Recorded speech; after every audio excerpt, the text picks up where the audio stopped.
take a fight with both of your, or rather all three of your cores.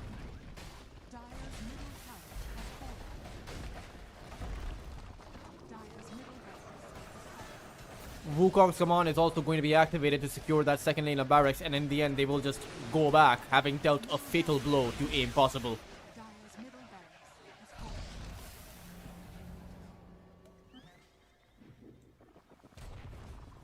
Oh, does the alchemist really want to start a fight without his chemical rage available?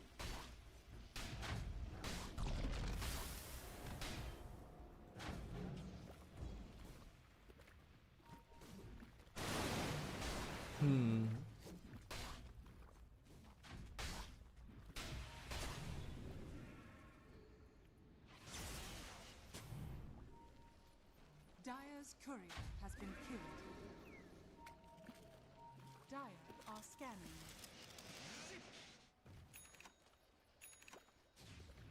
Storm Spirit is now with his Aghanims, that precious item that could end up being a difference maker. Or well, I'd rather no, I don't think it's fair to say difference maker. The difference is quite honestly very much in their favor. The team fight is gonna start, but I'm not sure if the Tidehunter is the right target here. As XNE will spot out his target, it will be the Winter Wyvern. BB3 will also go down. Darknia's epicenter is not going to do anything, as Vo will be forced to teleport back. Aim possible looking desperate right now, but they're not able to muster up not even a semblance of a team fight at this point. There's really nowhere for them to, or rather, there's no way for them to initiate with the level 25s up for Modus. The Wukong's command is simply too big. The Storm Spirit's zaps, and you hit critical mass with the Storm Spirit, with the Overlord bounces, the Shard, as well as the Aghanim Scepter, and it's just looking impossible. It's looking impossible. As the Rubik will buy back. But this should just be mega creeps here. You don't have your Death Prophet available, and there's simply no way where you can fight. Vo will jump in inside of the Wukong's command. He did not see that one coming, and that should just be the game. GG will be called by BB3 as impossible. They lose game number 1 against Modus, and it will now be down to the second game where they'll have to muster up that comeback over at EPL. But Modus, they do look plenty strong. Botega proving himself to be the superior carry in this game. In fact, XNE, even though he fell towards that Sand King in a one-on-one, at the end of the day, XNE ended up with a scoreline of 13-4. And that Storm Spirit performance was quite well done. And at the end of the day, if your aim possible, if you drop this Death Prophet lineup, and you fail to secure any tier 1 tower by that 10-minute mark, that is a failed win condition. So, maybe when you go back to the drawing board, you need to draft a, like how Modus is drafting. Pick up an Underlord, pick up a Mars, pick up a Centaur, something that actually has team fight value. Because it kind of feels awkward with this Sand King and this Alchemist who clearly want to take fights, with this Rubik and Winter Wyvern who are designed around team fights, right? It's not as if you're playing with a Jakiro or a Chen or an Enchantress or a Pugna where you're enabling your Death Prophet's exorcism by going out for pushes. And if the idea is that you have this exorcism that you want to fight with, then you need to actually take better team fights, quite honestly, because you are playing in a Wukong's command. The exorcism can be considered a ring of sorts because it is around an AoE of the Death Prophet herself. And if you're going into a Wukong's command as a Death Prophet, you don't necessarily have the advantage. There's a lot to be considered for this game. At the end of the day, Modus, despite that one very shaky team fight, they took the better fights through and through the entire game, and now they are going to be one game up. We will be back though with EPL to find out if Modus find a clean sweep or if Impossible will take them to a game number 3. Don't go anywhere and stay tuned.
Hey guys, welcome back to the European Pro League season number 37.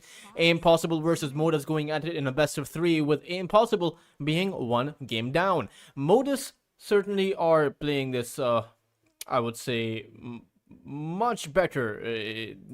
Well, at least the team fights were much better. This time around, they go for the pick that I thought Impossible should have gone for. It is the Underlord. At the same time, Impossible go for the bane of every coach's existence. It is going to be the Lone Druid. And quite frankly, I mean every coach that I've spoken to hates the Lone Druid. Modus with the Mortha, the Clockwork, and the Rubik as well. So this is going to be a Mortha carry against that Lone Druid. I mean, it's probably the best hero I can think of against the LD. The Bear can't do anything, the Lone Druid can't do anything, and even though you do have that Ringmaster save against that, I would say, that Veil once it's up, it's difficult, because who are you going to save? There are so many routes available, so many disables available. The lockdown coming in from Modus is quite nice. The Clockwork's Cogs, the Battery Assault, the Rubik's Lift, and the Underlord's Pit. And Underlord and Rubik always have this very decent combo of just lifting someone back into the pit for an additional route. So it's not just a lift up disable, it's also the additional route disable that you get hit with. So it does seem like that is probably where Modus are, or rather probably how Modus are going to take those team fights. At the same time, you throw down that route into the Clockwork's Cogs, and suddenly you're getting rooted multiple times within the same duration of the pit. Impossible. Let's see how they actually counter that out. Now, Lone Druid has been exclusively being played on that carry lane, so it's not unreasonable to expect this to be a carry LD, but Hoodwink and the Ringmaster, they are the supports. So now you'll have to pick up a carry or an offlane hero. Ideally, you just go for the carry right now, because it doesn't really seem like there is anything to wait for. Radiant team ban. Tidehunter. Dire team ban. They actually go for the Tidehunter as their offlaner, a hero that Modus were actually playing with last game, but it is a good Tidehunter game. The Ravage into the Ringmaster's Wheel of Wonder. You also had that Sharpshooter. Sure, there's no break mechanism, but at the end of the day, the Sharpshooter does do plenty of magical damage. I believe 800 at the level 1 mark, or 600. I think it is. I think it's 800, 1000, and 1200. If I do remember it correctly. Lone Druid though, you only need a bit of time to be able to take someone out. The problem that I see is that unless you chain lock this Mortha, you will run into the same kind of problems as you did last game, where the Storm Spirit was just unfettered in those team fights, was not really held down for too long. Sure, you found a few kills, 4 if I remember, but few of those kills were because the Storm Spirit had done everything in those team fights, and the team fights were already won. There were very little pickoffs that they were able to find. So Impossible, they have banned out that Viper. 10 seconds remaining. Have to go for 5 seconds remaining. a mid ban over here. Is the reason they're banning out the Viper because they want to pick up a Huskar? That's always in my mind when you ban out a hero like that.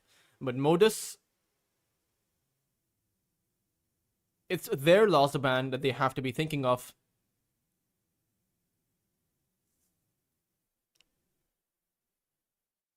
10 seconds remaining. 5 seconds remaining.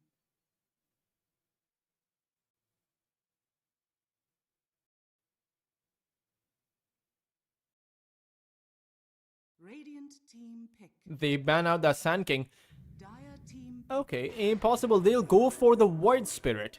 So this should just be a battle of the spirits here, as the Queen of Pain and the Storm have both been banned out. The Ember Spirit is the only available mid lane hero here in the pool. Pangolier is also open though, so you can go for that. And Pangolier doesn't really sound all that bad into the Lone Druid. You know, you can crash into the bear too and knock back the bear. So it does seem like either the Pango or the Ember should be coming out here. And it will be the Pango. Yeah, that makes a lot more sense in my mind. Just simply the chaos potential available, the controlled chaos, I would say, available in those team fights with the Clockwork Cogs as well as the Rolling Thunder. But you do have to be a bit careful not to get locked down in your own Rolling Thunder. That's always a possibility. I've never seen this Clockwork set. It looks mean. It looks as if the Clockwork is staring into my soul, and I don't like that. So I will look away. But taking a look at both of these overall lineups here, I do think that the lineups are again even. It honestly just depends on what the Lone Druid is going to be able to do. It is a disgusting hero, honestly, with especially with that bear. Can't wait for the hero to be nerfed to the ground. And if the Lone Druid is off to a good start, and at the end of the day, you do have that Void Spirit, when you do get to that Aghanim Scepter, if Darknia will go for that, you will have enough lockdown, you will have enough disable for the Mortha, and maybe even stop the Mortha from coming up with the Veil in the first place. But at the same time, you have that Rubik, and eventually you'll get to that Aghanim Shard, so you'll be able to lift back the Mortha and, keep her safe. It really just depends on how you take those team fights. And Impossible, with the way that they took those team fights, was a bit lackluster. Modus, even at one point, were able to find a pick-off across a large area of the map. They cut out Impossible one by one. So in that kind of a scenario, whatever you do, if you're getting caught one by one, you are going to lose the game no matter what. And Wo is playing a hero that likes to separate himself with that Lone Druid. Not really a teamfight oriented hero for the first 20 to 25 minutes of the game. So a lot of questions in my mind for this Impossible draft and lineup, and how they can actually come together to be able to do much.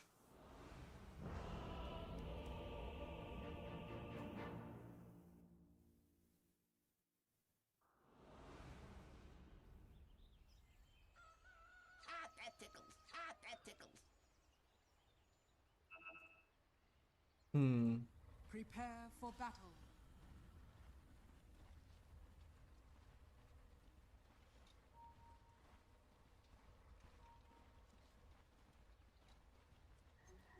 Let's see what exactly will happen. As Modus did prove themselves to be the better team as far as coming together goes, as far as that 25 to 30 minute mark goes.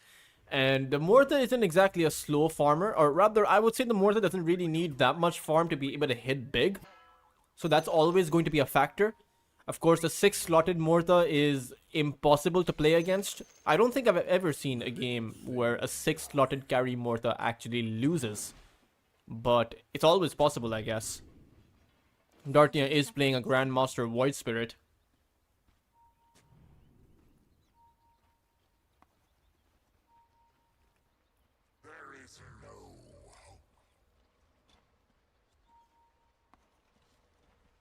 The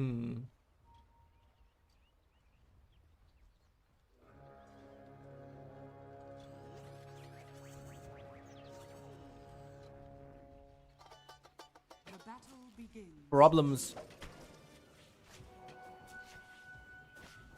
is going to pick up the bounty rune. So there's 3 bounty runes that actually went the way of Impossible.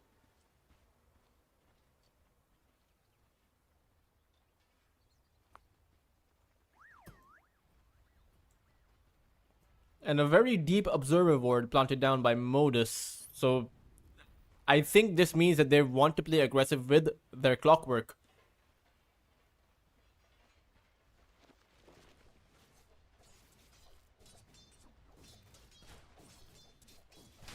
But we'll see what they're able to get done. At the end of the day, you are playing into a Tidehunter, but if I remember correctly, the roles were reversed and Impossible were able to take out Modus's offlaner once or twice in that laning phase. I wonder if that will happen. If the same thing will happen to BB3. He is in between both of these two offlaners. He is the more experienced one, I would say.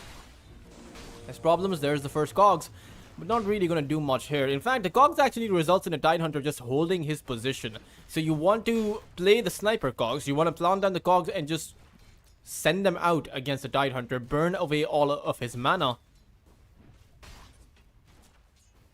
Easier said than done, but it's also difficult to dodge those Cogs in the first place.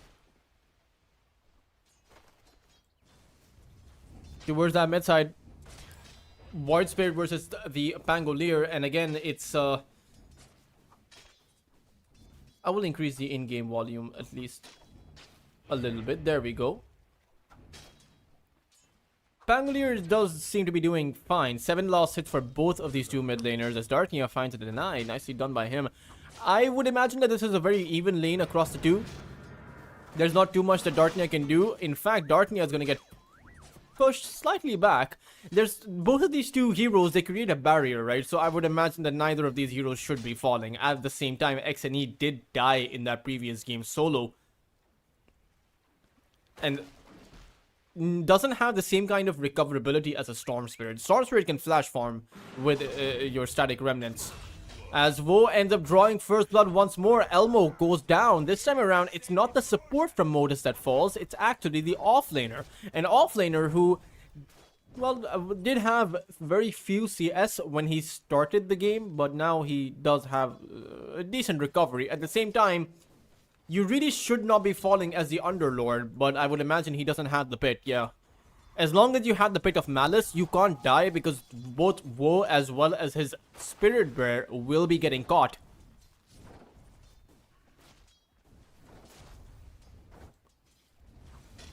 But for the moment, the supports aren't really here. Morales and the Ringmaster are doing their own thing in the jungle.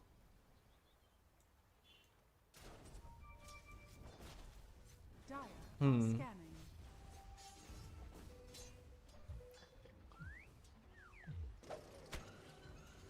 Elmo is again going to get zoned back. Actually chased by that bear. This is it's absurd how this lane by Impossible actually has 3 heroes in it when you consider the Spirit Bear as well. In fact, the actual hero has less itemization on him. As he's pulling the boots between himself and the bear. Interesting.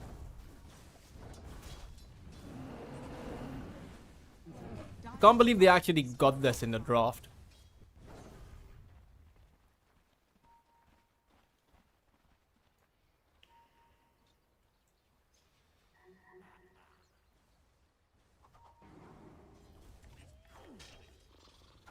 Darknia doesn't really land his F the Remnant, and in fact is in a bit of trouble. The sniper cogs, they get sent out, but the Ringmaster is there. Darknia, though, he is potentially actually going to fall.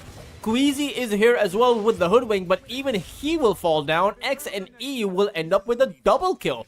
And even as the Ringmaster finds the trade in that exchange, that is simply not going to be worth it. Modus coming up with a big advantage.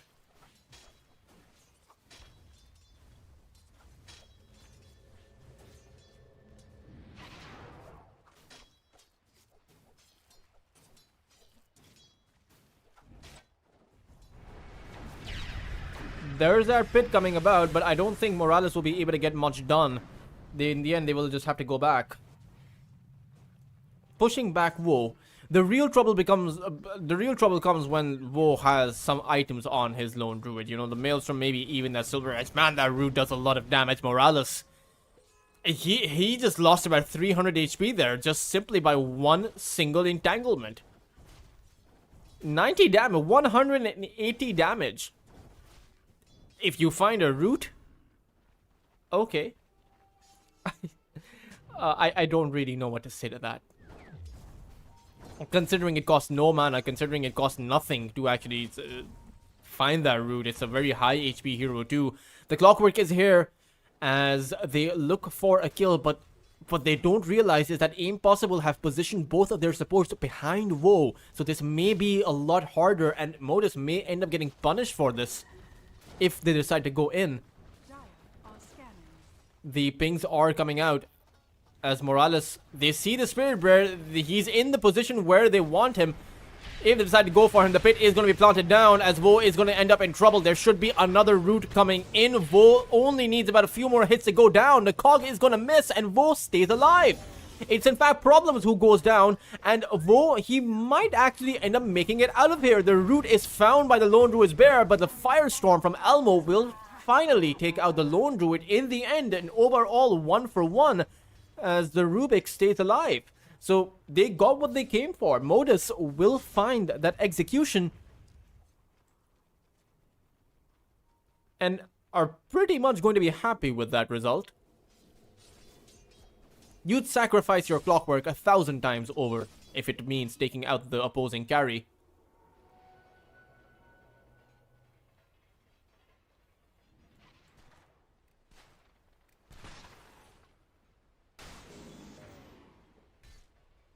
BB3 is going to get hit by the cogs. As the 7-minute Shrine of Wisdom spawns problems, as well as XNE want to secure the Shrine, BB3 will have to go back, give this one up, and even towards that bot lane, it means that Queasy will be able to pick up his Shrine of Wisdom. Top tower is under attack.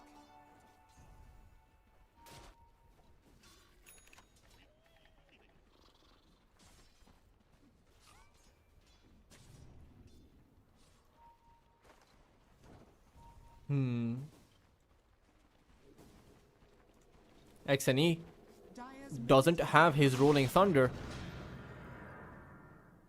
Wants to look for his level 9 before he can get that one, as the Void Spirit is also about to hit his level 7, but he does have the Astral Steps, right? That's the difference. You have that maneuverable spell available for Darknia much earlier than the Pangolier with the Rolling Thunder. tower is under attack. Radiant's bottom tower is under attack.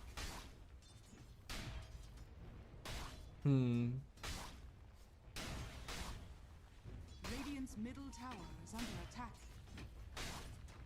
Dire's top tower. There is that 2-man smoke coming up by Modus.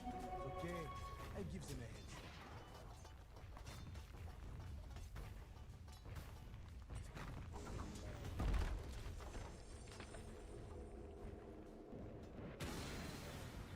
Dire's top tower.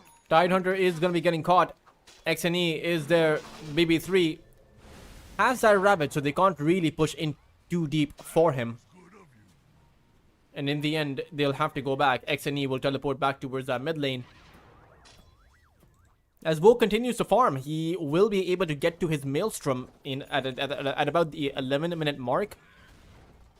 Dire's top tower is under attack. Has the weighted dice. I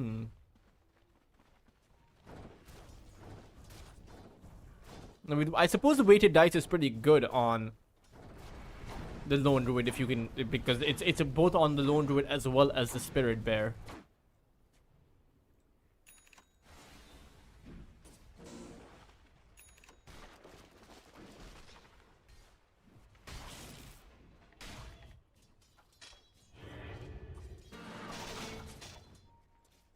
Darknia.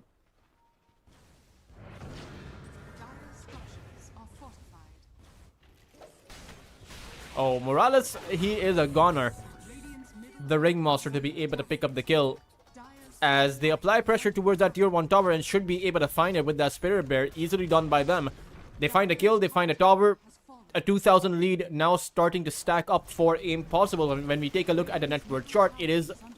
going to be Vo at the very top, despite of having gone down in that lane once. Doesn't really seem to have made any difference. Even X and E will fall towards that mid lane. That is Dire's middle not looking too good for the Pangolier. Dire's structures are fortified.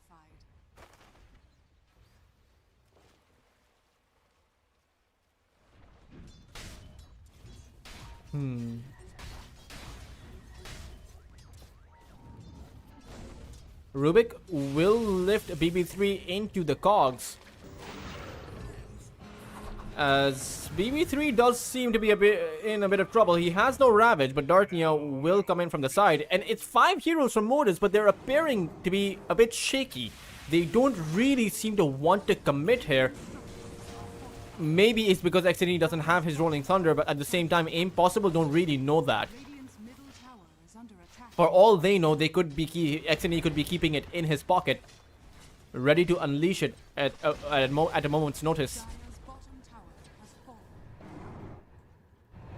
Oh, Bottega and the rest of his crew will show up. The rocket flare will spot out Woe and the root from the pit to catch him at the edge. That is going to be a dead Lone Druid. So they're able to pick up a good kill. Will they go back through the gate? There is no more time for that.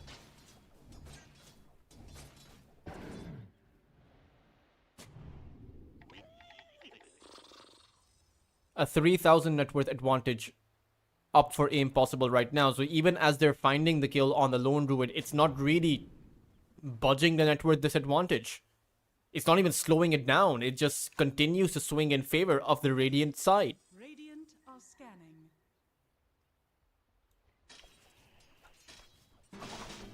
Radiant's bottom tower is under Darknia has another Astro Step. XNE will be hypnotized, and he is a goner. Queasy to end up with the kill with the sharpshooter.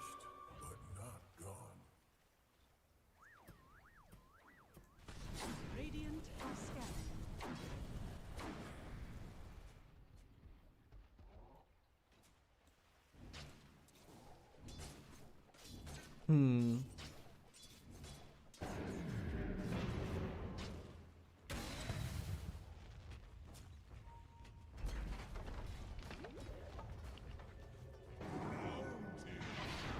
XNE, he just respawned. He surely can't go down once more. Doesn't have his Rolling Thunder available. The Ravage is going to catch him on that backline. And even as Darknia falls, that is not going to be worth it for Modus unless they find more. Sure, they got the 2 kills, but that came at the back of a sacrifice that XNE had to make. That is going to be rough as he makes a walk of shame back to the mid lane. He doesn't even have the boots of speed, so you have to remember that. He wastes about an entire minute or so by the time that he's able to make his way into the mid side or towards that bot side. At the same time, it's probably not towards that bot lane. It's a very slow and painful journey.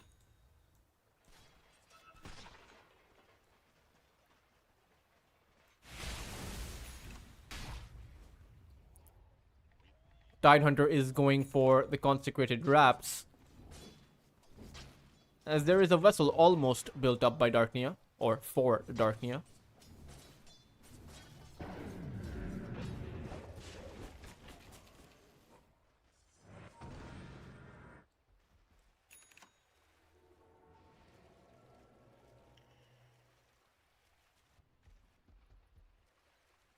Dire are scanning.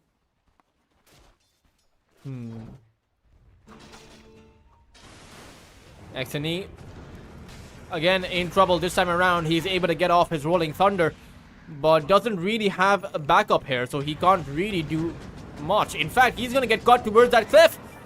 He will be able to swashbuckle away and dodges that Wheel of Wonder.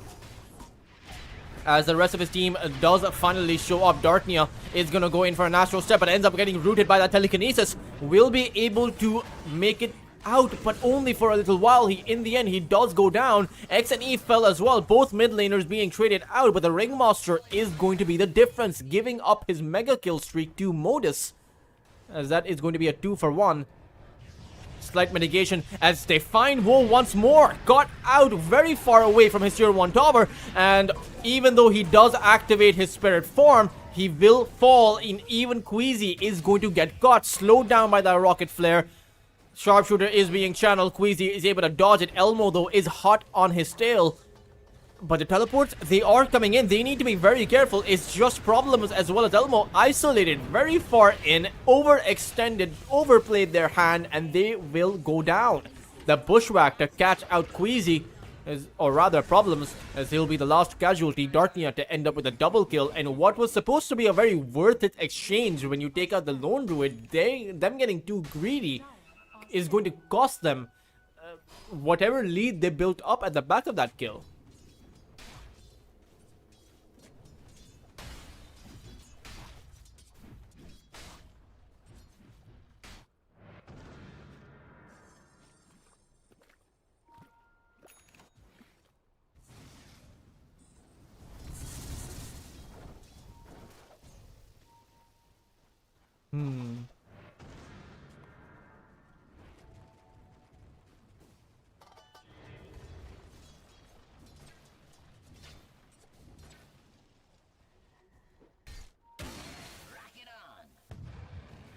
Rocket Flare actually on the money there, as they go for a 3-man smoke.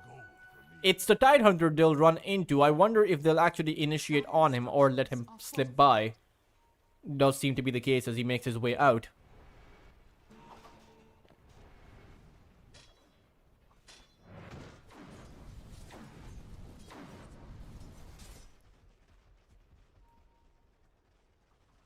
This time around, Impossible or have been able to take out multiple tier 1 towers. Rolling Thunder. It goes out towards BB3, who does have that Ravage, so XNE does have to be careful. BB3 is going to get hit by the break as the Escape Act does come out. It's the Ringmaster in big trouble. He will go down. XNE is in big trouble too. BB3, he has his Ravage, and that is what Modus are afraid of. XNE won't get hit by that Sharpshooter, but in the end will get rooted. As Elmo, he throws out another gate, or rather another pit. Queasy will be the one to fall. This time around, Bottega will show up with the whale, and it's actually Woe now in big trouble. Activates his spirit form, has about 1000 HP to play with as Bottega is chasing in after him. In fact, it's a root on the Wild Spirit. Dartnia will be able to Astro Step away. Problems does not have the hook shot, so there is not going to be a potential chase happening.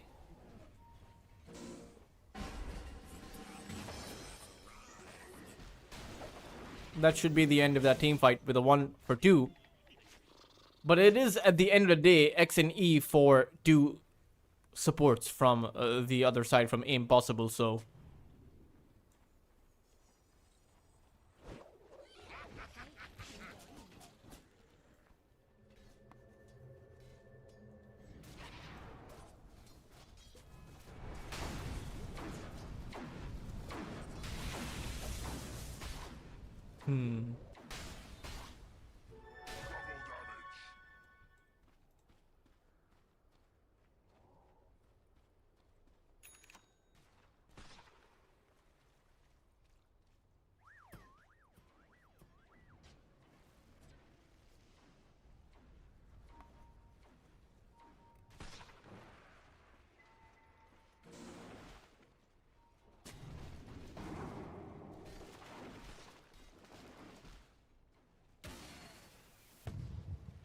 Tell me someone saw that.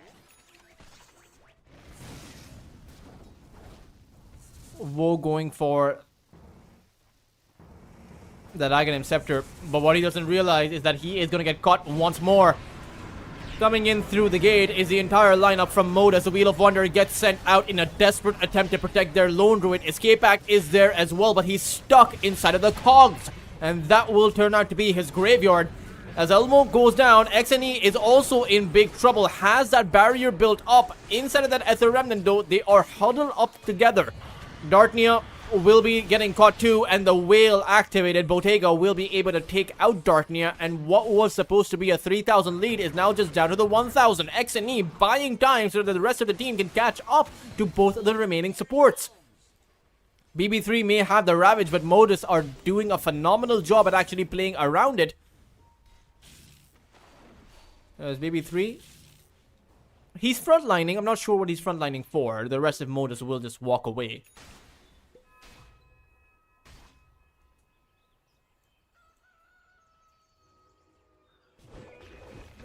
Oh, Queasy wanted to... A decent attempt to snipe out XNE.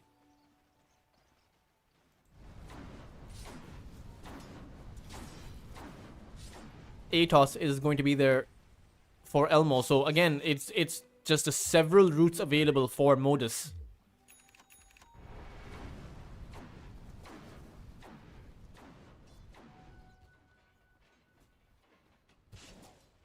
Queasy is going to be getting caught by that clockwork. There's the route. A very simple and easy kill. Maybe they can transition this into a tier 1 tower. Ideally, they should be able to transition this into a tier 1 tower. At the same time, it's really the Tormentor that they want to contest. It's difficult to take it out without having taken this tower down, because at the end of the day, Impossible have a very easy teleportation in. So Modus will pave the way for the Tormentor. And it's a really good short game. You want it on your Rubik. But they'll actually go through the gate. I think the idea is that they're hoping to find Woe, but he's not there.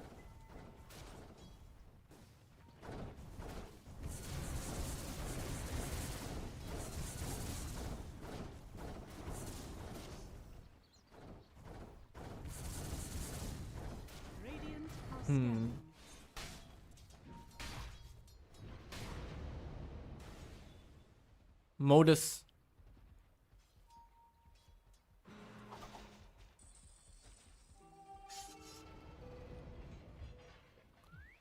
Now finally decide to take a Tormentor.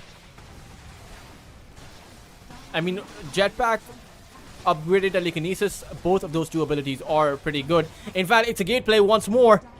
They want to catch out Woe, but this could be pretty bad for Modus. They don't have too much HP on their heroes.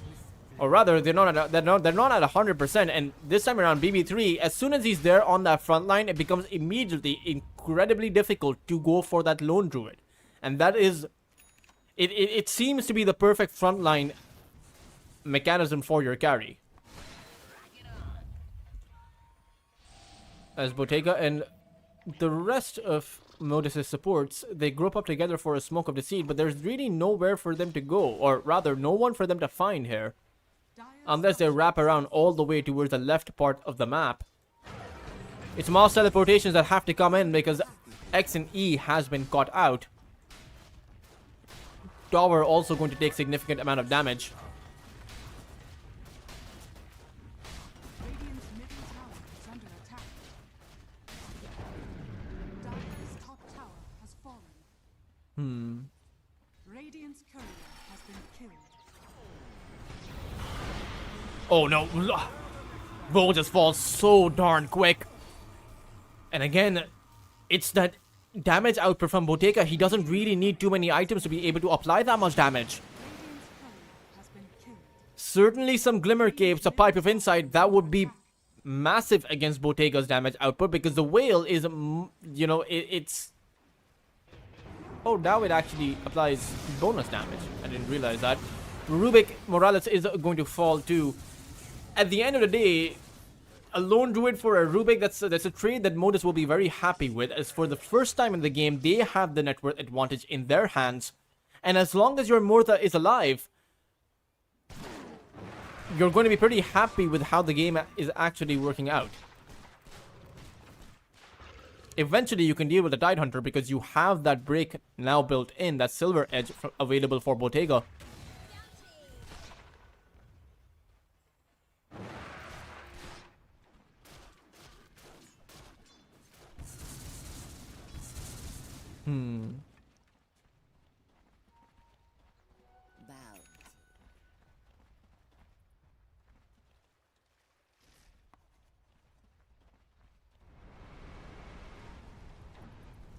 Dire are scanning.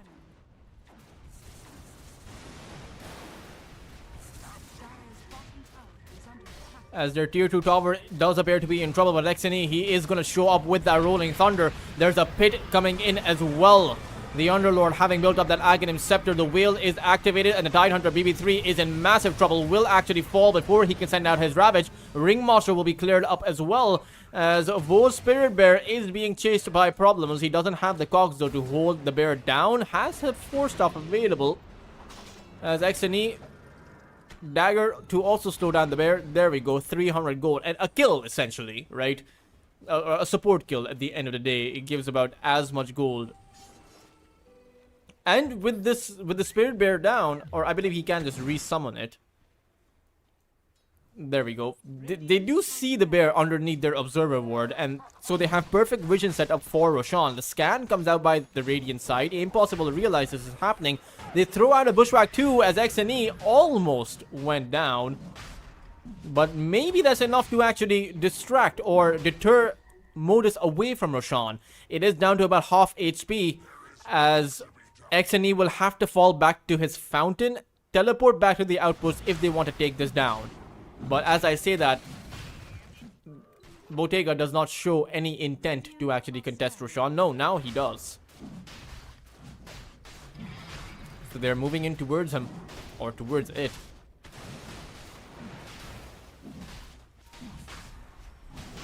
Roshan very low.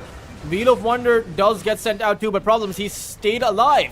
It's going to be XNE to make his way towards that high ground with his Rolling Thunder. Problems will buy back as the rest of the fight starts. Bottega is inside of the Roche Pit and actually has collected the Aegis. So this is a horrible fight for Impossible, and it's not going to get any better. The Ringmaster has gone down too. It's Darknia, the one caught out, has another Astral Step though, as XNE doesn't have the Rolling Thunder available once more. Woe's Bear gets caught out and should be going down for yet another 300 gold. And again is resummoned by Woe. This is not looking too good for Impossible. They could have taken down Roshan. I mean, they attempted to, but they didn't pool in too many resources for it. They had to go all in the window that they had. But sure, it's impossible to tell what kind of a window or how small of a window you'll have when, you know, the Bangoliers going back to the fountain. Bottega is ready to fight. And now with the Aegis though, Bottega will be able to fight for a very long time.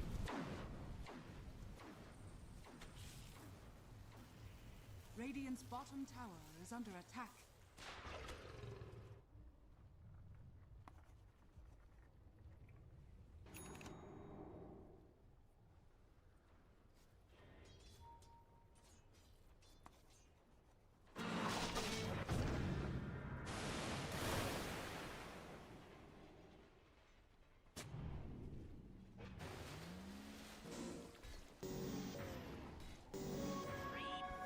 And it's sad to say, BB3's impact in this game has not really done too much. Dare I say that there's not really been much impact. As Woe's Bear is gonna get caught in once more and really has nowhere to go. They'll even pop the whale for it. That's 3 bears down in, I would say, 2 minutes. So that's 900, 1,000 gold going the way of Modus in the past minute or so, or the past 2 minutes, just from the bear alone. Woe will resummon it, but you can't keep giving up these bounties. Dartnia, he's gonna get hit by the pit. There's another pit though that doesn't really catch him, as it will be Problems who will go in. X and E managing to catch out Dartnia. The escape act is going to come in as they look to chase in after him, but this could be Modus falling very deep into Impossible's territory, and they'll realize this. They will go back. X and E now has that Aghanim Scepter built up.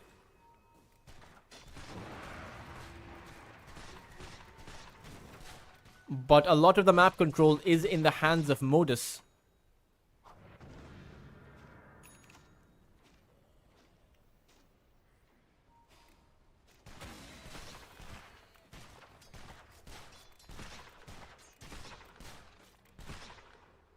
Radiant's top tower is under attack. Dire's bottom tower is under attack.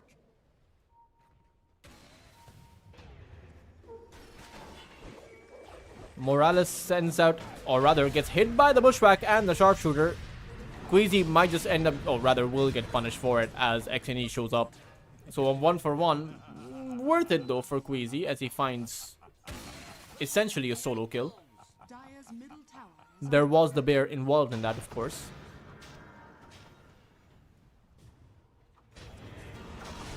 Dartnia needs to... Oh, rather, no, it's XNE who needs to be careful. There's that impact coming in from BB3 as XNE will fall.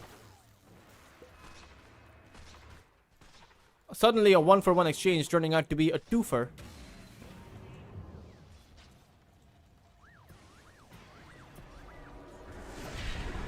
Dartnia is going to go back, has the BKB. It's actually, no, he wants to go forward. Problems isn't going to get sniped away as the pit comes on over. It's the Ringmaster who does get caught. Has his little cycle, but won't really be able to make it out as the Rubik ends up with a great spell stolen. It's the Tame the Beasts, the Whiplash, available in the hands of Morales.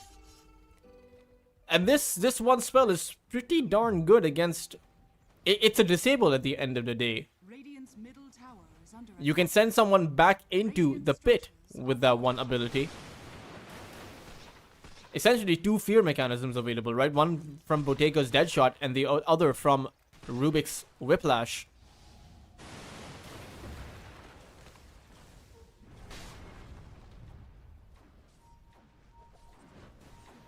Dire's bottom tower is under attack. Veil gets activated. Oh, BB3, he's had a rough game. He's 0-3 and 7 right now. As the Spirit Bear is also going to get collected up once more. Instantly resummoned. Darknia is able to snipe out Morales. And has to activate his BKB to be able to make his way out. I wonder if that's his last BKB charge. Yeah, it's down to the 7 seconds.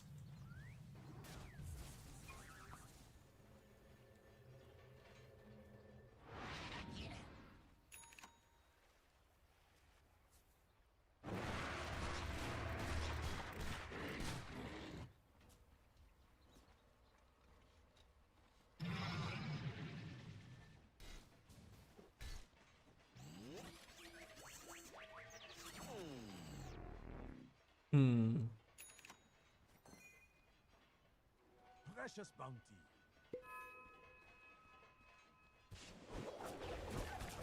Dire's middle tower is under attack. Wheezy.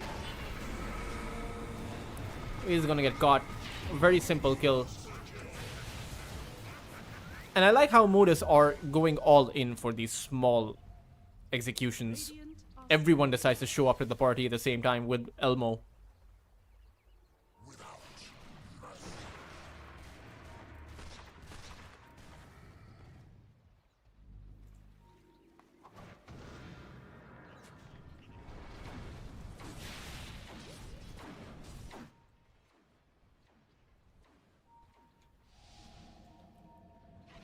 Wo is gonna get spotted out, and Problems will actually hookshot away. Trying to make his escape as XNE will go in with the Rolling Thunder. It's BB3 who is or does appear to be in trouble. Problems has already gone down as XNE. He can't find the right target. Botega's BKB is wearing off. As BB3, he has that Blink Dagger, has that Ravage, will execute on towards him as Woe will jump in too, and Botega is going to be collected up.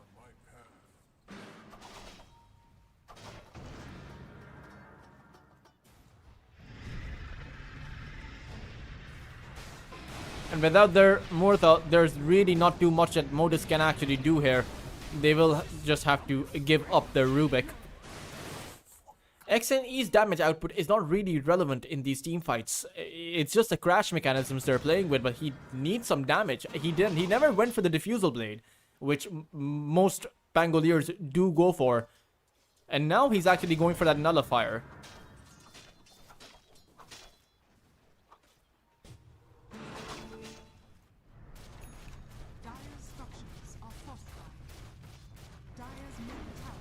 As Aim Possible have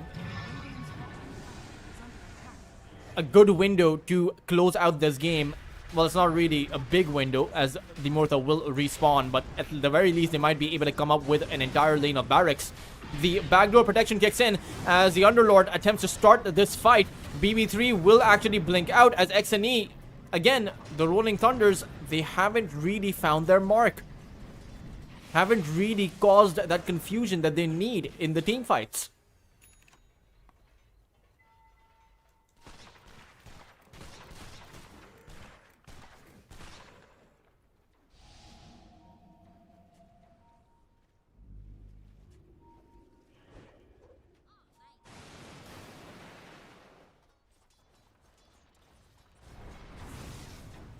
Radiant are scanning.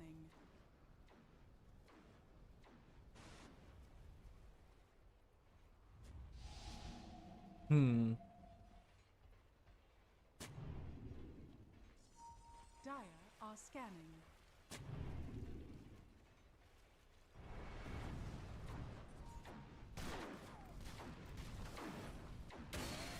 And it's off. Dire are scanning. Dire's top barracks has fallen. The barracks are being collected up by Woe Spirit Bear. This is where the problem actually starts. Every single time you're outside of the base, this is going to happen. Ensure you have a good mechanism to counter that out with the Fiend's Gate. It's actually Roshan right now for the moment that is the target, but Aim Possible, they are grouped up. Roshan is going to roar.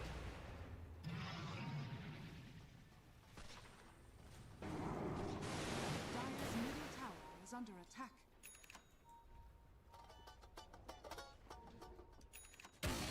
Flares here.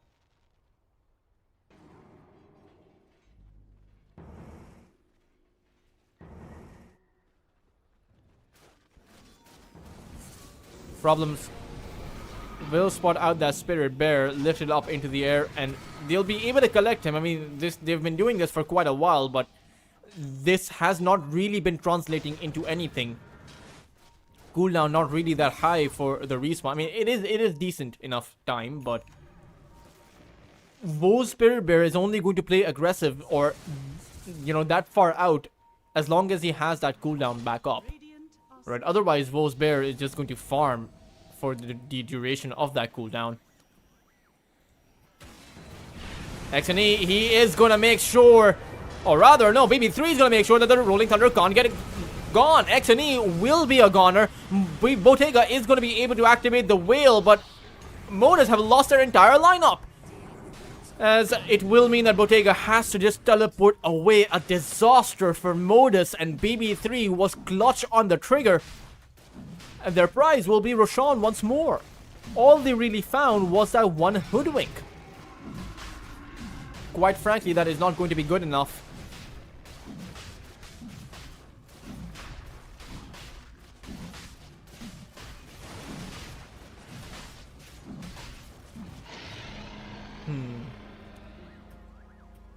As Aim Possible have a 9,000 net worth advantage for the moment.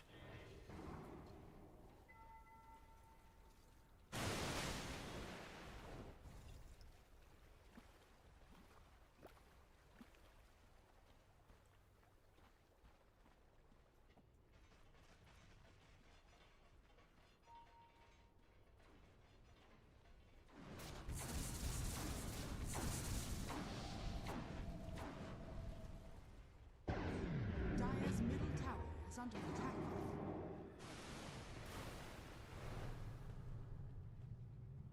Morales is going to come in. Bottega. Dire's middle tower is under attack.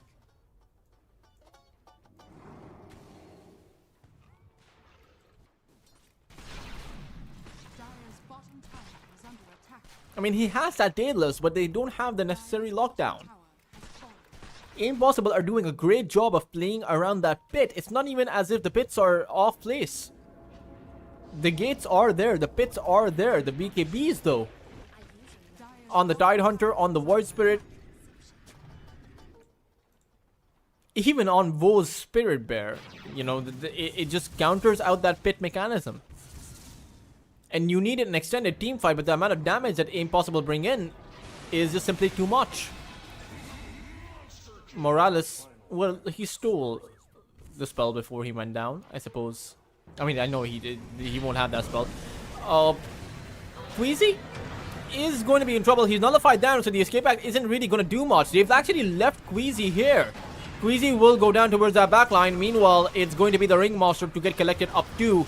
A Ravage does get sent out, but the whale was activated. Bottega was able to dodge that Ravage, but again, it's BB3 taking in a lot of damage and will fall. The perfect team fight for Modus. And they can now look towards that Spirit Bear or even Darknia as he attempts to fall back. Has that Astral Step as well as the Aegis, so they really can't do much about that. As Modus will attempt, or they should be attempting to do something with the 60 seconds they have with the Tidehunter down. Maybe go for a tier 2 tower, but no, they're actually falling back to farm. They see the Spirit Bear. He has that Silver Edge. Spirit Bear attempting to teleport away. And will actually make it out. At this point of the game, Bottega's not really going to be carrying detection. He has no item slots for it.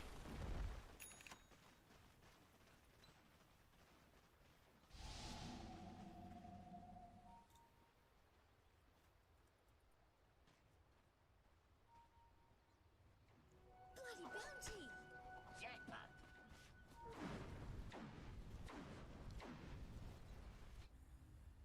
And I'm not really sure what the idea there was with allowing the Spirit Bear to carry a Silver Edge, you know. Not from the team side, from the game's perspective. It, like, we all remember what Ghost did at TI, right? This is Dire are scanning. a bit absurd to see the spirit bear. You know, it's so difficult to counter out that you feel so pressured. You know, at any point where you lose a team fight, or rather, even as you're taking a team fight, the spirit bear can just take out your racks. That's what they did over here. It was just a spirit bear. That's what Ghost did at TI. That's what Modus do.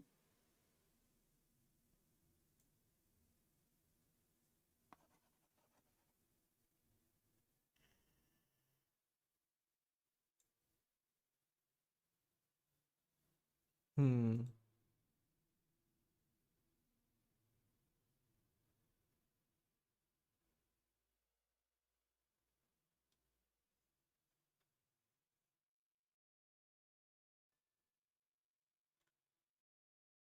There is a disconnect from BB3, as the game should be resuming soon. I say soon as if I know when the game will resume. I do know the maximum time that a team can pause, right? But I don't know when they'll be back.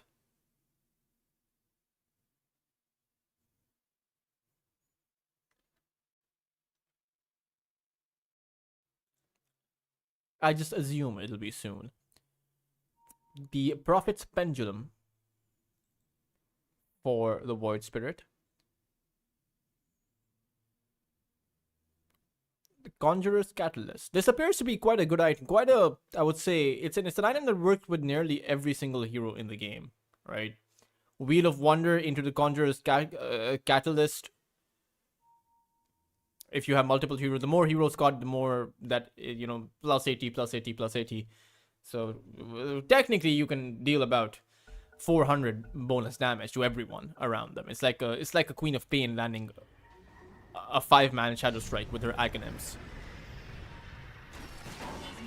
Oh, problems. He wants to go in. Rolling Thunder is there too. There's a Nullifier on that Ringmaster. But XNE's wasted quite a bit of time with his Rolling Thunder. Will have to fall back. As Modus, they've used everything in their arsenal. And now they just have to hightail it back to their high ground. XNE, though, he won't be able to get very far. Thanks to that anchor that holds him back. It's even that Rubik who is going to get caught. Breaks that Observer Ward before he'll go down. But in the end, it will be the two heroes lost.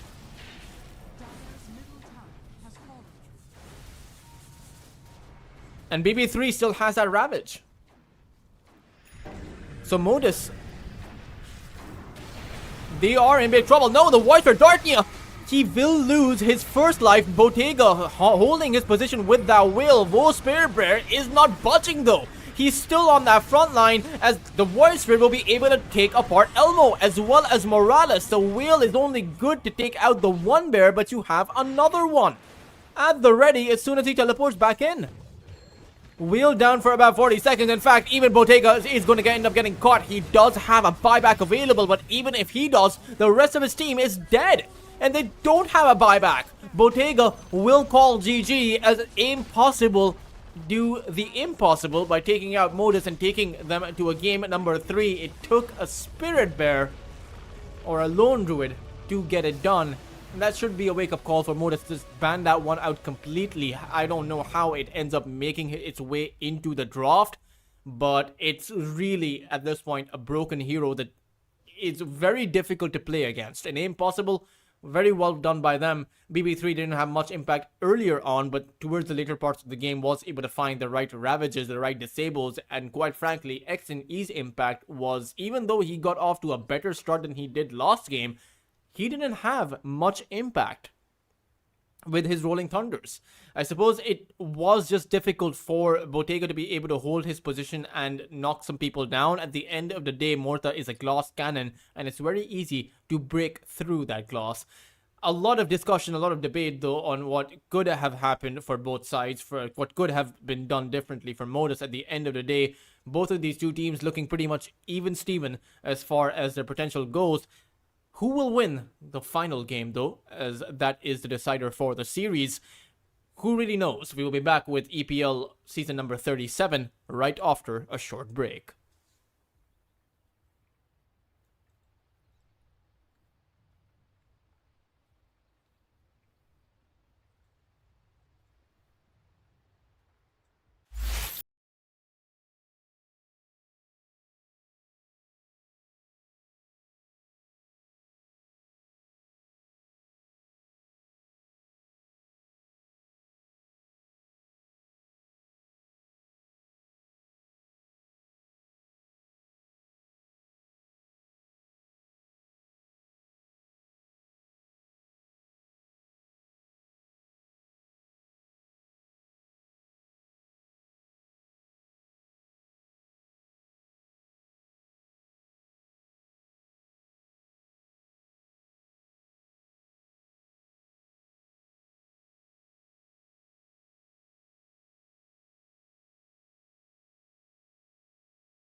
Hey guys, welcome back to EPL. Season number 37, Modus picking up the Pangolier as a impossible pick up the immediate counter in the form of the Bloodseeker. Venomancer, Monkey King, Techies, I would say the Monkey King and the Techies are S tier heroes at this point in the current meta as impossible.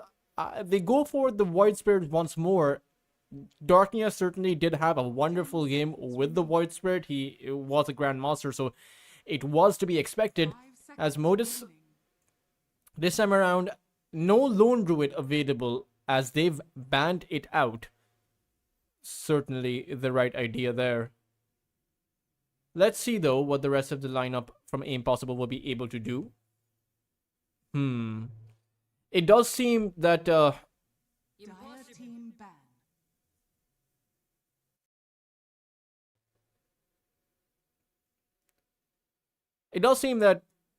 there's not going to be an Underlord either for Modus to play with. Tidehunter is available in the pool, and I have a feeling that both of those two teams will fight for that pick. Lost ban available from Impossible to try and figure out what exactly Modus will go for. I think you just ban out the Tide. Or rather, no, Impossible will actually have the pick first, so you can have that Tidehunter up for yourself. In which case, you should look to take out the Mars. Just if you have a Mars, it doesn't matter how much movement speed the Bloodseeker has, right? You won't be able to actually make it out of the arena, or you'll be forced to run in circles instead of the arena itself. But they'll take out the Tidehunter just to cover their bases, which makes me wonder what exactly they want to opt in for. Is it just the Mars themselves? As there aren't too many offlane heroes available. 5 seconds remaining.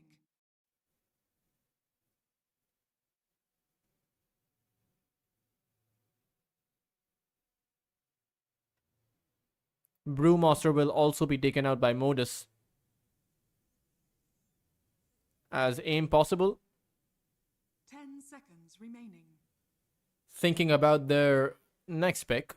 5 seconds remaining.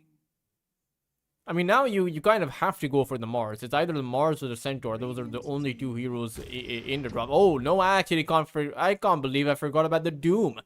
I did not see that one on the ban list. Modus... I mean, this Doom is actually a great pick into the Pangolier, into the Monkey King. If you can disable those two heroes from ever getting their ultimates off, 10 it's seconds remaining. going to be a fun team fight. It's going to be an easy team 5 fight in that seconds regard. remaining. But Modus... Okay, when we take a look at how many offlaners, they've banned out 4 offlaners, and then Impossible have banned out 4 themselves. So there are 8 offlaners actually taken out, and you know, some of those offlaners are flex picks like the Batrider, as well as the Phoenix. But Modus, oh wow, they actually go in for the Sand King. So are they going to be flexing their Pangolier towards that offlane and then playing the Sand King mid?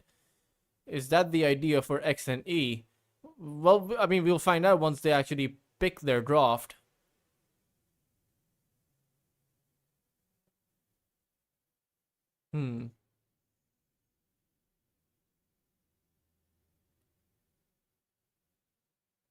No, it is going to be X and E on the mid lane Pango, and Elmo will be playing the Sand King. So off lane Sand King, mid lane Pangolier, and you're playing an off lane Sand King into a Bloodseeker. So it's not the best, especially since you have that Bloodseeker's Blood, right, and you have the Ringmaster's Whiplash, right? Those are both of those two abilities are pretty good into the Sandstorm. So I wonder what the idea will be. You do have a Techies with you, so at the same time you have plenty of damage available for your own lane. Burrow Strike into the Blast Off, you have the Sandstorm, the Mines, you have plenty of damage coming in from Modus. So at the end of the day, I think that most of the action will be happening towards that bot lane, and so they'll have to figure out how to actually make that work.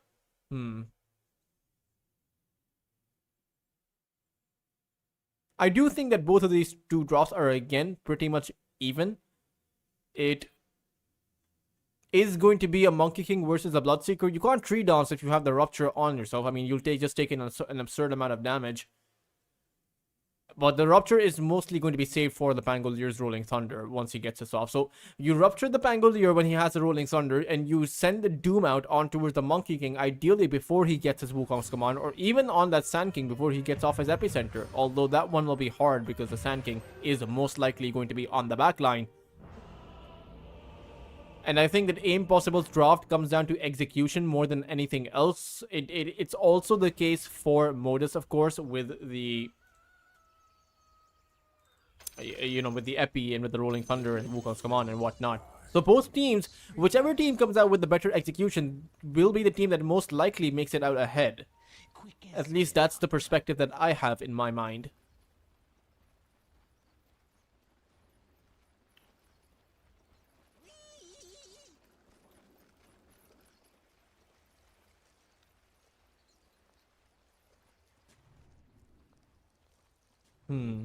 Costly. Oh, Bottega is going to get caught in between 4 heroes. Nowhere to go, and it will be Darknia to draw first blood. That is not the way that you want to start the game if you are Modus.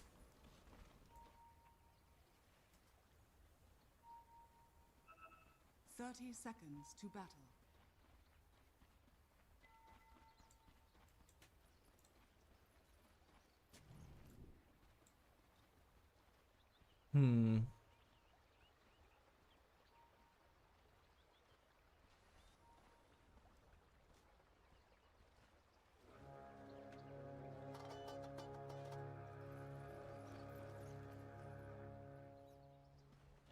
The battle begins.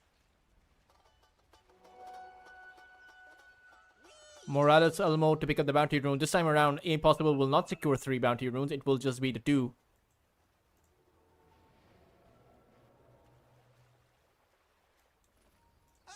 But still not that bad for either side.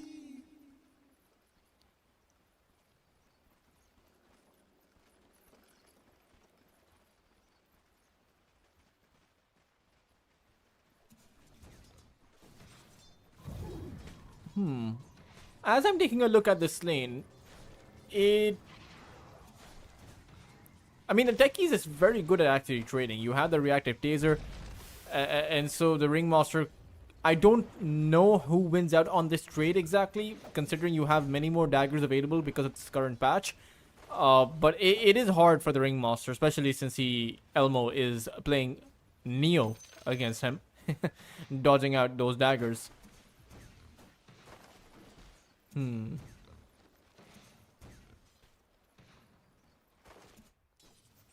towards that bot lane, this is a lane where Aim Possible actually have the opportunity to get some kills, especially on that Venomancer on problems once you have that level 2 score stop up.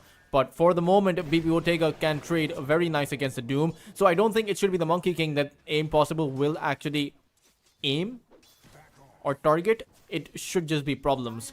As one Bushwhack into a level 2 Scorchers and an Infernal Blade, and problems will fall. Ooh, Morales gets taken down towards that top side, but it is a trade. Morales ends up with a kill on the Ringmaster. At the end of the day, though, that works out in favor of Aim Possible because they get the experience from that kill, and the Techies doesn't.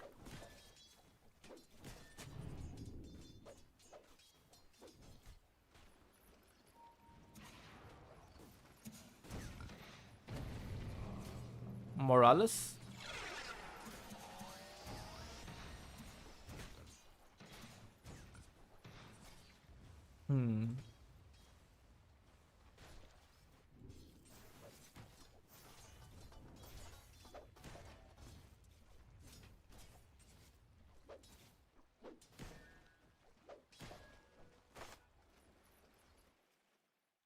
X and E will disconnect from the game itself. But again, should be back. I say should as if I know, but I am expecting him to be back. I don't think I've ever seen a game I've only seen, you know, throughout the 2 years that I've been casting, I've only ever seen a game once where a player has been unable to come back for whatever reason, you know, electricity, internet, whatnot. Most 99.99% of the time, uh, the game does resume.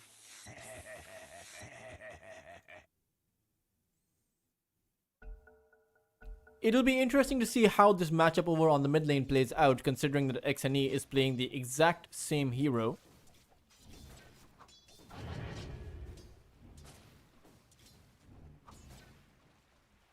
And so is Darknia. This time around, though, Darknia actually has a lot more CS than XNE has, as XNE is behind in that regard. Only 11 CS for him. Woe will attempt to secure the Shrine of Wisdom, but against the Taser, it is really hard. Woe can't really apply the right clicks, so he'll just have to wait it out. Disarm gets applied anyway, as Elmo is inside with the Sandstorm, and that means that he will end up with the Lotus Orb. Towards the bot lane.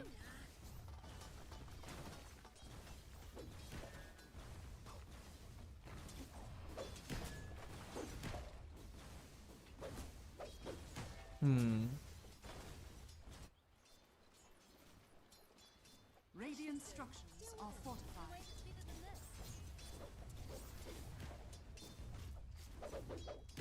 Denied.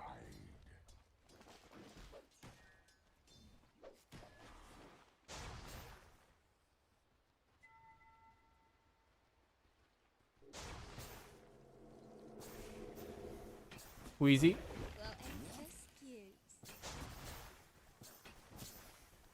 In a bit of a bind. I mean, he has the Acorn Shot, and at the end of the day, he'll just go for the teleport out. It's actually XNE who is in trouble. The Ringmaster is making his way here, but the daggers, they are getting dodged by Modus. You know, it's everyone who's just dodging the daggers away. It does appear to fly slowly, but when you're actually playing the game, the daggers are actually a lot more difficult to dodge out.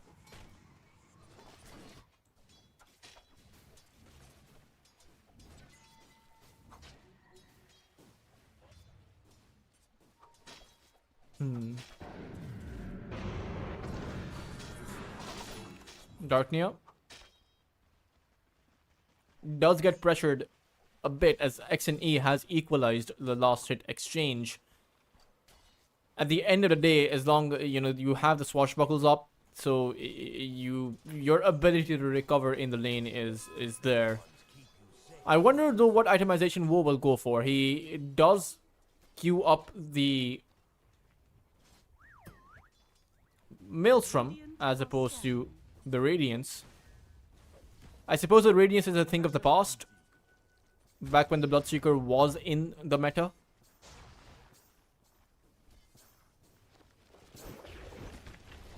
Bottega does get caught. He is rooted down. Infernal Blade is going to land on him too, but the slow coming in from the Venomous Gale is not going to be enough either. Problems unable to protect his carry, and it will be impossible to pick up yet another kill. Doing a fantastic job so far, as BB3 does get pushed back. I doubt that he will actually fall despite of the Plague Wards being planted down. Problems though, he's the one in trouble and might just end up falling. One more hit will be enough, and even towards that top lane, Woe takes out Morales. Modus are actually dropping heroes like flies. Elmo, I mean, he has the two Lotuses and will actually burrow strike towards that low ground. XNE, he's here with the Rolling Thunder, this time around actually scaling it up before that level 9 mark. However, the Whiplash from the Ringmaster as well as the Bushwhack from Queasy will make sure that XNE can't get his Rolling Thunder off, and Woe will be able to make it out.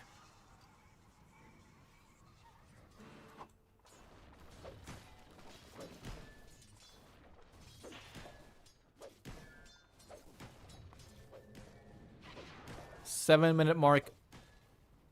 Rather, 7-minute Shrine of Wisdom is going to spawn. Darknia. Radiant are scanning. I shift like the sands.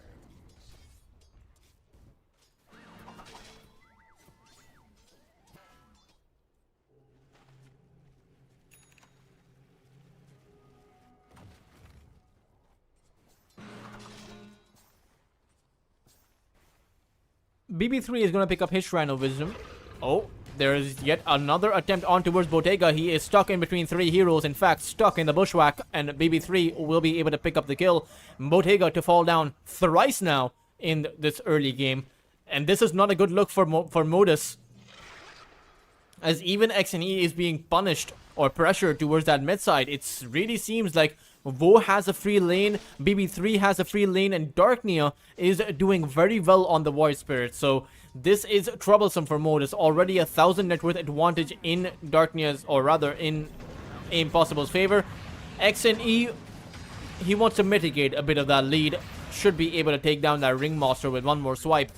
As even Queasy will actually go down. XNE to end up with yet another double kill. Last game it happened at the back of a trade. This time around it is a freebie that goes his way.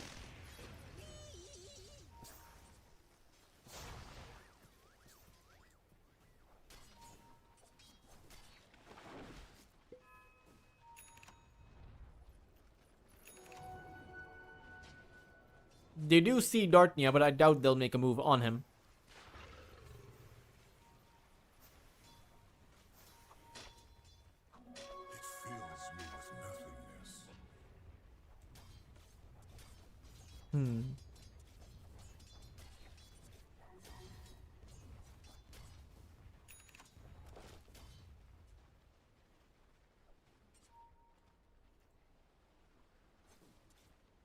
Vo has the rupture. Could plant it down, but decides not to. He needs someone else here, otherwise this Elmo will just teleport out. Dire's top tower is under attack.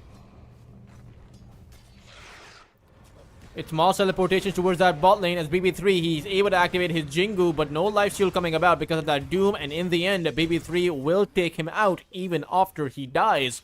Bottega does find a bit of recovery at the back of that kill, at least in the form of experience. At the same time, that's a lot of space created by BB3. There was essentially 4 heroes that had to come in to support their Monkey King. And I would actually imagine that is a favorable exchange for Impossible, especially as they clear up these, or rather, as they invade the triangle. But Modus were able to clear up the stacks before they got here.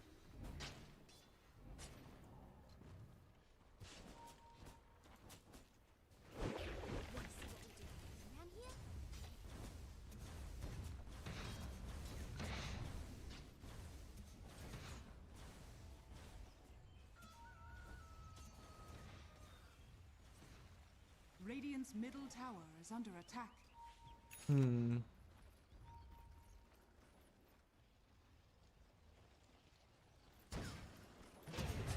Morales is gonna get jumped. Darknia though does not have the Ether Remnant. XNE Is under attack. will go for another seemingly lackluster Rolling Thunder, which is just gonna get dodged by Queasy. And at the end of the day, Elmo is close to his Blink Dagger, but needs to farm it up in order to provide some kind of a setup for their team. But once you have that Blink Dagger, then you can start to play around the Sand King, the Burrow Strikes and whatnot. Dire's middle tower is under attack. Radiant are scanning.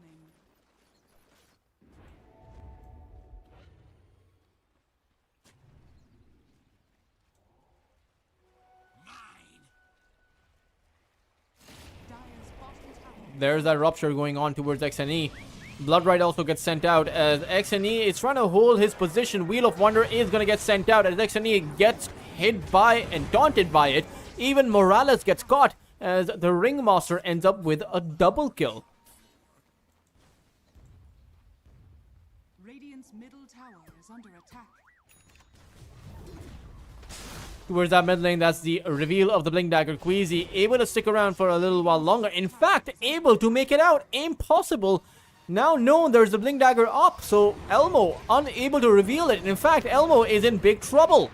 One more Astral Step is going to be enough. Will the Void Spirit be able to find a Darknia? Unable to latch on that Sand King, and now is in big trouble. He has no way out of this position and will go down. Bottega to end up with the kill.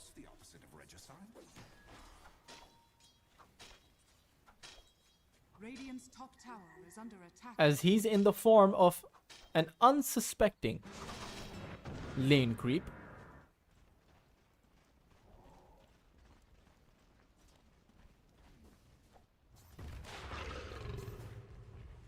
Dire's middle tower is under attack.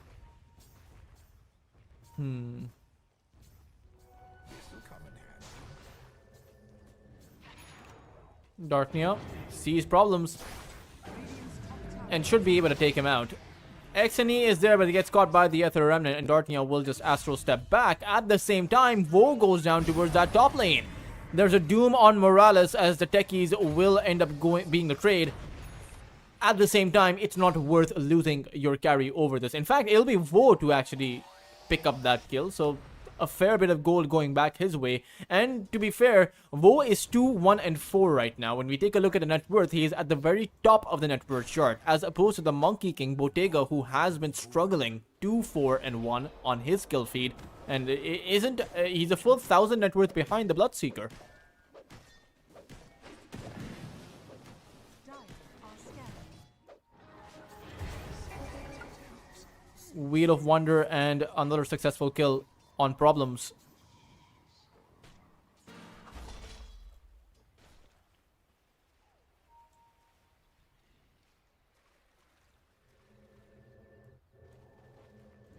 As Bottega is getting chased here, but XNE, he will show up. Wukong's command is going to be there as well, and Vo, he's trying to hold his position, might be able to take out that Monkey King, as the Ringmaster is there, tries to find that Whiplash, but the dagger might actually be enough. It's very difficult to catch on to Bottega, as he will dodge near down on top of him, and enough magical damage available to take him out. Impossible. They will lose at least their Ringmaster to this, although he stays alive for a little while, as another Bushwhack comes in by Queasy. BB3 jumps on forward. Bottega is now the one in trouble, activates his Wukong's command, isn't really able to find anyone, and it's kind of stuck here. Darknia contending with X and E, has the Ether Remnant, will have that assimilate in a short while, and Astro steps back. BB3, he's looking for the entry, but Darknia has already gone down. BB3 jumps on forward, but again, this is a very risky fight. However, X and E gets caught towards the side. Swashbuckles away, but Vo has plenty of movement speed to try and catch up to him. It's going to be Bottega, though, to be the frontliner, and will push Vo back.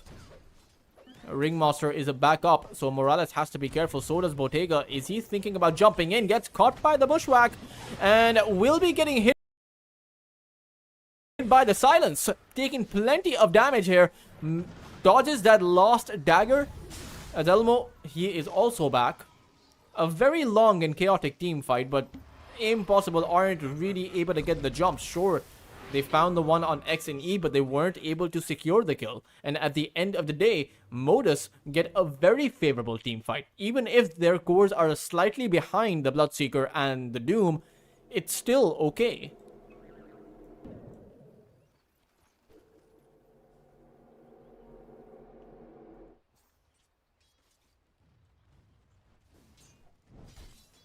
A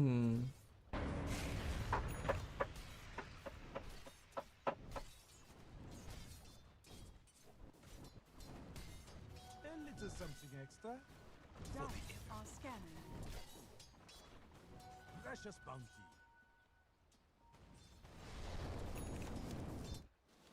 Towards that bot lane. They are on the hunt. They do see Darknia as he dodges that Venomous Gale. Bottega jumps forward, unable to really catch anyone.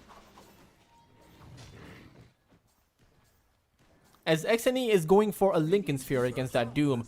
I wonder if we'll see an Aghanim Scepter up for BB3, as it's one of the ways where the Doom can actually make sure that he gets the Doom off on a Lincoln's target. Middle tower Just Doom yourself and blink forward.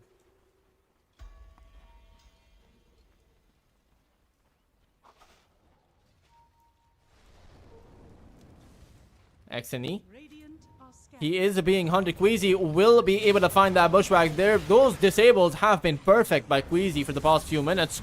And they'll transition this into that tier 1 tower that was already very low. But a great kill to be found by Impossible. And we are seeing Modus slow down. Those epicenters by Elmo, they aren't really coming They haven't really been present for the past 2 minutes. They're actually allowing Impossible to play aggressive. Attack. Radiant's bottom tower has Bottega has his Desolator built up on the Monkey King.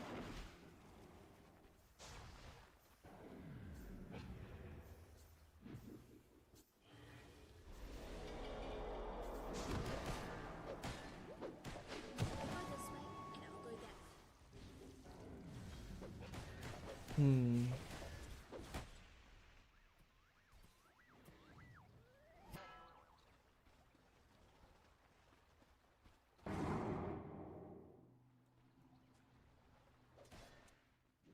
Dartnia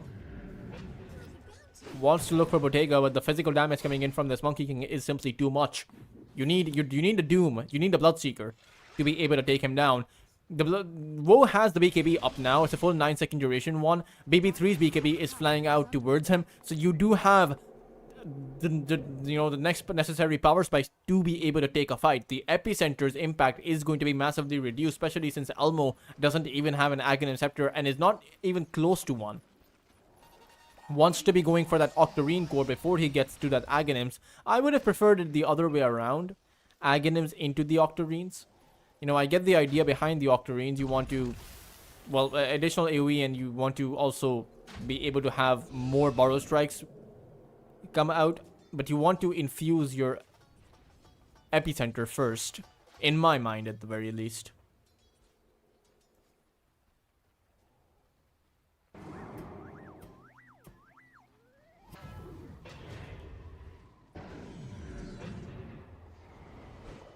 Elmo, ooh.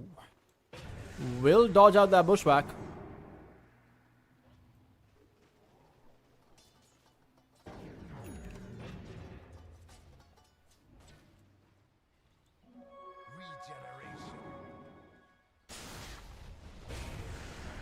Sand King will actually blink away in the nick of time. Radiant structures are fortified. Dire are scanning. Tier 1 tower will go down too. Radiant's top tower has fallen.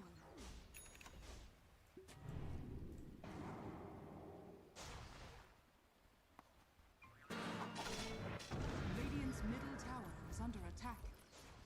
Dire's bottom tower is under attack.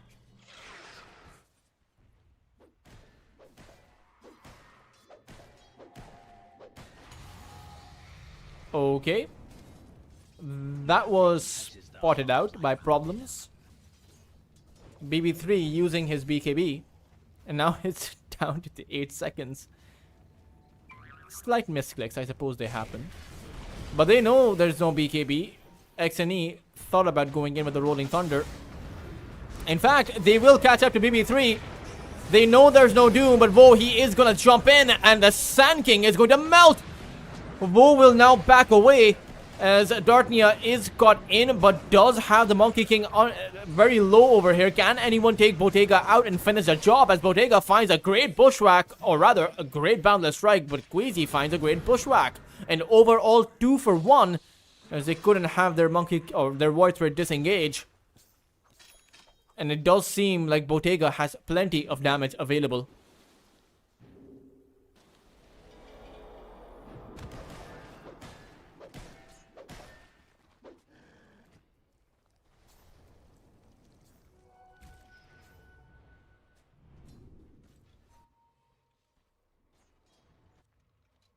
Dire's middle tower is under attack.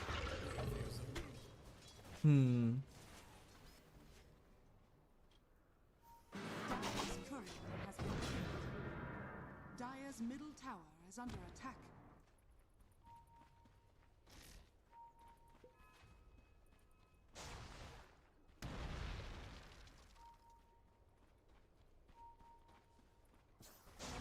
Okay, I give them a head start.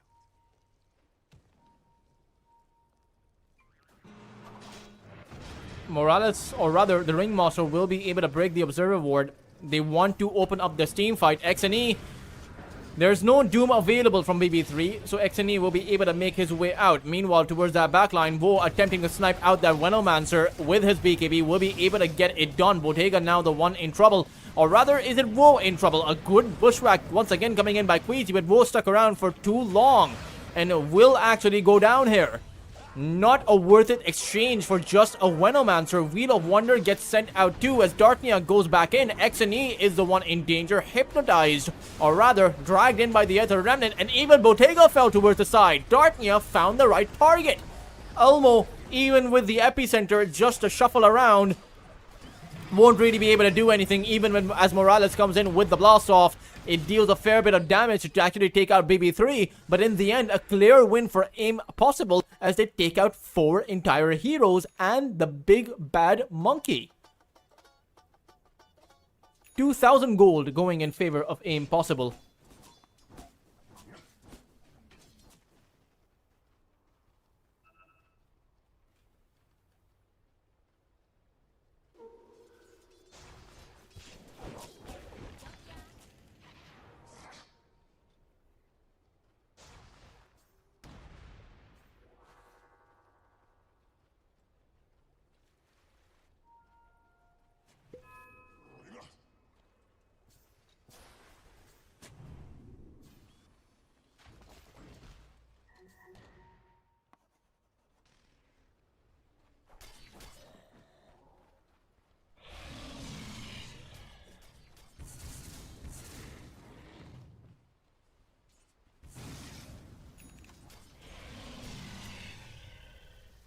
Radiant are scanning.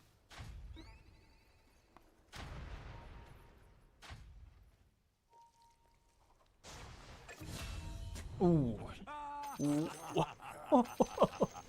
Darknia gets taken out solo by the Techie's mines, ran into them, as Vote does take out Morales, but that has to sting a bit. Or sting quite a lot, especially now that Modus will look for a potential teamfight. BB3, he's farming way too far out. Not really all that safe inside of his tier 2 tower, has to activate his BKB, and now it's down to the 7 seconds. Vo's BKB is also down to the 7. Dire are scanning. As the Monkey King has an 8-second BKB. I suppose that 1 second isn't that big, the 1 second difference. But it could end up with a difference between a kill or not, allowing him to fight for 1 second longer. Roshan is being collected up as AIM Possible have decided to give that one away to Modus. Queasy is coming in, but Elmo, he's going to be able to spot out that Hoodwink, goes in with the epicenter and is able to take him out. Very close to his Aghanim Scepter as well, so as soon as he has that, those epicenters will be doing quite a bit. Morales jumps in to sacrifice his life. Elmo goes in with a great Burrow Strike. However, BB3 and the Ringmaster will also fall. At the back of that Burrow Strike, Modus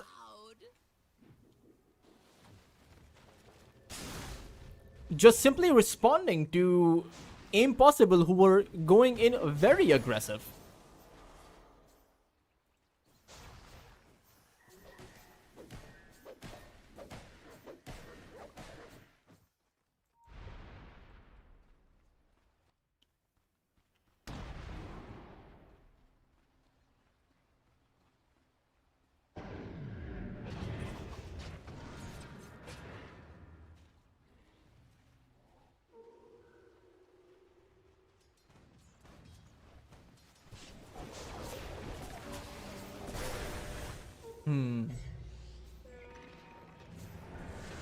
Problems is going to dodge that bushwhack as Darknia will realize he can't get the kill, especially with the incoming backup. Burrow Strike found on Queasy though, as Queasy will fall to the blast off. Wheel of Wonder gets sent out. It's in a pretty good position. Doom on towards Elmo. He doesn't have the epicenter any longer, and it is guaranteed to fall. BB3 being able to secure a kill, doesn't have his BKB though, and Bottega is hot on the chase, activates his Wukong's command, and BB3 should go down over here. Vo will be able to take up problems towards that backline as BB3 finds the right jukes. Darknia is going to come in as well. Bottega doesn't actually have his BKB up, will lose his first life.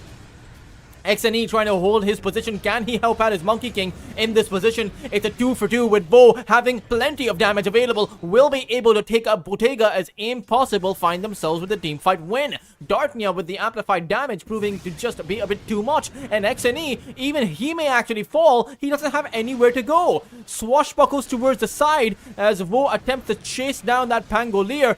Techies has respawned, is teleporting towards that tier 3 tower, but will not be able to make it there in time. In fact, Morales will also potentially fall here as he just respawned. It is going to be more than a team wipe. It is going to be 6 heroes down as Vo will just teleport away back to his fountain and should be able to heal back up. He even used a fairy fire. At the end of it all, it is a 3 for 6. 6 entire kills being given up to Vo and Darknia combined together. Sure, BB3 also got that kill, I assume, on that Sand King, but it was an overall massacre. 4,500 gold going in favor of the dire side, with Vo ending up with 2,500 gold. Is going for that Radiance up next, as Darknia feels very comfortable playing aggressive now, especially with no Pangolier to contend with.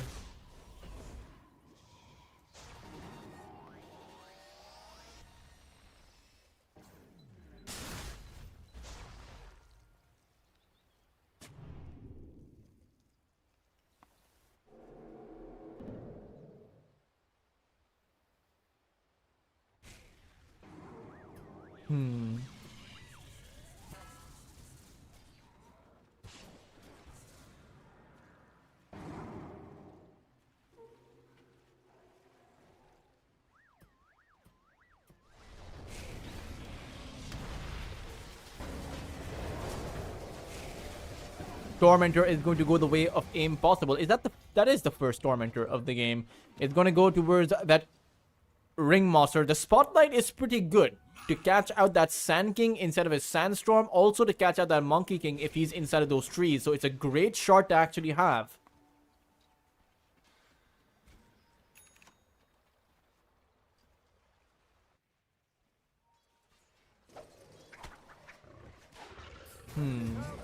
Ooh, Morales will actually go down as Bottega looks to chase after that Ringmaster. It's a hard kill to actually get on the Ringmaster, to be fair. He has the Wheel of Wonder, so should be able to make it out. As the fight continues towards that top side, Problems will also go down. I wonder if the Wheel of Wonder will be sent out. It does. Hypnotize and isn't going to teleport out. In fact, Vo is teleporting towards the outpost. And Darknia comes in through the gate. But still, it's an overall 2 for 1. Again, 1,400 gold going the way of Impossible. And 600 gold being lost from the 2 supports. So, considerable. But Queasy will also fall. So, it's I suppose it's a 1 for 2 in that regard.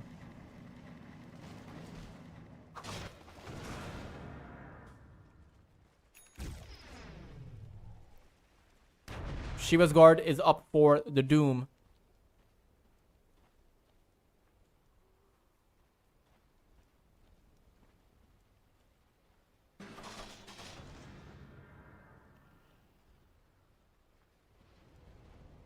Dire's middle tower is under attack. Are scanning.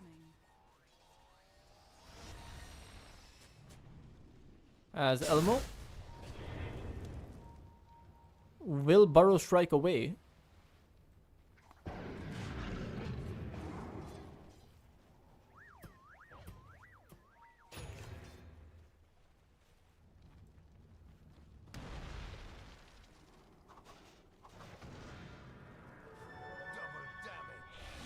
XNE is going to have his Lincolns popped and a Doom planted down. Has taken plenty of damage, so is guaranteed to actually fall. Bottega needs some support over here. Inside of his Wukong's command, his cavalry is arriving, but Bottega has decided to back away. Activates his BKB as Problems throws down the Noxious Plague.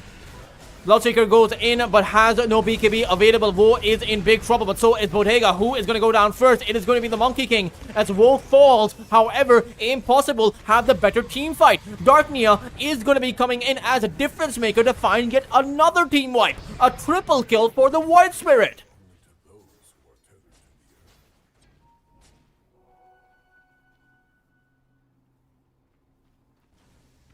And Impossible have secured themselves a 5,000 net worth advantage. Radiant structures are fortified.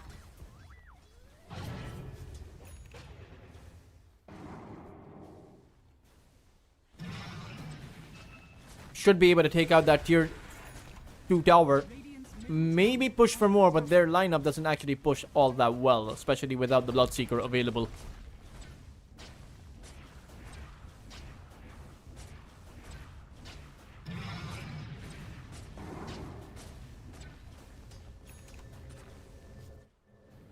In fact, Dartnia will actually just teleport towards that top lane. Radiant's middle tower has fallen.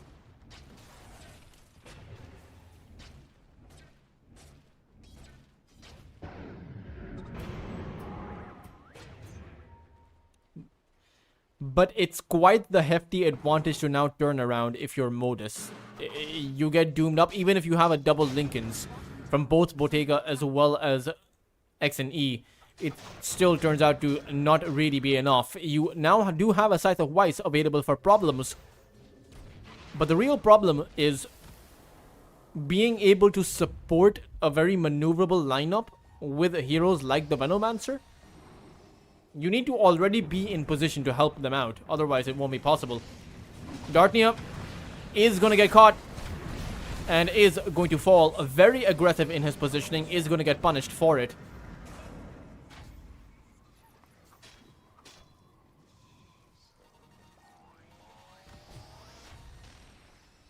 For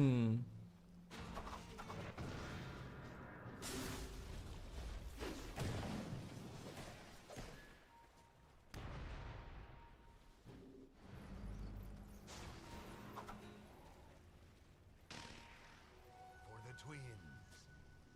Radiant are scanning.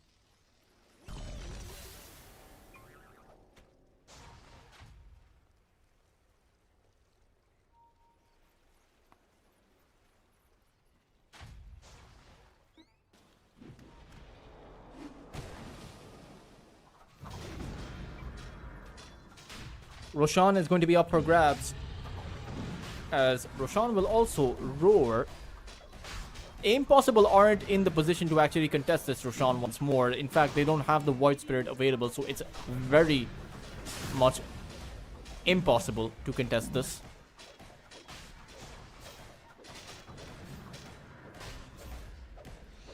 And that is the second Roshan. Aegis as well as the banner up for grabs.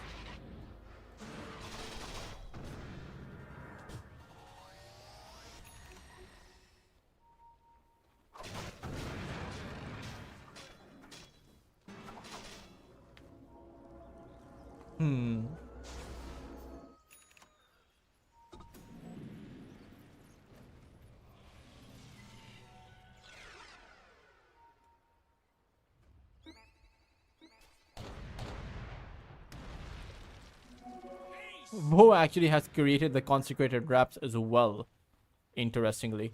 The magic resistance is actually pretty good, and the mines don't actually do much damage because it's the wraps that will absorb the damage first. I guess it could be. So it is a good item against the techies. And now you have Dartnia with the Aghanim Scepter that is flying out towards them. So you have the silence mechanisms built up. You can burst down those supports before they're able to do much, before they're able to send out their spells. 2 pulse charges.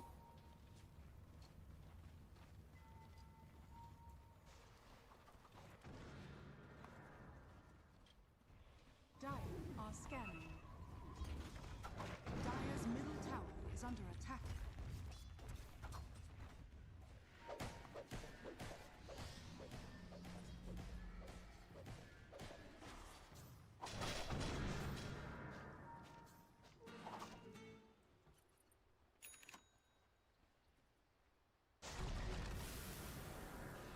Dire's bottom tower is under attack.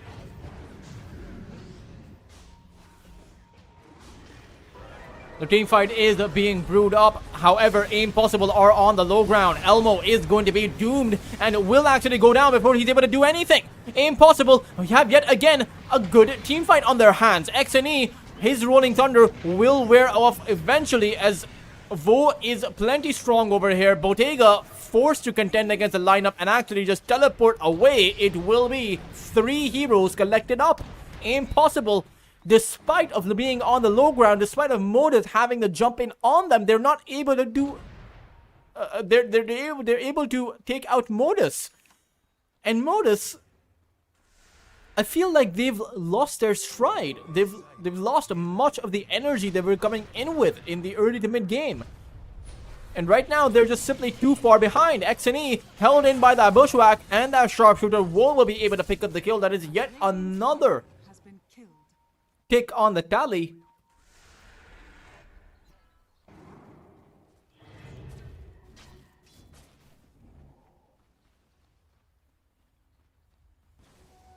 Radiant's middle tower is under attack. Radiant structures are fortified. Radiant's bottom tower is under attack.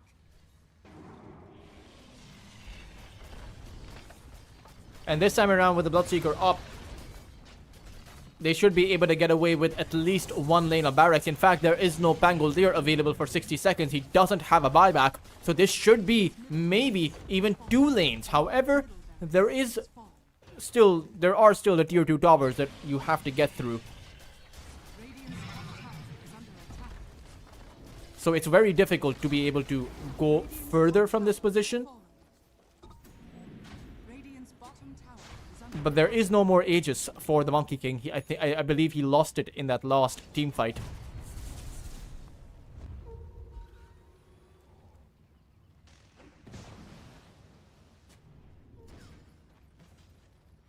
Morales, he's gonna walk in to his doom. It's not really his doom, but it's a doom of his own. Radiant's top tower is under attack.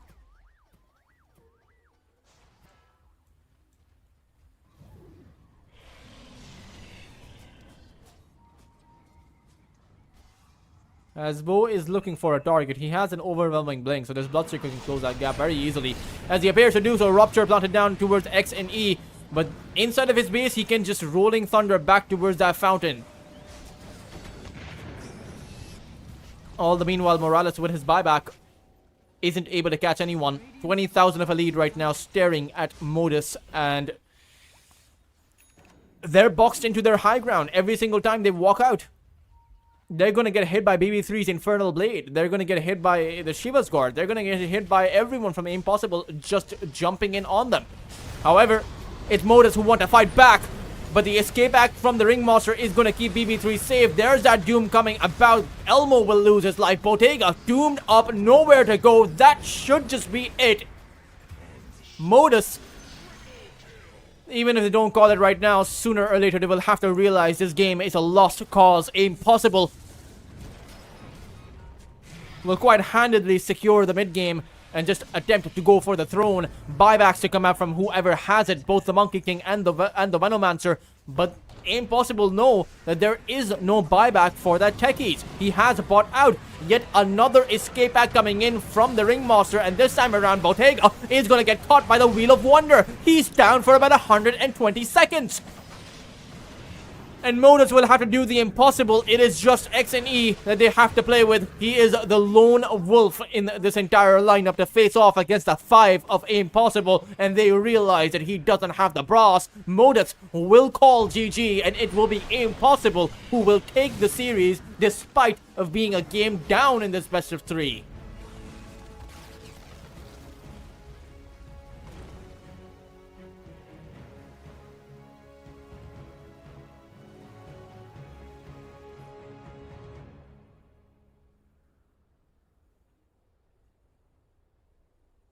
A pretty good run by Modus, a pretty good run by Impossible. The run continues though, as Modus are not out. We are just beginning with the group stage of over at the European Pro League.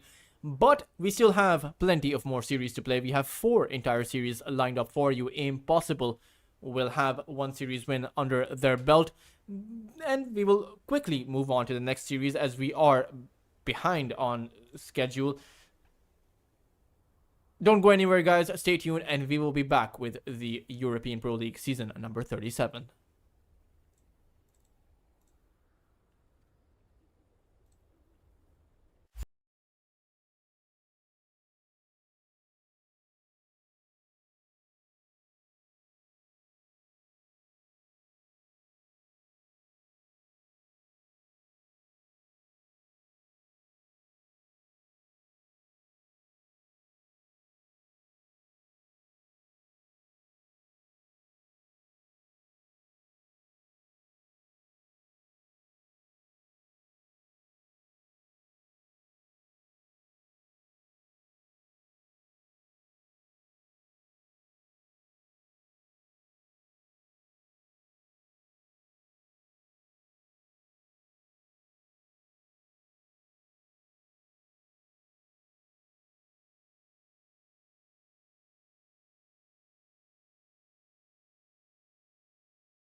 Out of play and dancing around at the silo for 1 and 2. Chased by the next one as Face Crack will take him. His first, but 3 more required. It's a clutch that he has to provide. But it simply will not do.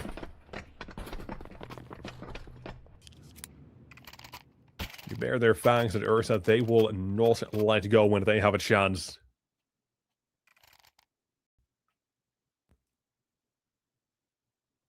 Today's a weird day.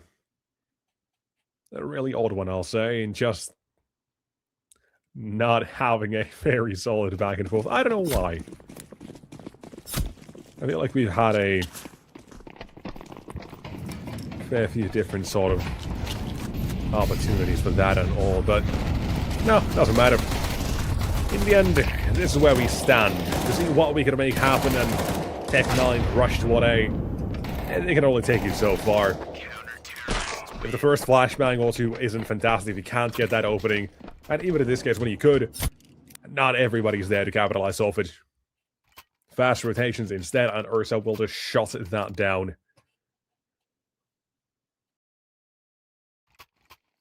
And okay. Apparently, yes again, it's going to be a Risky Bob type of show.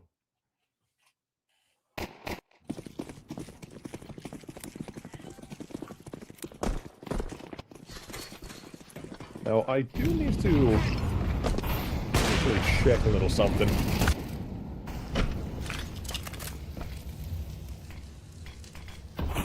And yeah, I just wanted to make sure I'm actively, or I'm actually aware of this. Or didn't get it wrong, but yeah, Risky Bob, as far as I do know and remember, yeah, he's always been in, or for the most part, has been in IGL. Now, the only question I really have is if he's IGLing right now, because they haven't obviously announced him as any sort of official player on this roster. I'm trying to look at it as well, the Wikipedia. We don't have anybody of the current 4, Axel Salazar, Alva Carnez, who is mentioned to be the IGL of this team. So I'm interested, actually, in that.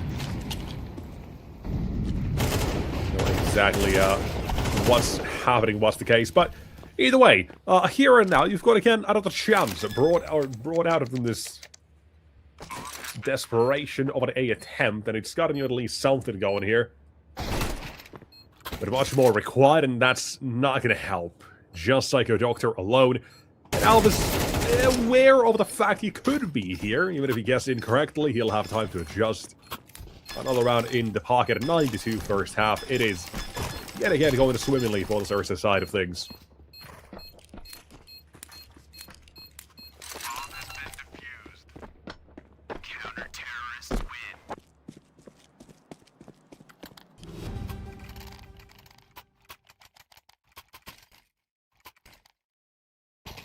Q. Q. O. And so, it seems like we might have another familiar, very similar game as previously. As much as I was begging for it not to be the case, not everybody gets there. Gets to have their say in the matter. And I'm even further as well scouring the web for the answer. And while I'm doing so, we finally got something working out here. I feel like if you know how it goes. If it doesn't work the first 4 times, keep going at it until it eventually does. And eventually has reached the present. Now remains in one of us is forward. He'll at least have a couple players tagged low. Place the nade correctly. Put the molly right. In the absolute most ridiculous BS fashion, this could work out, but realistically should never, and in this case does not. And so, that's it. Round of the board, 9-3.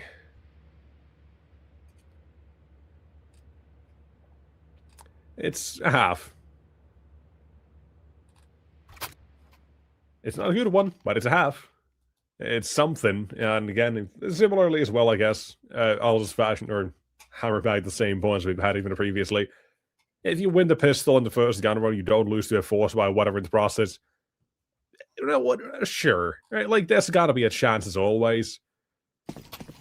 But my God, if it's got to be a hell of an ask either way.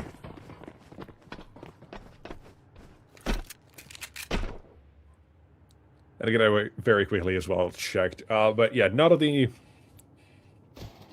the Wikipedia side of things has mentioned of any player on Ursa being in IGL before.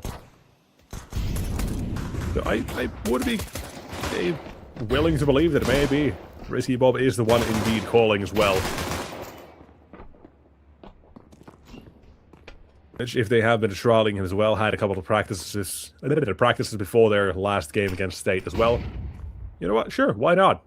And if it's still as well early on, you definitely can't expect to have these sorts of performances just by individual standpoint, where you're not too focused on playing the most clean, perfect Counter-Strike by the numbers. Yeah, you can certainly still expect an IGL to have these things when you are playing off the feeling and loose sort of comms and such. Let everybody do their own thing. But either way, whatever the case might be, will remain a mystery for the moment. As right now, we're looking toward round number 14. The pistol does go the way of Psycho Face, and very, very cleanly so.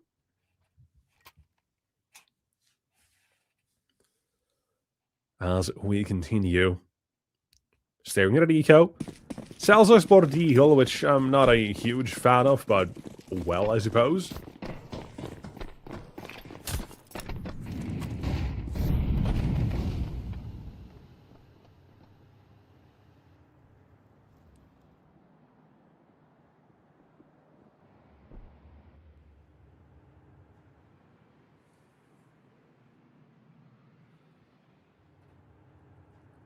We'll take a look at exactly how things will continue from here on out. Now, Ace has got himself the first. That ain't half bad. But more still required. T-side. Just wanting to buy some time here, playing real damn slow.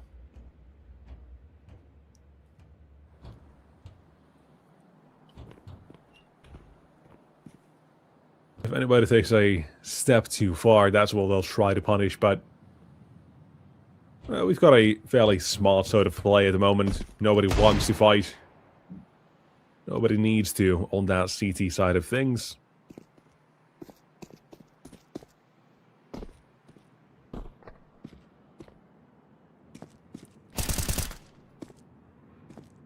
Now remains the last few seconds. Zeus into position, and that's one.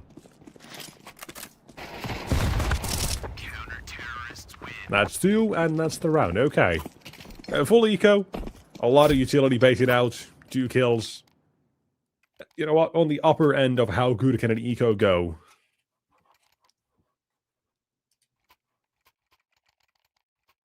Just a weird case where this is one of the lower end calls as well, because we've had these full ecos already today be ridiculous. Even on the last map, if you go back, 1 flashbang and all 5 taken down with USPs. Crazy stuff. But we moved on from Dust 2 and now on to this nuke. It's 9-5, and again, if you manage to get this one on the board, we're going to talk about Psycho Face maybe making this comeback. Something a bit more concrete than just a theory. With the opening delivered already, that might be looking okay. Like, you need to find these timings, and there's the one. Looking for the second, but it's not going to be happening. Slagzias into garage and out of trouble. Instead of creating some for Ursa, leaving Salazar and Alva stranded and on their own below. Well, they don't seem aware of the fact that somebody already could be there.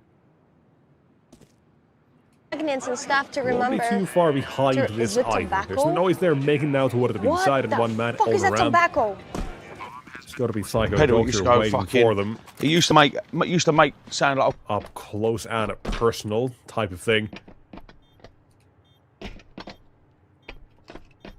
On the other side, Alv up close and Salazar behind him. Needed to find this timing and needed to make something happen and quickly. There's the one. Here's the assistance. And a flash into position.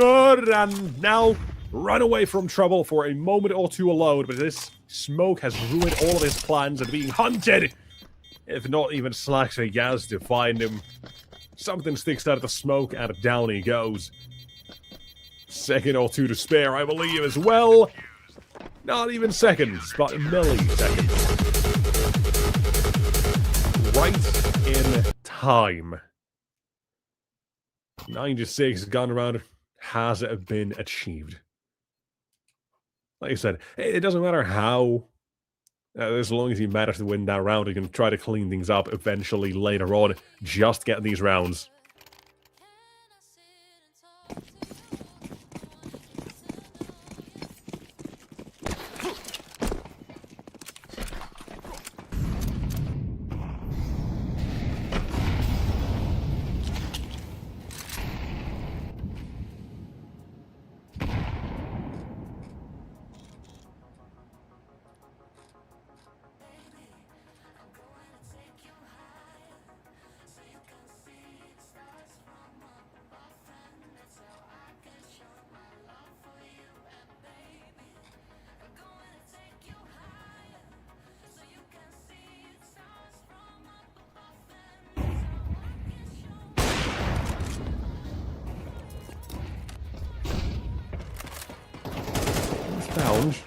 Played it slow for the most part, but when one piece of action begins, a lot more of it also does start to come through. Utility toward the site, softening up now Arbaraju is outside. A head spotted, only for a mode, but it does reveal access and enough to take him down. Quick to change positions. Gonna be clinging it back to a 2-on-1. With the bomb is now dropped, courtesy of Arbaraju. Alvin a duel against Slaxiaz is what's going to decide, however, this round. Force bite unsuccessful, and Psycho Face officially in the game. Now, apparently, Alv's quickly bought up an AK. Everybody else is going to be going for the half-buy. I love it.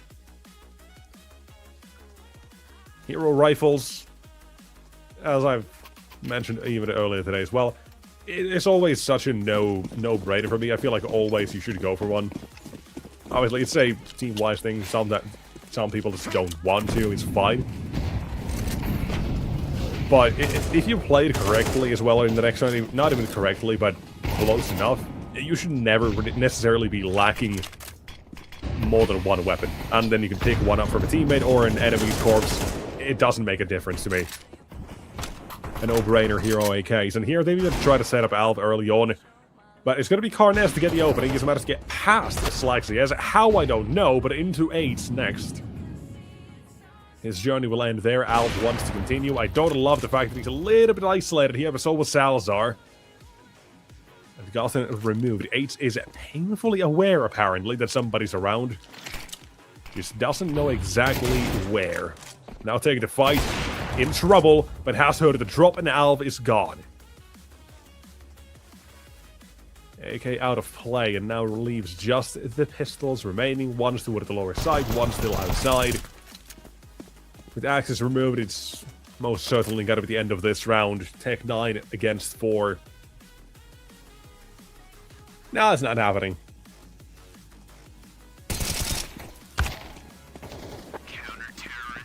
What a kill. That won't do you all too much good. Just the bare minimum, really. And like I said now, in this sort of situations, it really is a no-brainer. Like I said, all you have to do is buy or get Alv a Deagle or Mac that if he feels like it, have him be the utility man or somebody swap with him, and everything's fine. It just depends on how you really wield it, or who wields what weapon and utility in this. But it's have the obvious answer, I guess, Occam's Razor and all that, but he's got a Galil, some utility, that's still fine. like I said, it really is a no-brainer for me in Hero AKs. I struggle to see why teams don't go for it more often. But that is everybody's own choice to make. But we'll move past that. And into what could be a tied scoreline.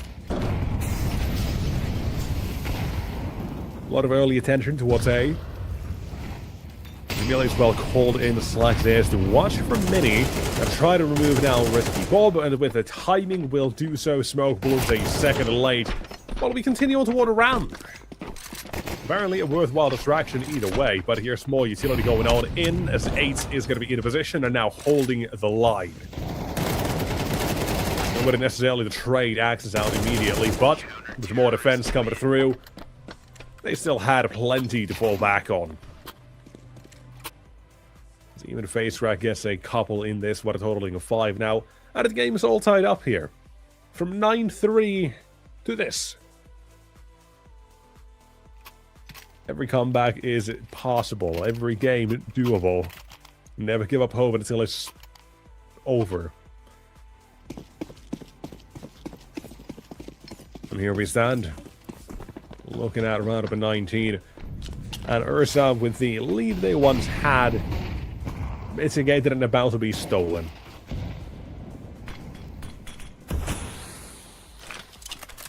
Well, certainly looking at trouble ahead of them.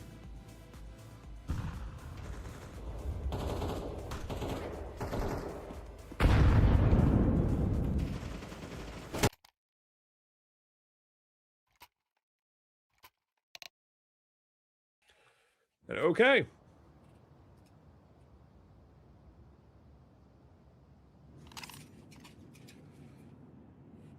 That is 10-9. I said the lead was about to be stolen. Nope.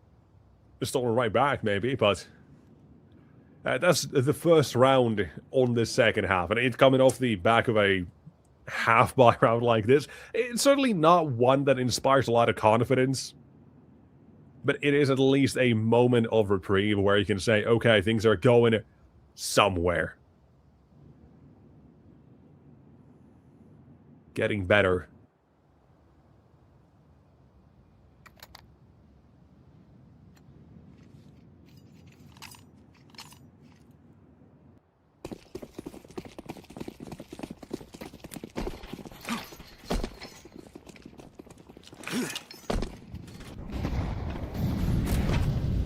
Let's find out exactly what is going to be done about this one. So, Slaxia's opening is there, but quickly traded back. We're going for a very fast-paced play, apparently. All toward the lower side, and it's not going well. Leaving us in a 2 versus 3 for the T side of our Psycho Doc is already around the corner. Looking to see if he can be taken down and found out. Yes, he can. Salazar will pass the first test. And now controlling ramp, we've got Alv. Where we're looking at up next is what the hell is happening with the current CT side. What are they doing? Information about B has been very much present the entire time. The bomb as well has been spotted. Yeah, this rotation is insanely late. If they're actually even going for it. Like, we look at the money, there's a reason they could say, no, we don't want to go for it, but... now they're moving? I'm surprised they didn't make any moves until now. As we look for this opening, it's going to be Salazar up top. Covered for by Albon around, but they're trying to make something happen out of this. What of this? Now contact. Out of the Molotov. Another kill, and one more to go. That is back-to-back rounds for Ursa, finding success, and at the same time, breaking their opponent's economy. Tak That's the sort of lucky Archimate break you're временем needing. взлетает. Even if it takes you the entire map to get here, this entire second half, 6 in a row you let him have. But it only takes 2 to break them. And it only takes 2 more to finish this entire map.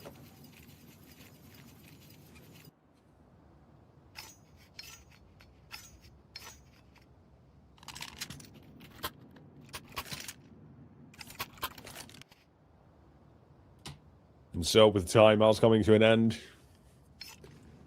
decisions have been made, and it is force buy to the end.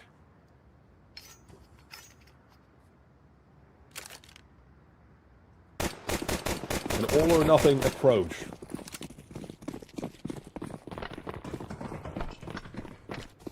Let's find out if that's the right one. Не or мига без not. сайленсера.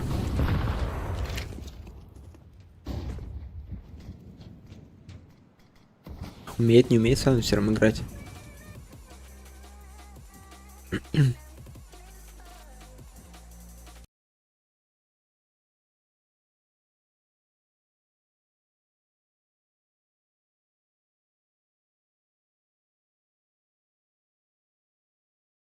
Тройка может быть. Да нет, наверное, панга, я не думаю, что тройка. Мид также поставят, как в прошлой игре был.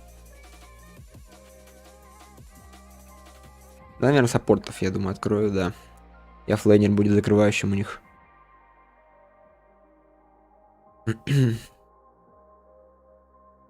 Ну кого, Рубика, наверное? Рубик не в бане. Рубика, наверное, возьмут глобал воровать. И кого еще? Инчинет, Дизраптор.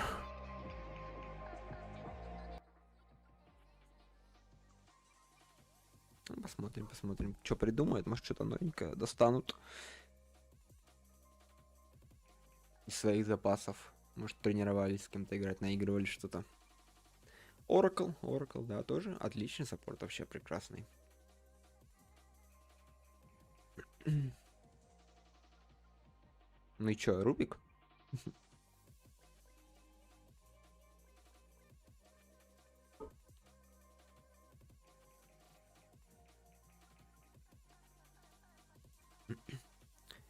Или может бетик на 4?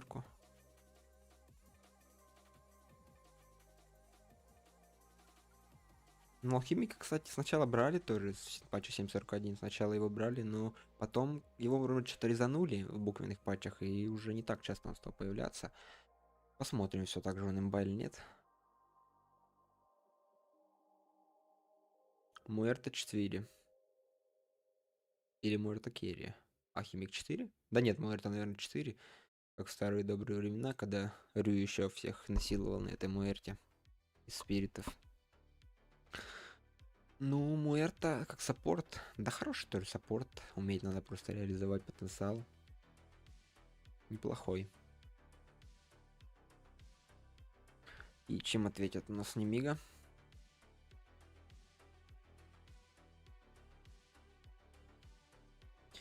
Кого надо сейчас брать? Оффлейнера? Троечку надо брать сейчас. Андерлорд.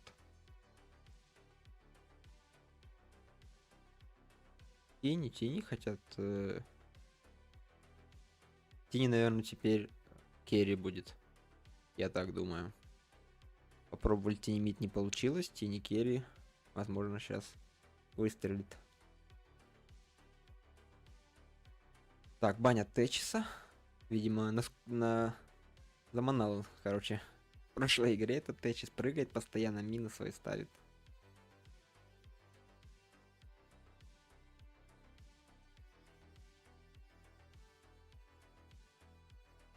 Ну кого? Некра может забанить?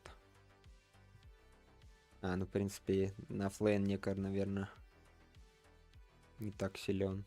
А что, Марс сейчас не играют? Марс тоже берут, я видел на тир 1 неплохо. Там есть глобал, Андерлорда банят. Да, лорд хорошо заходил. Кентавр, НС банят. НС тоже, да, довольно сильный сейчас в нынешнем мете оффлейнер. Но Кентавр вроде сейчас не играется. Против глобала как будто впадло на нем играть.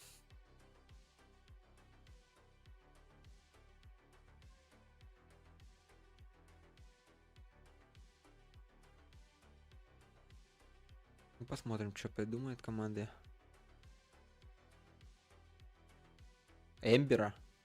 Они думают, что панга тройка. И там ДБ банят. Ну, ДБ, да, ДБ хороший. Хорошо тоже играется сейчас. Летает по всей карте. Нормальный, хороший, сильный флейнер. Со стороны бан Эмбера очень почему-то думают, что Панга тройка, сейчас доберут 7 ДК, 1В.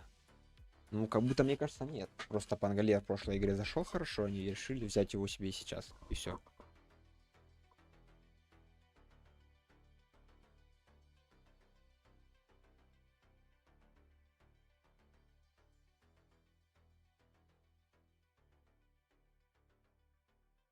Так, ну и чё? Тройку сейчас. Что из тройка осталось? Марскин Тауэр. Бэтрайдер. Лего. Ху-ху-ху. Легион Командер. В пиках мы видим ее крайне редко. Я помню, наверное, только играл... АТФ играл. И то они проиграли, по-моему, вообще салат эту карту. Но Регион Командер в Продоте очень, наверное, очень сложно ее раскрыть, очень сложно набить дуэли. Если она хочет быть таким керри, который вносит урон. Или просто решили из-за контроля дуэли взять Легионку. Или Легион 1, а тени тройка. Ну нет, это вообще неоправданно будет. Ну, как будто они похоронили себя этой Легионкой. Не знаю. Сейчас героя для мистера Морали. Скорее всего, мы увидим.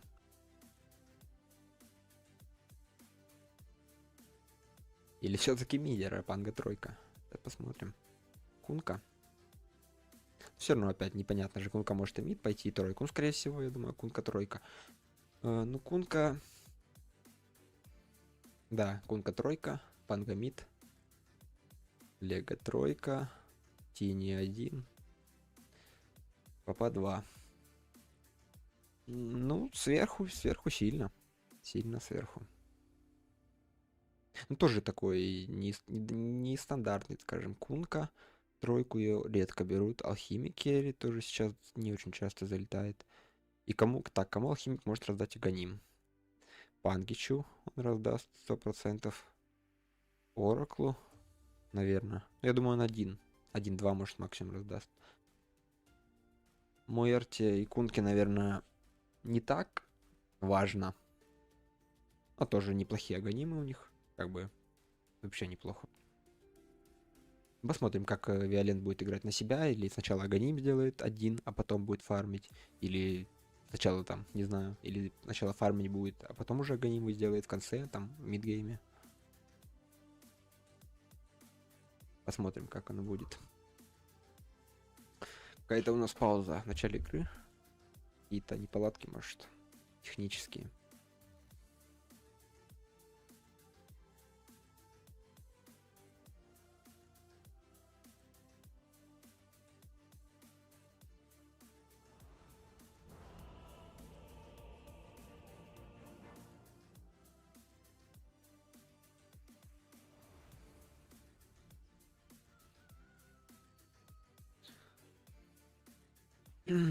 Так, ну и чё? 2-0, 1-1. Что думаете?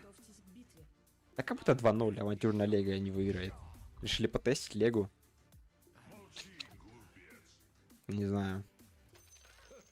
Ну, может, сейчас мы увидим просто какую-то другую игру от легионки. Что-то новенькое нам поднесут. Хотят какие-то движения сделать немига. Хотят ФБшечку оформить. Ну, тут 5 на 5 сейчас заруба будет, походу. Разревелились. И ушли. Дошли. Или не будет зарубы. Никакой. Разошлись миром, в общем, команды. Теперь смог нажала 1В. Они сейчас... Какая у них задумка будет? Хотят подраться, ФБшечку сделать или так просто? На ревил чисто. Он, Пангалер уже заревилился.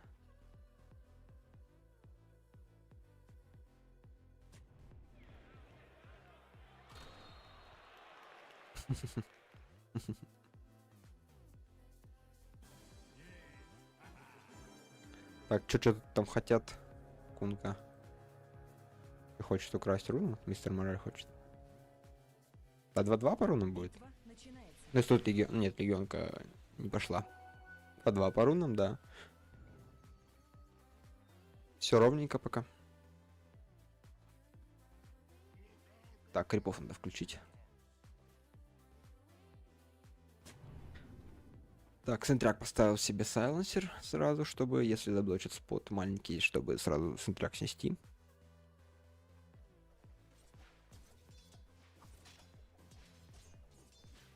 Квапа автоатачит стоит просто. Бизнес крипа. Ай.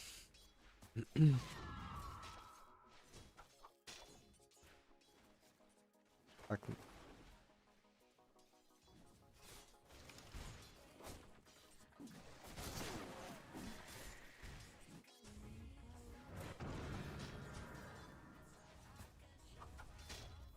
Что-то по первой пачке.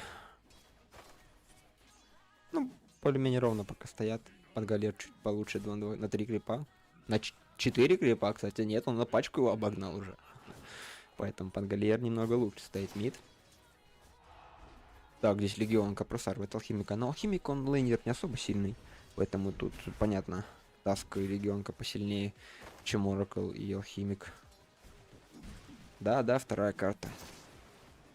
1-0. Я что-то не поменял, да, название. Сейчас поменяем.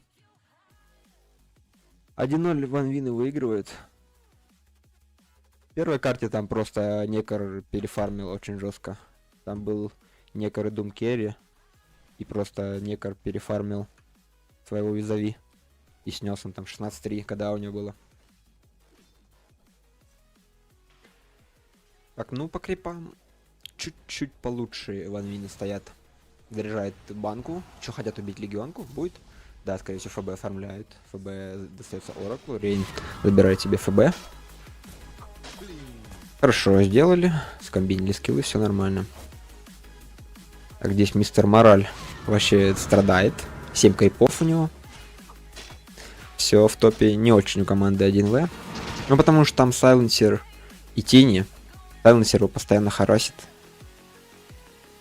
Эту карту, да, я не знаю, судя по прошлой, ванвины как будто просто по скиллове чуть будут. Не знаю. В прошлой игре Немига не особо себя показала. Там драфт вроде у нее был. Ну, драфт тоже не был такой авантюрный, а здесь еще Легионка. Вы Легионку давно помните в продоте? Я помню, говорю, что один раз, когда Амар играл на ней, и все. И то он проиграл в сухую. Я не знаю, Легионка... Так, что, Сайленсер умрет? Да, Сайленсер забирает Муэрта. Тини похарасил так чисто. Тини не заберут. 2-0. Выигрывает 1В, 1000. Преимущество на 3-й минуте. Как бы... Так, по крипам. Крипам мид ровно стоится. Коры плюс-минус там. О, просто убил. Снайпер, красавчик на Мерте. Убил Тини. До этой смерти стало хуже, потому что сейчас у них 4 крипа разницы у коров. Сейчас будет 10 крипов разницы, когда Тини возродится и прилетит на лайн. И мид тоже на 5 крипов обгоняет Сквадикс. Хорошо стоит мид на Пангалере, как в прошлой игре. Так, Лего. У Леги 19 крипов. Как бы нормально Лего стоит. Ну, у них линия сильная. Лего, в принципе, лайнер сильный. Лайнер. Боинг. Сильный лайнер Лего. Поэтому пока, может, она и хорошо будет стоять. Так, хочет сделать стак Oracle. Здесь какая-то заварушка у них с таском. Стак все-таки получился двойной. А хотя нет, здесь заблочил спавн. Таск заблочил спавн. Стака не получилось. Хотел Oracle для алхимика постакать, чтобы он зафармил себе. Так, какие-то... Алхимик пошел по тайную лавку. Ой. Что он купил себе? Колечко? А ничего он не купил. Просто так круг сделал. Убежал от Леги, просто чтобы она его не прохарасила. Ну, плюс-минус ровно. Но у Тини, кстати, отстал. Немножко. Топ-6 крипсат у него.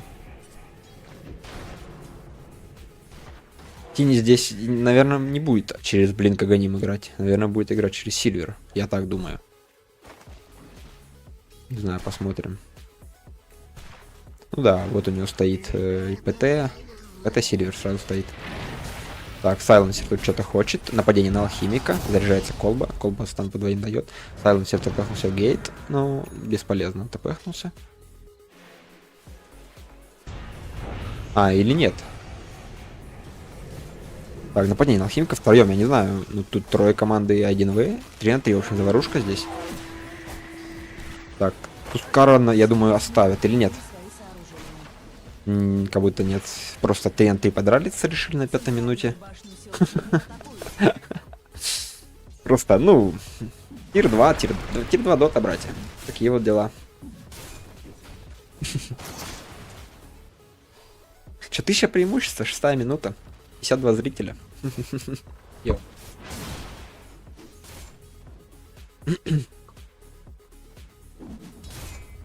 Ну вы реально вот верите, что Лего может выиграть в доту? И типа как Баби на 25-м талантом на дуэль перезаряжается, если выигрываешь. Ну, добьют, не добьют. Я не добил, не дотикал. Кунка тоже не такой простой. Не такой тонкий он, скажем. Его сложно убить. У него еще пассивка это. Верхнюю башню сил света атакуют. Так, ну что, крипстат пора выключать уже. Понятно. Общая ценность. Так, алхимик топ-1 это, но алхимик... Вот так, алхимик талк заберет, нет? Ну, как будто заберет, или нет, Фарифайр съедается. Не, Оракл прилетает, захиливает, все нормально. А то было опасненько. Так, Тини здесь нападает трое на Тини. Тини жирают, Сквадикс подошел, ганганул. И все отлично. Тини уже 2 смерти, 4-0 выигрывает 1В. Ну, как будто бешенцово. Пока что выглядит все. Тини топ-6 Networks, 2200 на 7-й минуте. Нападение на Оракла, вторым нападает тут Немига. Съедают Оракла. Хороший килл. 4-1. Тут алхимик здесь как будто сейчас... А, ну 6 уровень. Сейчас ульт нажмет. Не, с ультом не убьют. Не должен убивать. У него захил там огромный. Так, и прилетает... здесь прилетает Соник, вылетает в алхимика. Алхимика заберут. Таска не забрали. Муэрта тоже умрет. 5 человек Немиги здесь оказалось снизу. Уху. Ну, 5 стакнулись нормально, молодцы. 2 убили. Я не знаю, башню снесут, нет? Нет, башню, наверное, не снесут. 8-я минута. Ну, видите, стагнулись, что-то придумали. 2 килла нашли, алхимика убили, алхимику там били немножко. Красавчики, хорошо сделали. Так, что по предметам пройдемся? Алхимик, радианс, огонь, видите, сразу будет творить. Кому непонятно, посмотрим, узнаем. Так, что там? Я думал, нападение какое-то. Так, Кунка, фейзы, урна, а по терну будет. Против Леги, может быть, а по терну будет. Так, Муэрта, ну, саппорты понятно, у них пока сапоги. Через диффуза будет играть Сквадикс. Возможно, Солринг стоило против Квапы. Не Солринг, Мэшслэйр стоило против Квапы здесь взять. Ну, не знаю. Не знаю, все-таки. Ну, с диффуза тоже хорошо здесь идут. Так, Тини, Сильвер у него. Это Сильвер. А, нет, ПТ Сабля Сильвер. Вот так. Так, смакуются здесь. Под дуэль, наверное, хотят дуэль реализовать. Так, Квапа что-то летит ей. Пока что Солринг бот, ЛПТ. Лего, Фейзы, Блинк. Обратка БКБ. Пуска. Ну и саппорты, понятно, у них пока тапки только. Так, алхимика, ну, заберут, я думаю, под дуэль даже заберут. Хотя у него захил жесткий. Тут сразу 4 ТП просто. Сейчас, возможно, даже алхимик дуэль выиграет. Нет, все-таки Соник залетает.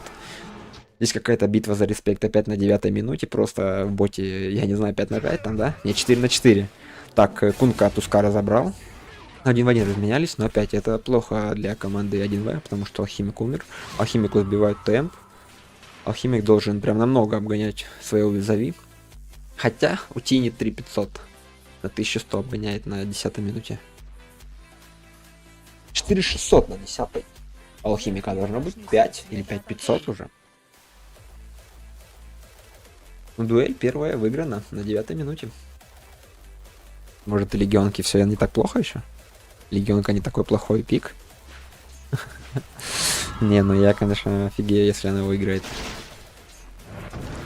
Под размя Сквадикс чисто с руной щита. Так, Таск здесь нападение на алхимика. 3-й раз хотят взять алхимика. И сейчас дуэль. А, до Лего далеко. Ну, алхимик уже третий раз. Алхимику, наверное, пора идти в топ, я не знаю, фармить, потому что тут его просто... Здесь все движение в боте. Уже третий раз умер алхимик. А почему не подошла Лего, чтобы забрать дуэль? Странное почему-то решение было, хотя она тоже была в боте. Но почему-то она не захотела подойти на дуэль. Странно, конечно. Ну.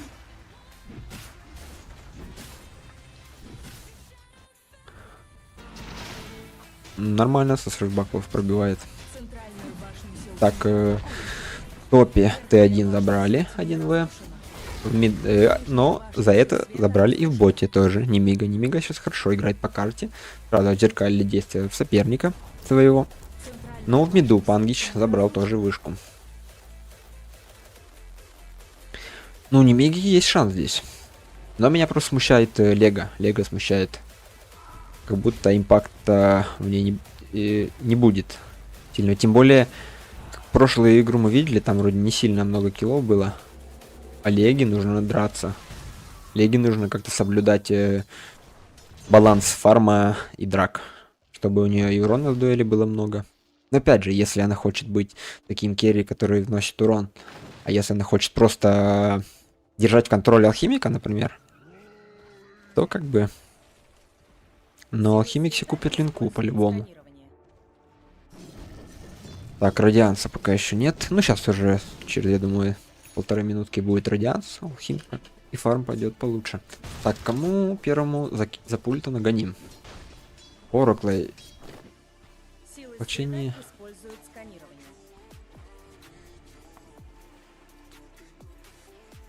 Гоним, ну, не часто, да, мы видим на орк. Как будто Пангич он должен запулить, а гоним первому. Или Кунки. Но Кунки... Ну, Кунки тоже сильно, на самом деле, в ранней игре. Сильный. Так, чё? Дуэль будет? Да, сейчас дуэль реализует. Ну да, реализует, забирает Оракла. Хороший. Хорошо, здесь спрятались. На сноуболе подлетели. Так, Легионка, блин, забирайте 20 дуэлей на 13 минут. Тем временем выход на Тини. Тини что-то давно забыли про него. Тини фармит себе спокойненько. Так, здесь, я думаю, Кунка просто забайтил. Сейчас Тини должны забрать. Сало. Сайленс на Кунке. Ну, корабль. Надо давать, наверное, или что? Да, по-любому надо давать корабль. Так, по 3 смерти, да, у коров, я смотрю? 0,3 Тини. 0,3 алхимик. Коров, в общем, в этой игре решили мочить прям жестко. Прессует вообще. 7000 на 13 минуте у алхимика. Нормально, нормально. Неплохой фарм. 4000, тем не менее, ведут 1В. 4000 это хорошо, но уже 3000 на 13 минуте. Ну, это не критично, конечно, но уже отлично. Алхимик, все, летит радианс к алхимику. На 13:25. 13:30 радианс. Неплохой. Так, еще хотят дуэль реализовать. Но беда в том, что смоки кончаются-то. Потом уже будет без смоков сложнее будет дуэль реализовать. Потому что... Так, Леги прилетел блинк. Сейчас хотят организовать. Еще не полила она блинк вроде. Хотят реализовать дуэль, но идут туда, где никого нет. В ту часть карты, где вообще никого нет. Скан делают. На скане никого не находят. Но Муэрту сейчас, наверное, заберут. Да, Муэрту заберут, я думаю. Или... Да. Заберут Муэрту. Легкий. Ох, блин, кстати, почти. Пунка засейвил. Так, ну, Тускара, наверное, разменяет за это даже. Да, Тускара разменивают. Ну, это в плюс для Нимиги. Так как дуэль заработала Легионка. Не разменялись с саппортами, как бы. А вот по голде. По голде чуть-чуть плюсе Нимига. Плюс-минус одинаково получили. Алхимику там забанили 2 спота, да? Или 1? 2 спота им просто забанили, чтобы вообще он не фармил. Говоришь, в этой игре на коров сейчас еще раз на алхимика выходит, кстати. Сейчас 0,4 алхимик.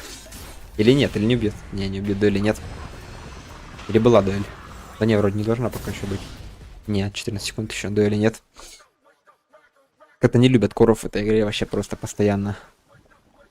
И алхимика прессуют, и Тини прессуют. Сверху на Тини вдвоем хотят Кунка с Муэрто напасть, но не хватит урона, Тини слишком плотный.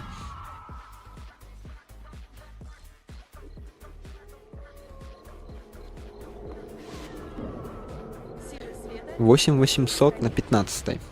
Хорошо, алхимик фарм. Что, Ганим не запулил никому пока еще? Нет, Ганим пока не запулил. Еще почти половинка Ганима у него только есть. Так, Тини, нападение на Тини. Дуэль дает в кунку, но дуэль в кунку ошибка, как будто бы не... или заберут. Непонятно. Дуэль дали, нет? Дуэль дали. Так, Пангича заберут, нет? Заберут. Еще граната в догонку прилетела. Ну, Нимига в этой карте играет получше, но тем не менее, хоть и 2 килла сделали, 5000 за 1В. 5000 ведут на 15 минуте, довольно-таки много, но обратите внимание, что алхимик слева в пике, поэтому они по-любому должны вести по голде. Если бы они проигрывали каким-то макаром, то это было бы очень плохо. Поэтому они ведут 4000. Так, Квапа залетела в Сайленс Муэрты. Почему не заряжал алхимик банку? КД банка у него была.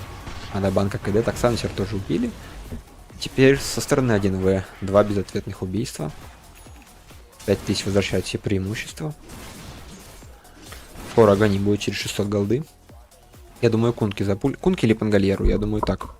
Муэрти у нее ж магазин. Аганим там что? Раньше покупали, я помню, все. Но Аганим... Муэрти тоже сильный Аганим. Более на такой минуте, на 16. Так, Муэрта и Кунка хотят какой-то движ сделать. Но они попадают на скан. Кунка ж корабль только давал, у него КД 50 секунд корабля, еще что-то они хотят, куда они хотят, непонятно. Ну, они тут... 3 человека из Нимиги здесь, я не знаю. Сейчас как бы они сами тут не умерли. Но 4 человека из 1, 4 на 3.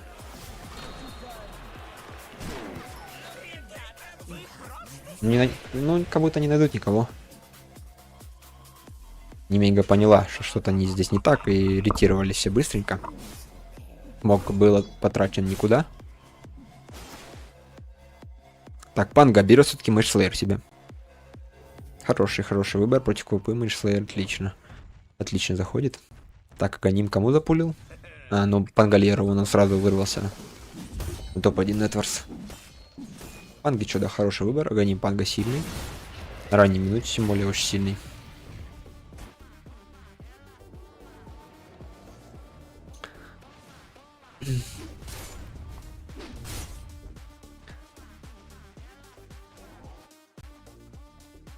Так, 7000 преимущества тем временем стало. Так. Опс сломал опс, тратят глобал, дуэль заработали хорошо. Ну, кстати, у него на 18 минут уже 40 дуэлей. Так, Таска убьют здесь, ну, скорее всего, убьют. Так, дальше хочет катиться Пангальер. Так, закатывает Десайленсер, Сансер убивает Легу или будет? Что-то на Легу, ну, скорее всего, нет. Так, Тини заходит, файт. Так, у Тини ШБ сабля. Тини убьют, нет? А Тини, походу, сейчас и убьют. Так, Тини... Не добьют. Или есть, тесты есть? Надо бы добить Тини. Добить. Хорошо, Тини добили. 9000 преимущества. Получился 1 в 3 размен. По итогам боя смотрим. Ну, нет, это, наверное... Ну, это 1 за 2 вот показывает итог боя. Чуть-чуть в плюсе 1В. Но преимущество 10000 на 18. Уже как бы весомое, так скажем. Че, алхимик будет еще Аганим тарить или уже нет? Или уже будет? Ну, уже блин купил? Нет, наверное, вот, как я и говорил, один Аганим он сделает, и потом уже будет себя собираться, а там уже чуть попозже делает Аганим там Кунки, Муэрти, Ораклу. Ну, не всем, я думаю, Кунки он сделает. Так, алхимик прыгает в Легу. Ну, Легу заберут тут. Тускара, наверное, тоже заберут здесь. Да, не уйдет никуда. Ариэль. Или прыгивает Пангич его шарды. Они убьют, да. Много он урона со сэшбаклов наносит уже со своих. Так, Тини. Здесь нападение на Тини. Дасты есть, вижен есть. Но он не по центру вроде. А, да, по центру стоят. Дасты используют Оракл еще на всякий случай. Если он выйдет из радиуса центра. Так, Тини умер. У Тини сколько? 1.5. 1.5 Тини. Видимо, Тини не герой, не Миги. Что-то с Тини они не особо получается у них играть. Ну и дадим должное то, что в этой игре Коров душат именно первую позицию очень сильно. И алхимика душили в начале, и тени душат, уже 5 смертей у него.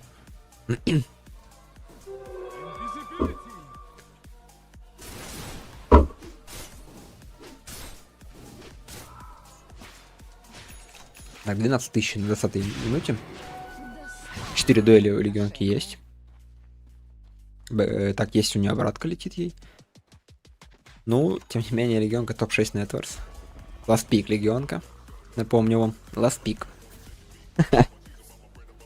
Как будто неоправданно было.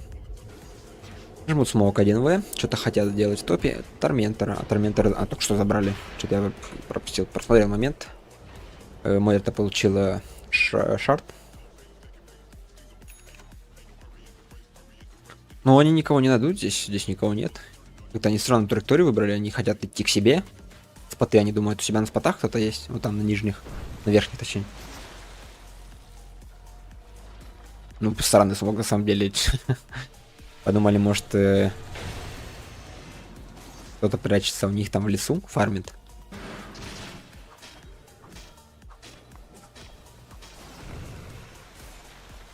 Так, ну алхимик уже догоняет Пангальер. Ну это алхимик, это герой такой. И если он не будет всегда топ-1 Networks, то он будет проигрывать. Но он просто сейчас запулил Аганим, и сейчас скоро опять будет топ-1 Networks. Алхимик что планирует? Блудторн? Не, БКБ, наверное, да, он ему летит, я так думаю. Да, скорее всего, БКБ к нему летит. Верхнюю башню сил тьмы атакуют. Да, БКБ летит к алхимику. БКБ он уже будет. Наверное, ему линку, наверное, стоит взять. Хотя, не знаю, Лего 8800, стоит ли брать линку, не стоит.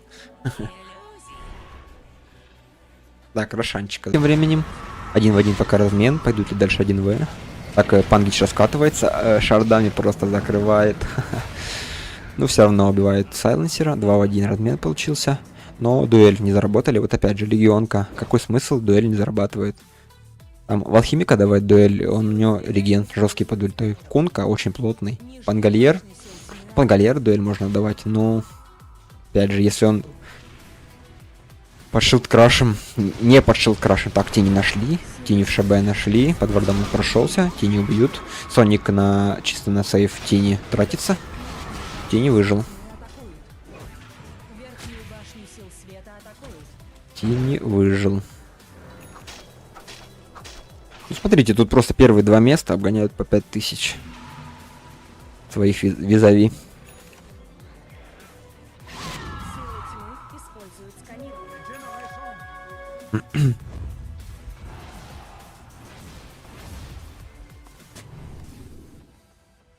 Так, что-то хотят здесь Немига. Все-таки хотят подраться. Смог, может быть, последней надежды уже. Но Оракла убили. Ну, опять это Оракл. Ничего страшного, что его убили. Дуэль не заработали. Как, ну. Хотя вот сейчас алхимика убьют. Опа! Вот это уже опасненько. Алхимик, Муэрта умерла тоже. 3 безответных килла дают Немига. Че, 1-1? Заявочка на 1-1? Ну, у Леги сколько? 50 дуэлей? 60 дуэлей уже. Ну, не знаю. А чё, кстати, чё тебе алхимик тарит? Луторн какой-нибудь? Кераса пока еще не придумал. Так, Кункич Хекс делает, у него есть Шива. Так, Тараску, да? Да, Тараску Кунка делает. Тараска, не знаю. Тараска, ну, не знаю, оправдана, не оправдана ли Тараска. БКБ как будто бы лучше сделал. Так, ну и Линкинов мы не видим пока. Если диск, Oracle будет диск хороший выбор. Да, Линкинов мы не видим здесь. Каких-то. Не хватает, может быть, от дуэли регионки. Так, Тини гарпун себе дофармливает. Квапа Каю нафармила, Каю Сашу, Каю Яшу. Каю Сашу, да? Каю Сашу. И Шива. Идет следующая. Регионка Аганим. А Аганим у нее, по-моему, вообще не стоит того, чтобы ее покупать. Нет, Яш, по-моему. Ну, не знаю, как будто Аганим не must have item. Даже может быть ошибка. Да, Саша и Маша.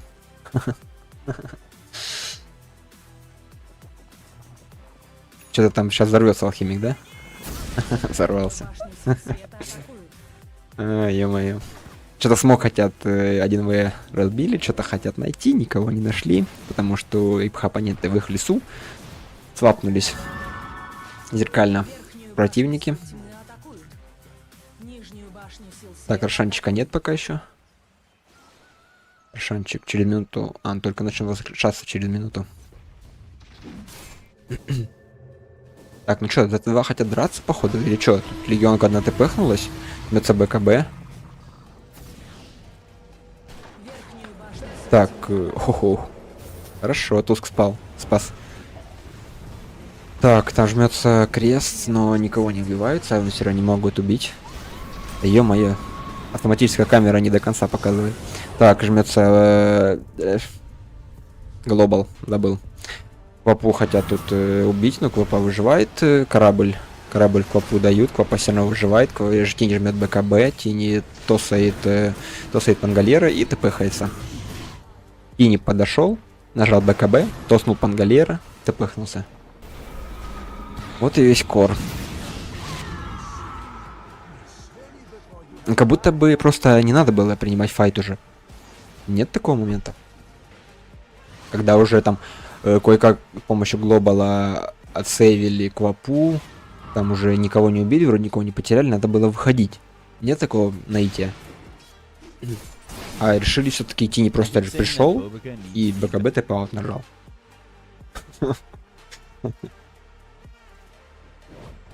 Не знаю.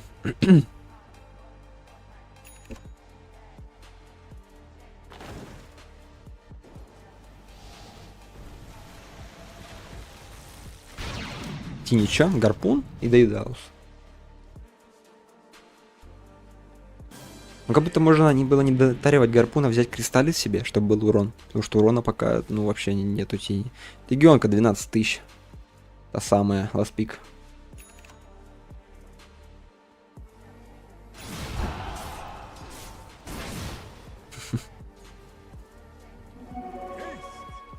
Стул находит сквадик здесь. А что, он ботл продал же, что ли? Или он использовал? А, ботл у него в стэше лежит.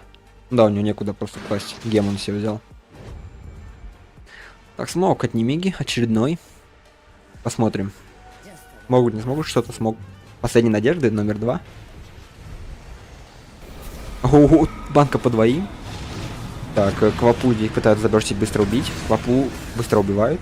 Все, надо выходить Нимиги, срочно бежать со всех ног.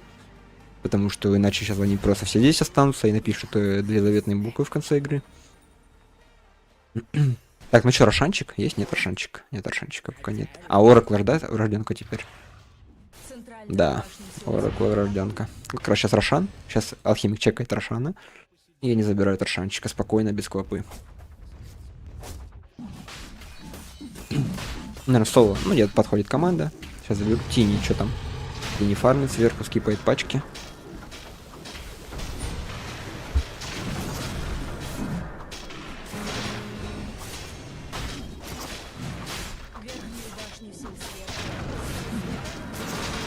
Чё, тут, наверное, алхимик уже возьмет Аегис, а не Пангалер.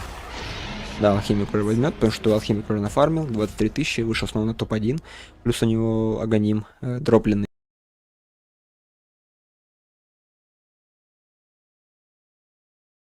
Дропнул на Аганим по Ангичу.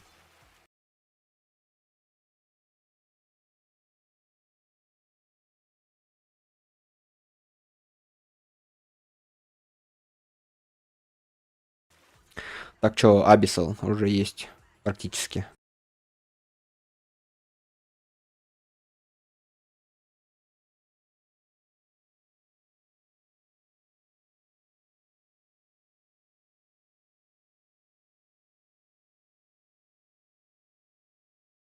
Шард, а шард даешь что алхимику? Так, тем временем налево.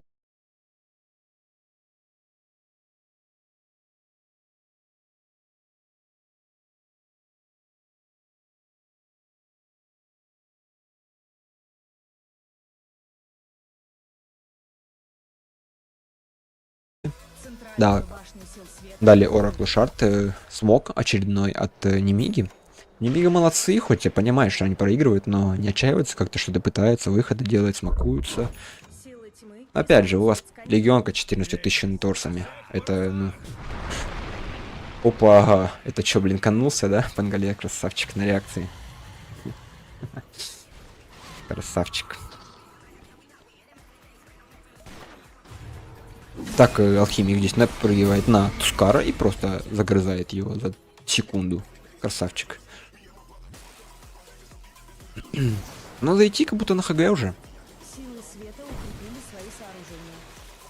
Уже готовы, я считаю. 1В.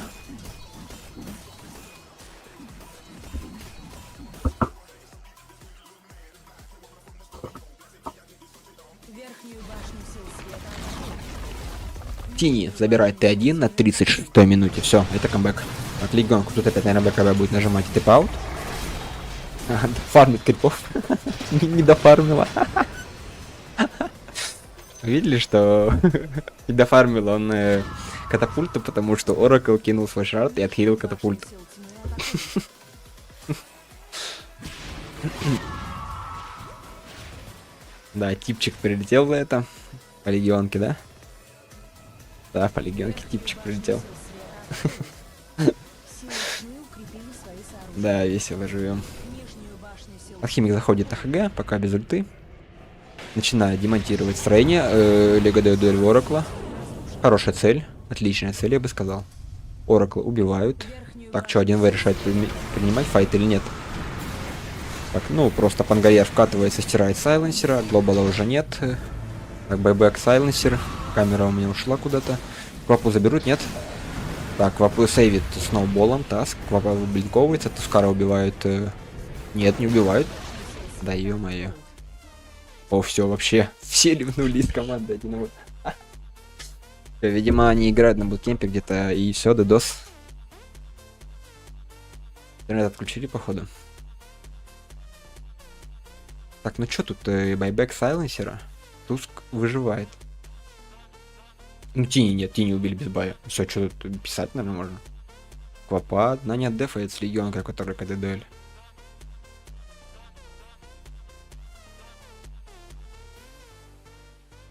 90 дуэли набило 37 минут.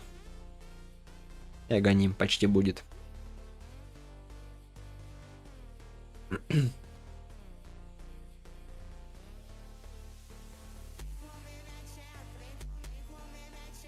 Ну чё тут? Ничего не пишут? А ну хотя кому писать, все ливнули.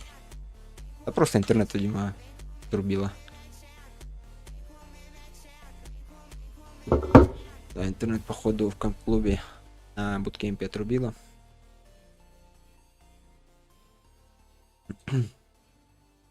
А чё по шмоткам давайте пока пройдемся. Ну, алхимик уже, чё ему? Агонимы остается фармить. В команде своей, ну и Тарвела можно взять. Хотя вместо Тарвела возьмет, наверное, Кунка, Тараска, Шива, Урна. Здесь это шмотка на радиус заклинаний. Лотус, правый драфт. Против кого? Скидывать сало? Да, скидывать сало. Лотус взял. Нормально, оправданно. И оттолчик. Оракл. Ну, наверное, один диск где-то должен быть. Либо лететь, либо... Блинк себе взял. Какой он диск? Блинк себе взял просто. Так, Тини и Кристаллис купил себе. Да и дал остается. Ну, наверное, он уже больше ничего себе не купит. Я думаю, сейчас уже все напишут, если не будет рестарта. Так, Квапа, БКБ. Наконец-то, да? В левый драфт. Раньше БКБ требовалось. Как будто бы. Потому что, ну, там Кунка, Муэрта, Оракл. У него никакого нет диспела. Хотя нет, он, наверное, не покупал БКБ, потому что у него есть сайленсер в команде. Он думал, что, если что, глобалом он засейвит. Ну, такое было, да. Разок было такое. Вот здесь вот, когда дрались. Засейвил глобалом Квапу. Лего Агоним несчастный. Тускар. Агоним тоже половина еще осталась. И стала рефрешер. Ну, наверное, он не купит рефрешер. Я не думаю, что он...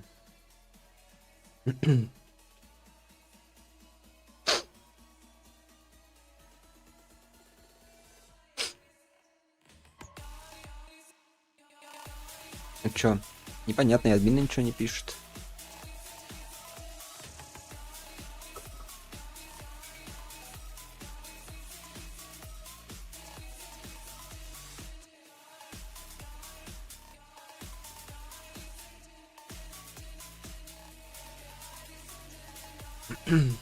Чё, парни, верим в камбэк?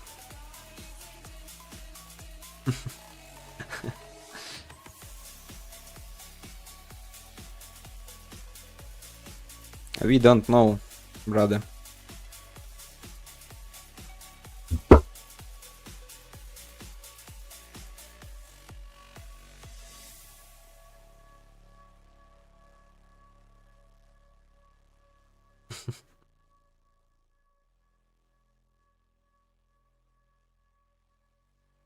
Because this small turnier.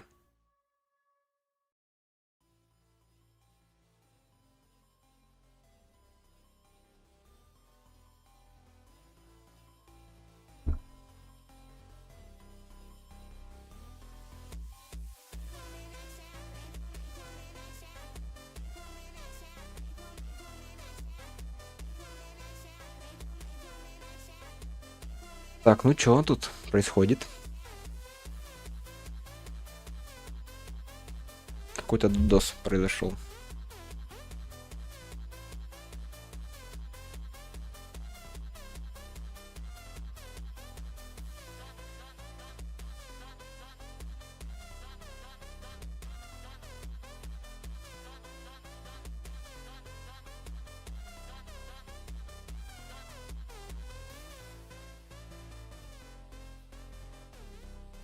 Привет. Да нет, не минут, наверное, 7-8 пауза. И все, вот, видишь. Пока сидим, непонятно, ничего не говорят. DDoS, видимо, просто. Да, в интернет просто упал. В компьютерном клубе или где они там на буткемпе. Ну, пока ничего не пишет ни администратор, но это админы. Ничего не писали. Непонятно. Просто ливнули в моменте и все. А в талу все возможно, да. Там же есть какой-то регламент по паузам. Там несколько пауз они могут ставить. Там вроде соперники могут им свои паузы отдать. А потом техническое поражение засчитывается. Нормально, да, так они просто заходят на ХГ. Уже все, уже тени без байбека, все, они выиграли. Остается только ГГ написать. И тест просто вылетает. Да просто пусть Нигма, ГГ, не Мига. ГГ напишет, и все. Ну чисто по-мужски, потому что они же проиграли эту игру.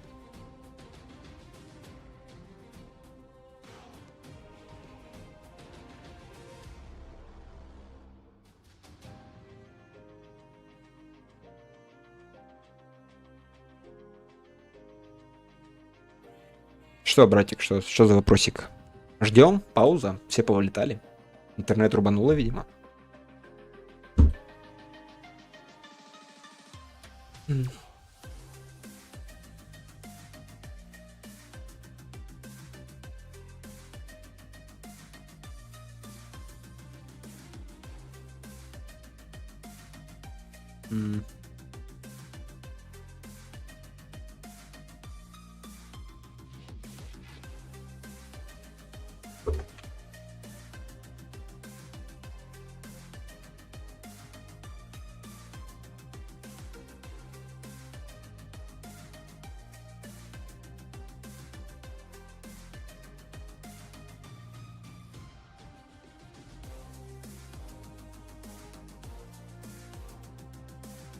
Так, ну чё, парни, как отметили 1 мая, рассказывайте. Пишите в чатике.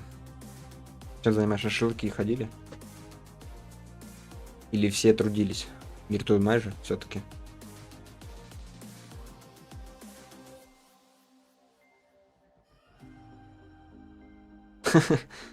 Ну, как будто да, как будто ГГ. Ну, видишь, пока что DDoS у нас тут. DDoS-атака идет. Это, видимо, и мастера не миги. Просто отрубили им. Yes, бро.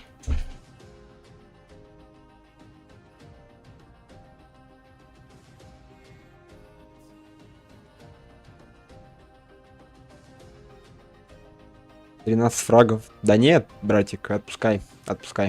Все, как говорил великий и ужасный. 15 фрагов не будет здесь. 42. А ты что, 55 поставил больше?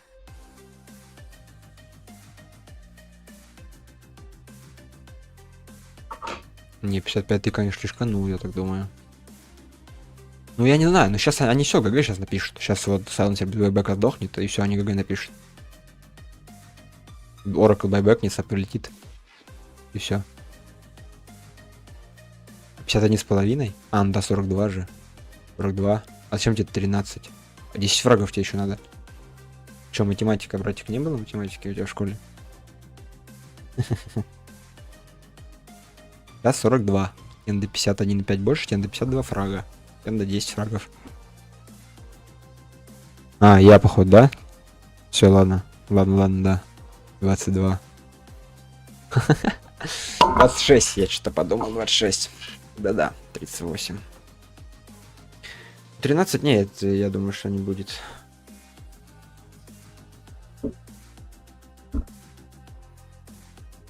Что там? Где почитать что-нибудь? Будет, не будет, что-то случилось? В интернете вроде ничего не пишет.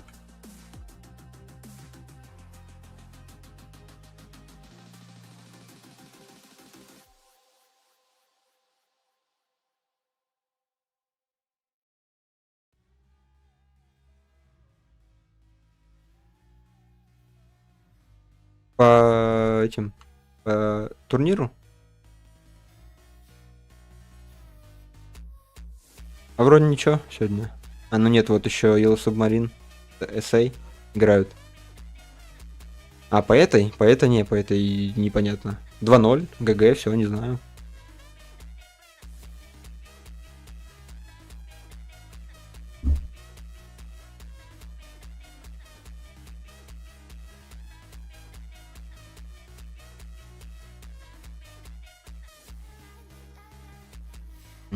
Непонятно, что там случилось.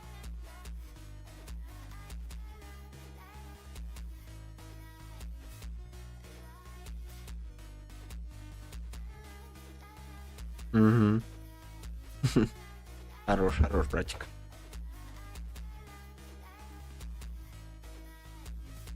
Может, они поехали куда-то в другое место? Ну, я так быстро не переместишься.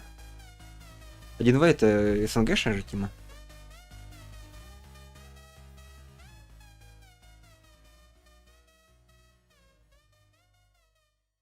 Ну да.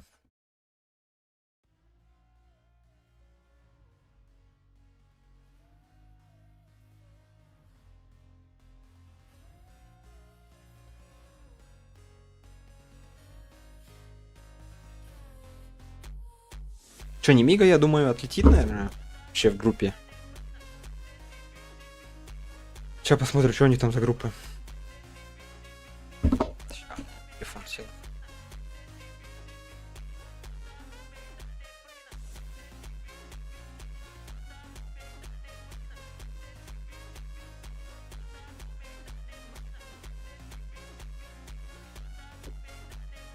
Так, что у них тут? Один вин, Маус, Немига, Цар, Yellow Submarine. Немига, наверное, да, я думаю, Немига отлетит, потому что... Ну, Мауза тоже... Ну, не, Мауза, там еще с заменами двумя. Посмотрим, может, они лучше сыграют. Сары хорошо играют, как мы смотрели на Валачи последний. Ну, и как бы... Yellow Submarine, вот, не знаю, за состав у них Yellow Submarine. Шигут, Сурайн, Батюк. Батюк, который за Спиритов играл. Заменен на прошлом турнире. Вот Михакода. Ну, как бы Yellow Submarine должны Немигу тоже раскатывать спокойно.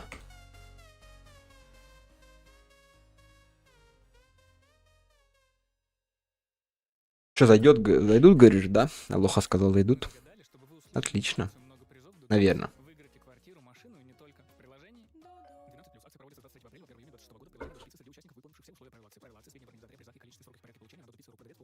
No. Один win, don't win this tournament.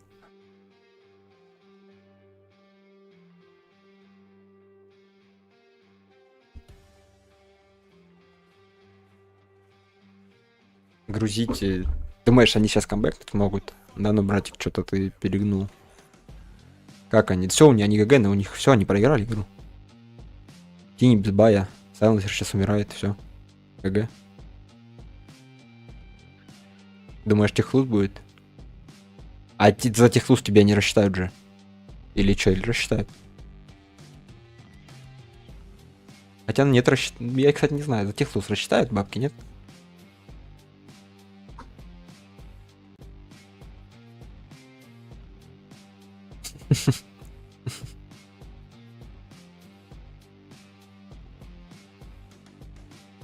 Ну да.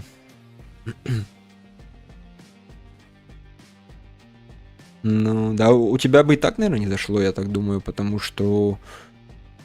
Ну, я не знаю, как тут еще 3 минуты могут продержаться. Тини без бая у них весь урон в тини. Ну, Квапа что-то подвигается. Олега тоже бесполезная.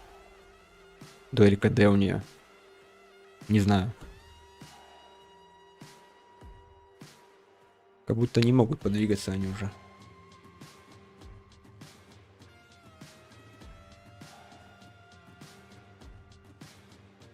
Так, а что во второй группе? Сейчас посмотрим.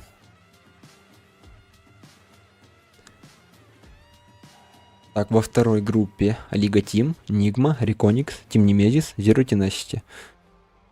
Ну, тут какая-то более такая рандомная группа.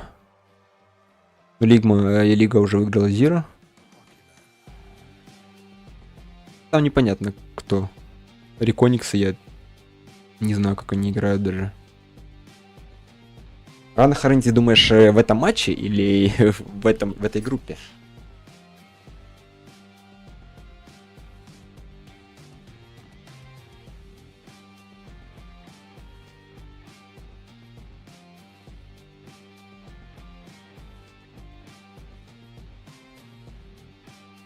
В группе? Ну смотри, я не знаю. Там вот один вин, но они их сейчас выиграли, по 2-0. Как бы без каких-то особых проблем. Мауза 2 заменами, согласен. Но там Мауза, блин, тоже сильный. Ну, Мауза тоже могут быть мясом. Сары они сейчас как будто бы на подъеме. Они на Валачи, вспомни, как играли хорошо. Хорошо, достойно себя показывали. Yellow Submarine, вот, не знаю, вот Yellow Submarine, да, тоже могут подкачать. Я не видел вообще, как они играют. Ну, там тоже вроде составчик неплохой у них.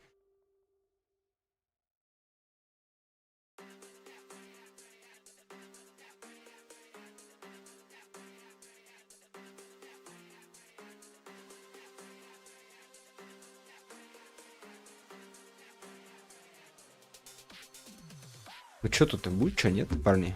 Кто там говорил про лоху?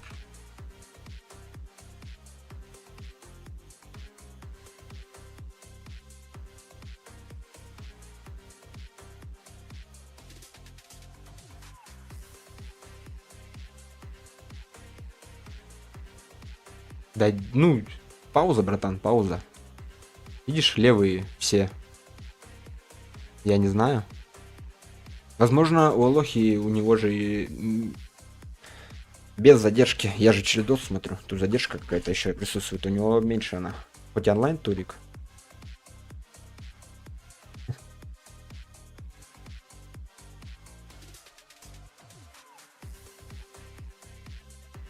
Кстати, обычно админы пишут что-то в чате. Там сколько минут осталось, нет?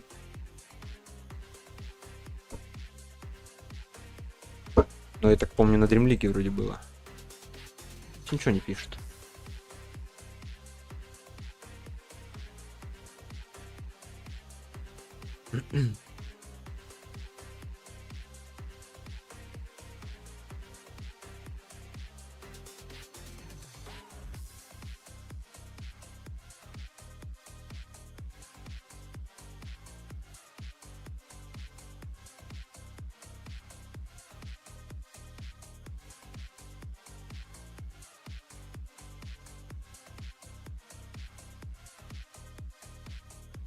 Да, вроде зашли. Я к Алохе зашел.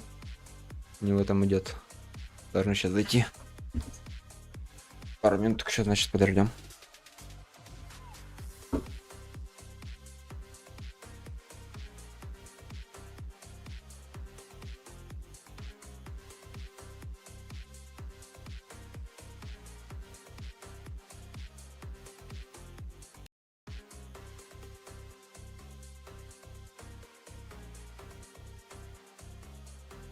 Почему мне пишет средний битрейт трансляции слишком высокий?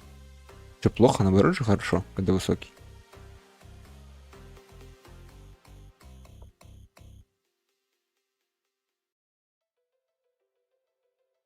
Так, ну чё, ждем. Еще минут должны вроде запуститься.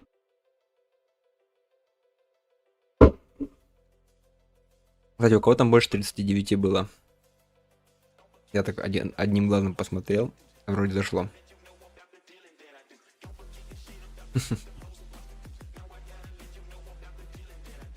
Непонятно как, конечно, непонятно, что они придумали.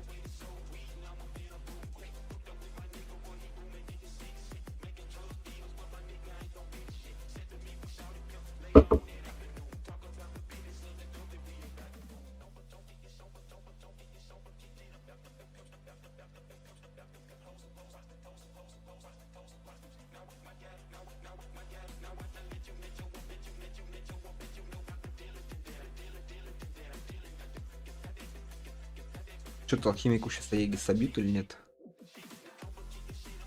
Да как будто нет. Вот они убегают от него наоборот.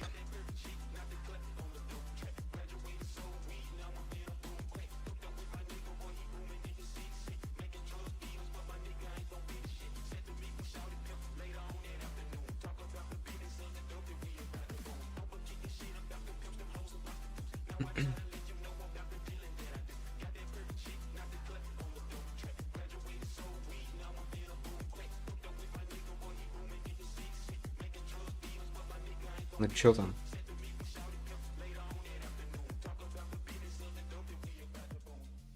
Мига сейчас думает, как им перевернуться. А бай, смотри, братан. Вот бай, видишь? Вот зелененькая. Какая зелененькая? Золотая каемочка, видишь? Это байбеки.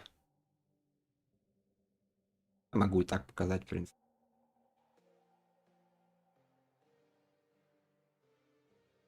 Ну чё, 2 бая. У 1В. 3 бая у 1В. И 1 бай. У Квапы. Так вот.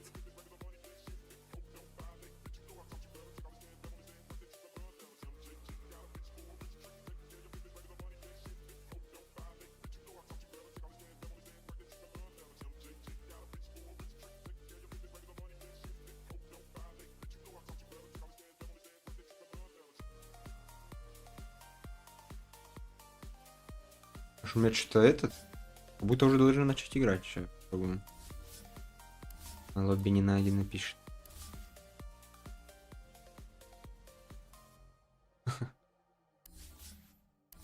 И не найдено.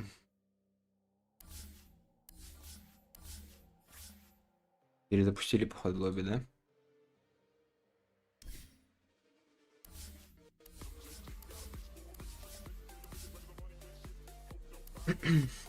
Ладно, парни, давайте чё? Видимо, видите, не хочется нам не заходить в лобби. Я просто час ночи уже. Пойду я спать. Давай всем ББ. Завтра увидимся, я думаю, завтра подрублю. Там Сара с кем-то играют, силу с баринами вроде. Завтра подрублю. Все, давайте, доброй ночи.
So starts off slow for Bebop. Pistols only. Should be easy pickings for the Alper. I say that, but the flashes come in, raining down. And GXX could be run over. The pistols are in. GXX brings his own, but it's 3-4-3. You keep it open. You keep it even. But Ray 5 has found one. That's this balance left all alone. Big green in the hand. Can he do much damage with it? They gotta push through. Needed to find a kill, and he will not be able to land a shot. So that's Astro denying 2 match points. Still 5 more to go if they want to tie this one up for an OT.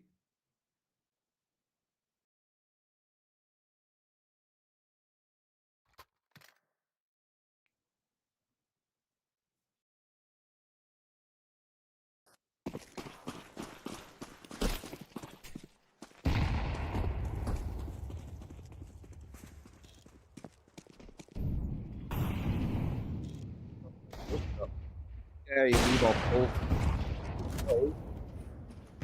He's able to do 24. Any one of those might be enough. But clearly Astro is going to be closer and closer.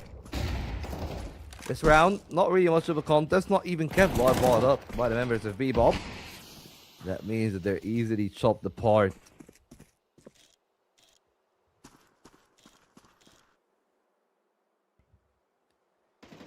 Kind of play that I guess every sniper dreads. Right, GXX in the round before. A pistol's creeping up on you on B main, but if you're a rifler, that's a dream. Just hold mouse 1. Watch the kill feed light up. Yes, that's what I thought. Good initial shot. Dushka actually finishes it off.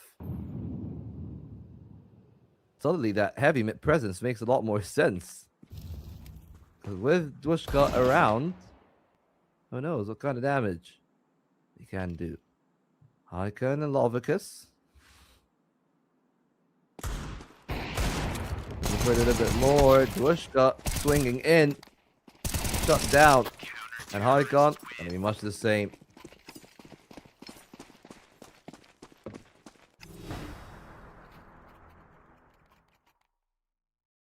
Well, that one was a foregone conclusion anyway. So the real question now is, can Bebop close it off right here? Real gun round, real pressure. Will it be applied to them?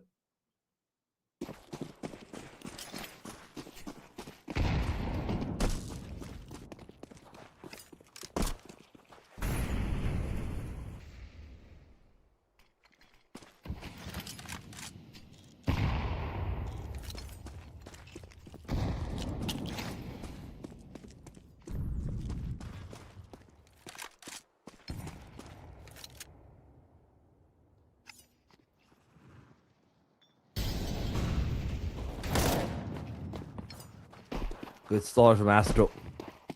The kill that they needed. Took the duel at tunnels. But Bebop are trying to counter that by scaling up too short. Hasn't really panned that well for them in terms of space. But Faded found the kill. They know that there are players on the long side. That's why they're trying to rain utility, seeing how far they can take it. One more. Scaling up ramp. Molotov is extinguished. And they're trying to speed their way up. Good shots back and forth. It's Dushka to find a kill. It's Balance and Lovicus to leave it in 1-on-2, but they'll be able to find the kill and close off the game. That's exactly how a win is found. 13 on the board. Bebop really happy to go where they have gone. 13-8 the result, and for the kind of start Astro have had, that is a great game from their side. Now we'll see if they're going to be able to close it off in 2.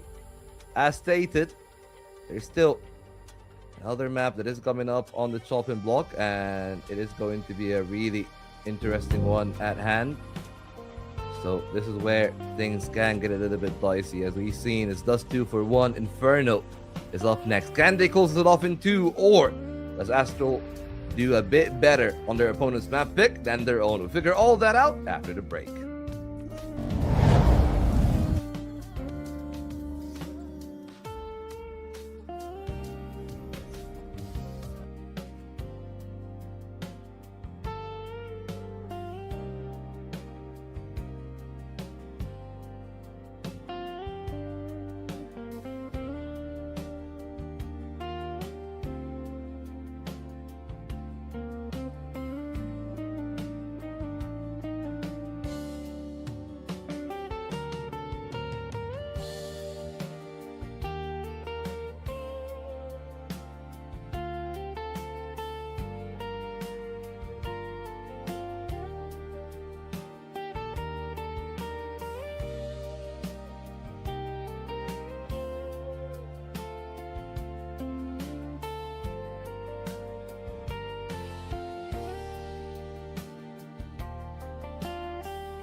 perhaps that could soften over some of the other details that they would otherwise be worried a little bit about. But at least for us, we're just waiting on a confirmation that the two teams are ready. And hopefully, it'll be pretty soon. I believe that we are just about at that moment in time, waiting for the two teams to figure everything out, get the site selection going in the right way, and then once that has happened, well, it should be pretty good, I'd assume. But for now, a little bit of patience, and yeah, as we said, like Inferno, a little bit intriguing. I believe that the two teams have had their own different set of results on the map. A little bit more better for Bebop, not their best map by any stretch of the imagination. That has to be the Mirage, but yeah, like Bebop a lot better in comparison to Astro. Like I think that Astro have lost to Gentlemates really handedly. They've lost to Gentlemates 2 times actually, I believe. Once that was 13-2 in stake rank, the other one in lower guard they lost 13-11. They lost to F-Zero Tenacity 13-5, and that's the result that gets me a little bit worried. Gentlemates is a better team. They're a team that can definitely do a lot of damage. Losing to them is fine. It's not the best thing in the world, but neither is it really the end of the world at the same time. This one though, well, Bebop I believe are a little bit better than the last team that Astro have won the map against, which is Rottweilers, so should actually be really happy about where they are located in the stack. And yeah, like other than that, really not that much to worry about. The two teams should be getting ready any second now. Just waiting on all the players to be checked. We got all 10 in the server, so hopefully we're gonna be starting off rather soon. But yeah, but as I said, like for Bebop though, a fair bit better in terms of the results. They've got wins against teams like Mana, Hashiras, a pretty close one against Big 13-7 it was in last series 20, and they even got a win against Persona Grata, which if you do remember that team, that is the Polish team that had Nesty, it had Polo, it had Skid, it had SBT, so like a team that is definitely pretty good. I do remember that Polo and Skid were in a team before, but I'm trying to remember its name. I believe that it was Ghouls. Yeah, it was Ghouls W. Then they became Millate. Now Persona Grata is the team that they're in.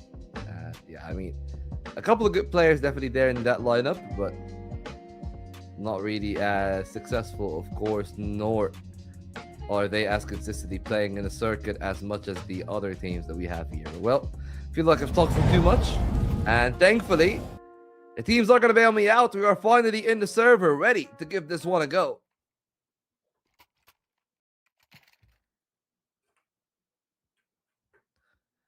Bebop to start on the T side, Astral on the CTs.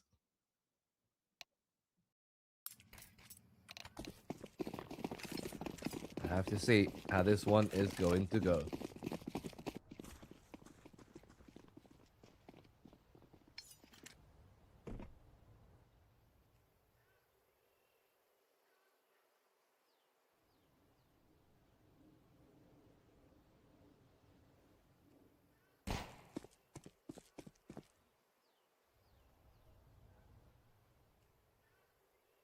Slower start from Astro. A little bit of a focus on utility here. They got a kit, Berettas, 3 flashes and a smoke. So those 2 flashes are the replacement for a second set of dualies. They might live to regret, but not a single shot from the USP actually finding its home. So it's going to be a 5-on-5 in terms of the retake, something that you don't really see that often. But could actually be a little bit interesting. Faded, pressured heavily on that side. Still finds 2, even the third. That's basically the entire round done and dusted. GXX doesn't even have Kevlar, so each shot to the body is enough to find a kill. It's going to be Bebop from strength to strength, continuing on their winning ways.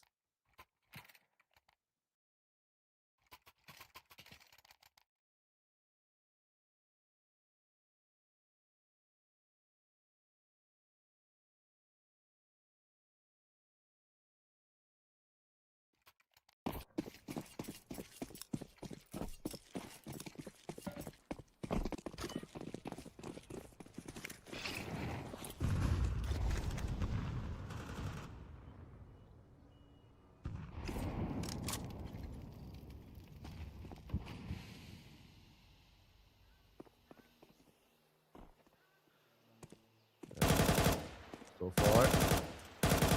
So good. You gotta say for Bebo. Force buy here for Astro. Could be a problem though.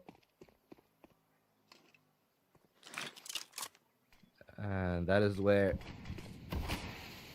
you might have to be worried.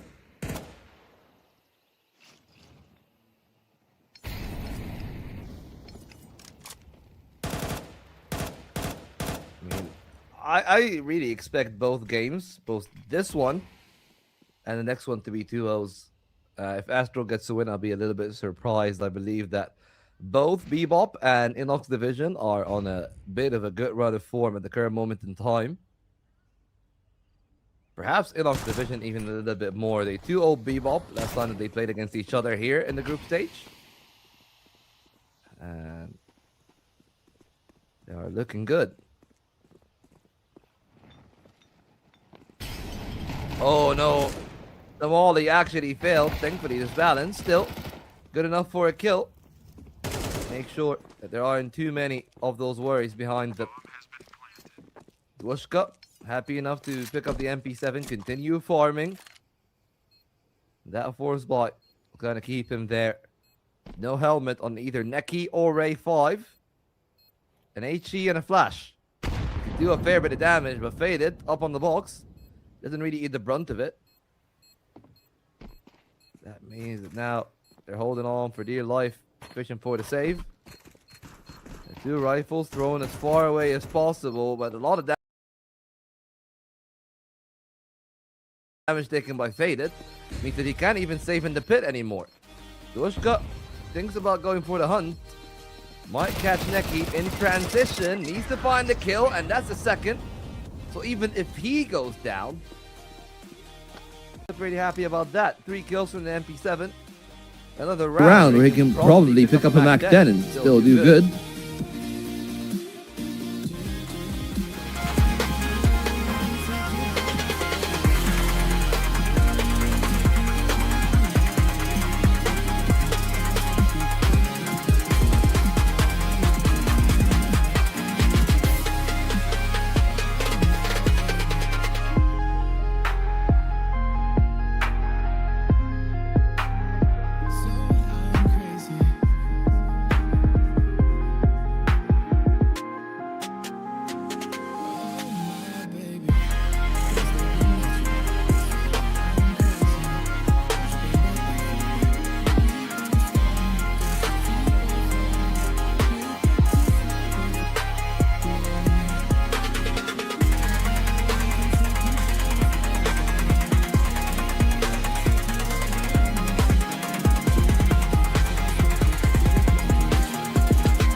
Ladies and gentlemen, heralds and immortals, and everyone in between, my name is Dodai. Welcome to European Pro League Season 37. We are back with the group stage as, this morning started off with quite the impossible result. Of course, impossible getting the 2-1 over Modus, the team that has actually beaten both Doxon and Elbers Esports before, who are now coincidentally going to face off against each other. Interestingly enough, both Elbers and Doxon are still waiting for their first W, and it's going to be an interesting matchup for sure. I mean, the fact that Modus is proven to bleed does basically, how should I say, indicate that teams will need to start running at these tournaments in one way or the other and push it to the limit.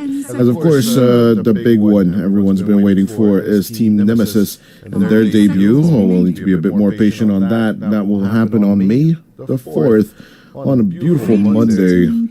And until then, we still have a crap ton of Dota to play. But today, this is going to be our last series of the day. As of tomorrow, we are also going to go just the 3. But then, of course, on May the 4th and May the 5th, we are back to your regular scheduled all-day Dota, full out the whole day, of course. And, yeah, that's going to bring us some very, very interesting matches in both groups. That is, of course, the bottom 2 will always be eliminated as of today. Yeah, as well. A big news. Alice Venturas did need to resign their match as of this morning or this afternoon against Rune Esports. They just needed to forfeit. We don't know if it's scheduling conflicts or anything else. On the production side, all we got as a news is that Alice Venturas just could not play today. But yeah, as the heat increases, Doxent, after they have gotten their first game, or first match, they did manage to get one game off of Modus, while on the other side, Elbers, they had a similar experience with the Modus lineup, but I'm pretty sure Paulo and the boys are definitely not happy with that result, as Elbers, they are going to try out a new carry. I do believe this is just a stand-in situation for Bashka, but it will definitely cause a little bit of sweat on the Doxent side, of course, who are, I would say, besides God Kid, I don't think the boys have been truly tested. Of course, Atuf has had some run-ins with the Tier 1 tournament scene. Of course, Sunny does not need any kind of introduction. At the very, very same time, not too much international experience compared to the Elbers esports side. Of course, where Paulo, someone who's already qualified for TI, should have the strategies and the drafting order in the bag. Of course, time pressure definitely on the Elbers esports side. With a minute and 24 seconds of reserve time still left on their clock, the Doxent boys definitely need to get their stuff together. But now Elbers with the double pick, they should be having a fun time here with this one. Rubik being a really good spell-stealing hero, 2 really good heroes to steal from immediately. Coming out on the Doxent side, both the Shadow Demon and the Grimstroke, the Soulbind, and of course the Demonic Purge are great things to throw back in people's faces. Of course, on the other side, it does raise the question, will Undyne or Paulo be playing the Rubik? But position 5 Rubik, ever since Insania's retirement, hasn't really been on my personal radar. We shall see how it delivers, as that feels more like the Undyne hero. So we do get the Pondo Rubik treatment with great question if Niche or Fortnite Man will be taking the Pangolier here. With the Slayer and the Pangolier being basically position 2 and 3 heroes. Both of these can definitely deliver here. Telekinesis, quick kill. And that's one for Bobica. As if you cannot tell, the Elbers banner actually is it's formatted into like a restaurant bill or something. With I believe someone in production has tried to read down the QR code to check what it says. 10 seconds I believe it puts you on the Elbers esports website or somewhere along those lines. But other than that, it's basically the roster with instead of prices, it says the positions of the given players. Just a fun little side bit over there. As the Queen of Pain comes through for the Doxent side. Flockin definitely looking for some flaying, but Sunny's playing the Alchemist. I do wonder if we will get to that Aghanim Scepter buying tempo. Usually what I tend to see right now in Tier 3 tournaments is that the Alchemist just does not get the farming and laning time or the camp stacks needed to actually get to that place where the Alchemist can actually start distributing any of the Aghanim Scepters needed for that domination in the game. But as long as they can defend the top side of the map, I think Doxent should have a decent time, given that they need to hit that 20-minute mark for the first Aghanim Scepter to actually come through. Now, who will actually get that? Actually, all 3 of these are pretty decent choices Go to the on the Dark Sense side. Both all the Shadow Demon, the Grimstroke, and the Queen of Pain so far seem promising. Team ban. As if I'm Elber's Esports, I definitely get rid of Radiant team ban. I was about to say a team fight here, and I was about to suggest a Tide, but then I immediately pulled my eyes on the Rubik, which are just like, no, not something we should be thinking about. But kid, what you got for us here? 10 seconds. With this Phoenix being the most played and actually having the highest win rate, 5 but seconds. sadly banned out in the first phase. I'm not really seeing any great options here. They're still left in the pool. They're also taken out of commission. Do you actually try and go risk and go for the Tidehunter and then try and Phantom's Embrace the Rubik so that the steal does not happen? Is that even a possibility? 5 seconds remaining. It might be a crazy risky suggestion, but as long as they can take the Rubik out of commission and stop him before that spell comes out, they can just tank up the global signs during the duration of the Ravage itself, and then follow up with Sonic Waves and all their nukes. But is falling into the Rubik bait really their detriment? Team pick. I don't know, man. I might have been doing this a while. Might be some kind of national coach or something. Holy hell, they do actually go for it. It seemed like the risky move, but it fits Godkid's MO, and obviously the Mars just not being good enough in teamfights, especially against heroes like the Pangolier and the Slardar, which both will jump into your arena. Address everything else. It didn't work out against Modus, but I kind of like it against this matchup. Of course, you can start suggesting things like the Dawnbreaker and everything else, but Dawnbreaker does not tend to be instantaneous enough for my liking to actually pick it here. As the Tiny comes through for Bashka, Godskid's job is not going to be easy against the Silencer Tiny for sure, but more than likely with a tooth at his side, will definitely try his best.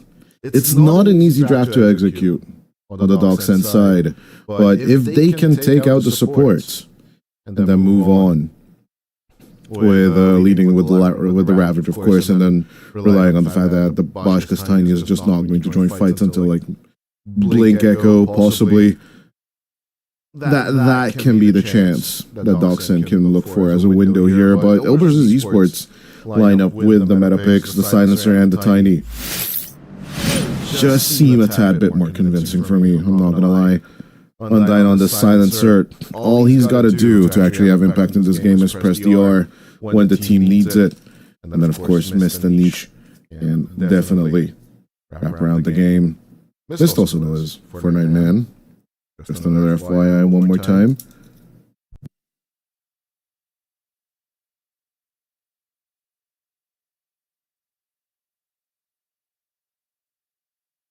Yeah, Doxen and Elbers. This is definitely going to be a spicy one way or the other. A little shaky, I'm not going to lie.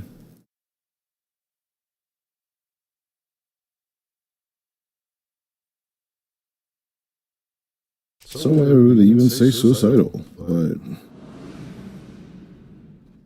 show me someone who's never taken risks and I'll show you a coward. Obviously, as I don't know what's going on with my Dota client. Thank you very much. Okay. That was weird.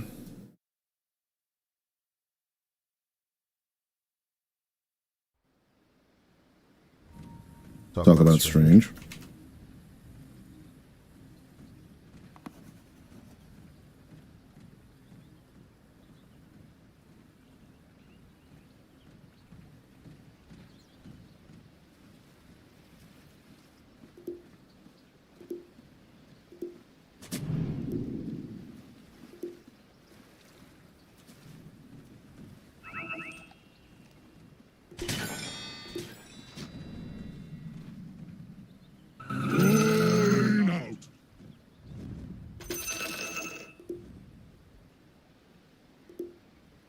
You die.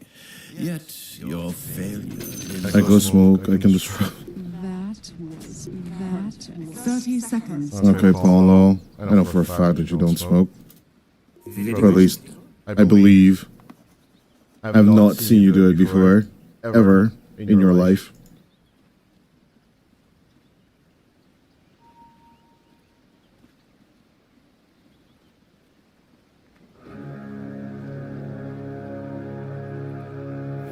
But I'll definitely be the one outside with the cigarettes, hanging out with T-Panda at the same time. Oh no! Nah. Not throwing anyone under the buses. Out comes the disruption. Or the distraction. It's still Undyne will secure bounty rune number 3.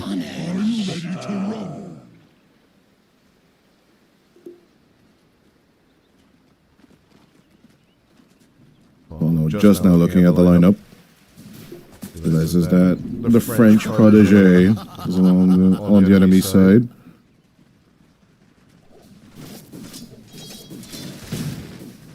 It looks like neither team has put it on logos, so once again that job falls on us.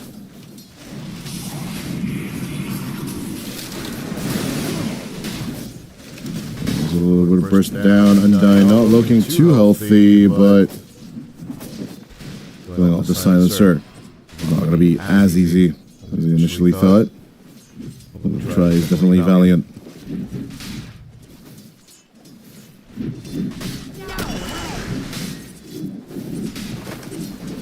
Well, let's find the Ober's logo as well.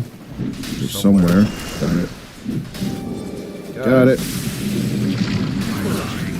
As it looks like Fortnite Man will also get the first blood. Ripping LaSalle into pieces.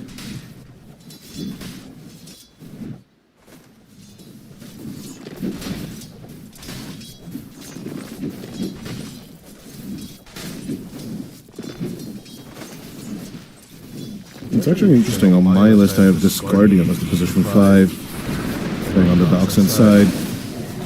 But obviously, I'm hoping it's not a stand-in situation and some sort of like something like LQC and Undyne being an issue. But we have the sport exchange down on the bottom side. If fusion's averted, we're already going to go mostly with written out names. Unless we're players I know personally. Well, you guys get the special treatment. As usual. Price is pretty cheap as well. Casual beer at a tournament. A handshake. A selfie. And that's about it. I'll remember you most of the time. But you gotta make it to TI or other tournaments in general. As a tooth. Gonna get toothed into pieces again. The Shadow Demon dying for a second time in a row. That does mean walk of shame and loneliness for Godkid. They don't really talk about Flocken and Niche's laying on the bed. Overall, Niche always have the shield crash to survive the onslaught of damage coming through. But Flocken so far are a pretty decent time with the landing stage.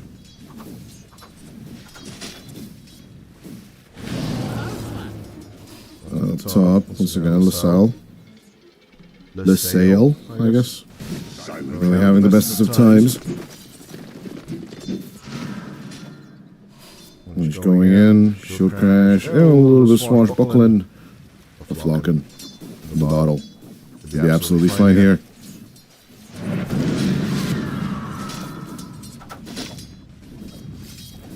I said should. Just don't have any angle. We'll go for the ranged. I'm trying to at least tickle the quap.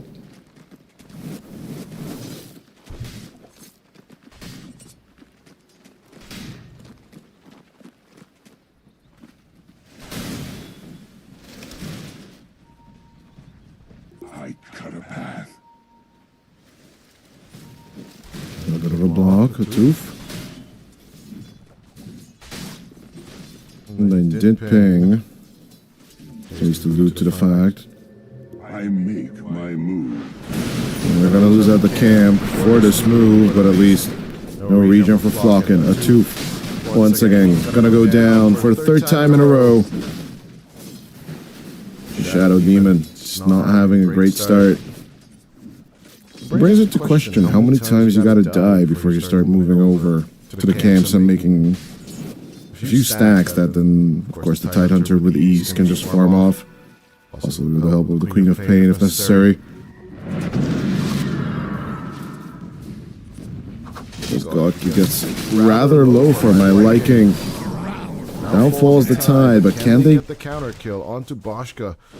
The answer is sadly a resounding no, even though a Tooth gets 7 right clicks of Menace on top of Bashka. He cannot have a stack of Shadow Poison to save his life. Or at least take away Bashka's. Still level 2 on the Demon. And seeing that Tiny so low must be extremely frustrating for the Dachshund side. And Bash comes through LaSalle. Gonna be right click to death. The Grimstroke is gone as the vision will be cancelled. A Tooth tries to keep contact. Taken down with the Soul Assumption. Or now it's called Disseminate. And Dine's killing spree will be taken.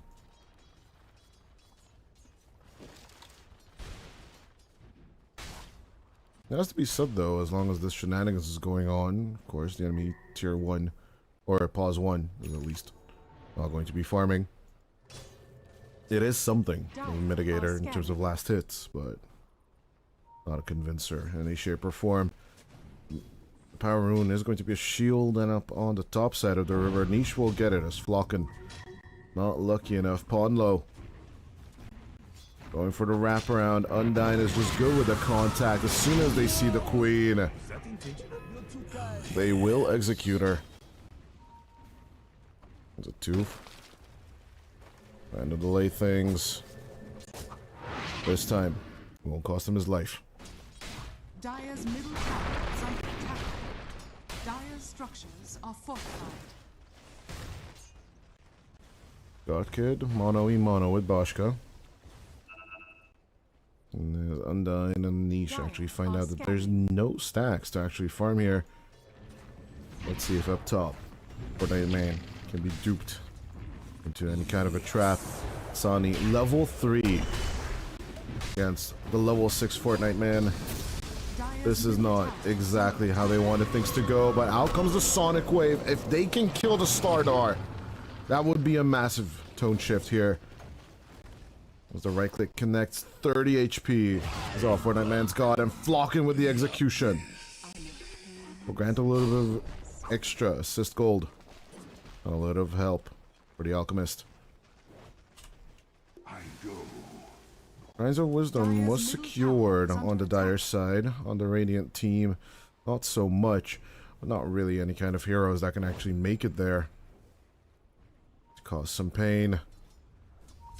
Niche, still not having leveled Rolling Thunder. An outskill or an insult?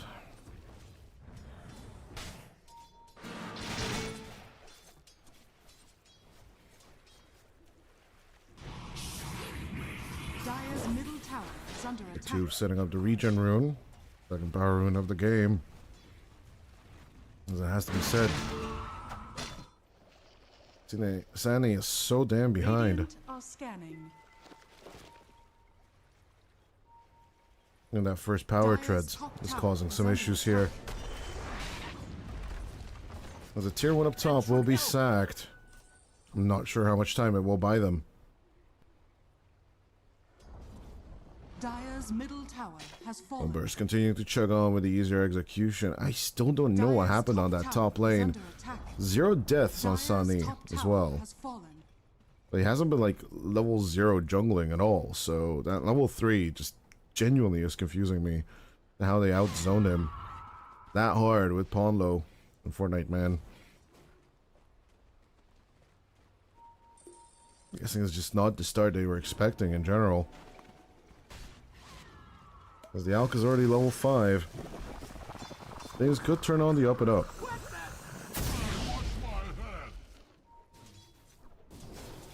Good usage of the unstable concoction. Could be worse, but Godkid's level 6 is not going to be threatening enough, I think. No toss back on Bashka. Regeneration. The tide will be left alone for now. Double whale of discords? I don't know what's going on here. Oh no, I was looking at Sani and was seeing Flocken's build. Okay. That does give me a little bit of comfort, I'm guessing. Looking at the Whale of Discord build on Sani, I was like, what is going on here? I'm guessing I was clicked on the wrong arrow in general. But yeah. Znish is well on the way of completing the Mate Slayer. No surprises here as Bashka about to complete the Echo Saber, but first a global silence, the first one of the game, going out onto LQC. Bashka purging some things off, but surrounded by 4. Even the tide will be the hunted, not the hunter. As with the avalanche, a Tooth dies for the 4th time this game. Focus and down onto the bottom tier 1. Bottom tower is under attack. Elber's playing some textbook Dota here. They're picking up tier 1 towers like Ash Ketchum would like to pick up starter Pokemon. Dire's structures are fortified. Or was it just me? Every time I went into the starter region, I was like, why don't I get all the 3 starter Pokemon? I don't care about the other kids in the town. Who gives a damn? Give me all the 3 of them. Oh, your stupid grandson? I don't care about him either. Give me the starter Pokemon. Let him fetch something. I'm just gonna yoink them. See ya. I was super happy when emulators started coming out and then you could just pick up all 3 of the starter Pokemons and just be OP as hell. So like the 2nd or 3rd gym. Not having to farm, XP or anything. Just go with the starter Pokemon. You have a counter for everything. Virtually in the game. Just me? No, okay, I guess so.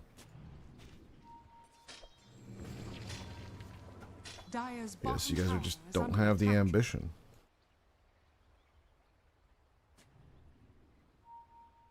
Znish's Arcane Rune has already been popped, but I don't think it has been used as much. We are in a little bit of a limbo stage of the game. Flame Dagger is way too far away. God could actually go for a Mate Slayer of his own. A little bit of surprise if you ask me, but of him not wanting to give the Ravage over to the Rubik. An understandable build is Niche. And Undyne along with Ponlo. I'll be happy to take on a Tooth Disseminate stolen. What's over there? Jesus, 32% share damage immediately.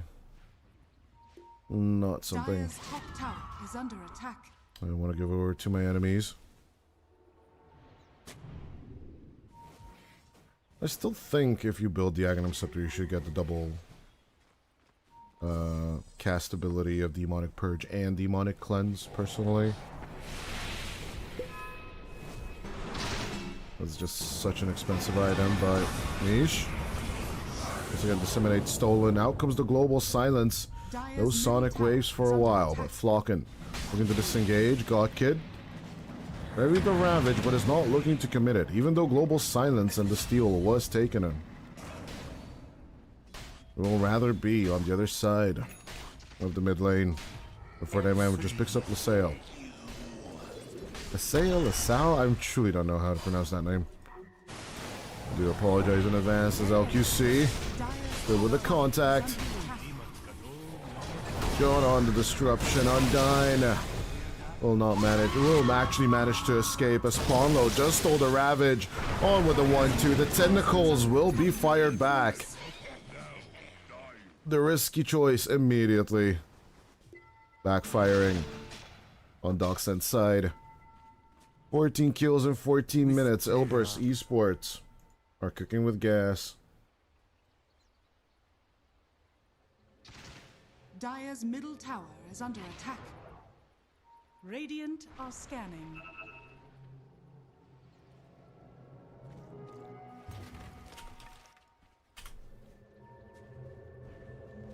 Dire's bottom tower is under attack. Bashka on low. Looking to finish off that tier 1 tower. They've been at it for a while. But now that triangle axis is all theirs. Tier 2s are now being targeted. A tooth. Disruption for the pullback. Oh, the shield crash. The illusions immediately are disappearing.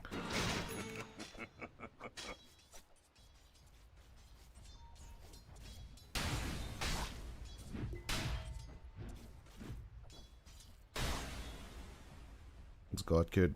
I do believe he now has finished.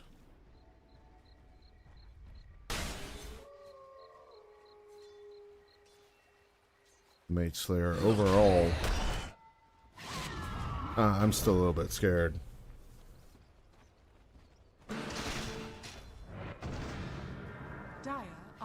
9,000 gold in the lead, Obers. Looking to continue to beat down Haste Rune on Niche. Good find on the Grimstroke, but as soon as the Demonic Perch comes out, Niche is just gonna roll it off here as a tooth. They'll try and disappear, but Fortnite Man will be truly the one will make him disappear. Back into the dire fountain he goes. As the two supports among themselves. Already accumulated 12 kills out of 17. 8 of those are literally a tooth, and the tooth only. Dire's structures are fortified. That should help. Dire's middle tower is under attack. It's a tough situation. A tooth, get it, situation. Overall for Doxent, all 3 cores on average are about 3,000 gold behind the sale. Try to vie for control, but Niche says you get nothing. Good day, sir. But as with the Ravage, they engage. They'll take out Ponlo. They'll take out will they take out Ponlo first? I think they'll get taken out instead. They'll take out Ponlo, and he will die first. That is indeed true. But as 4 of them are dead, onto Undying, Godkid tries to latch, but as the team wipe goes through, is it time to write out? Oh, we have at least one to not be called and thrown into the 3-2-2 category. At least there's that. Overall, we could technically say it was a team wipe, right? Because the Sale's death started the whole ordeal here. But the game plan is there. They are trying to follow it to the T on the Doxent side. It's just the buying space for Sunny part. It's just really not coming through. I'm not gonna lie. He might even hit that 20-minute timing on the first Aghanim Scepter. But even that might not save the team. He's doing fairly decent in terms of the farm, even though he lost the lane and already died once. But I've seen way worse than where he's at right now. It's just that Ilbers are hitting so much better and so much harder. Undying. Back to the boring job of just denying the vision of that cliff at all costs.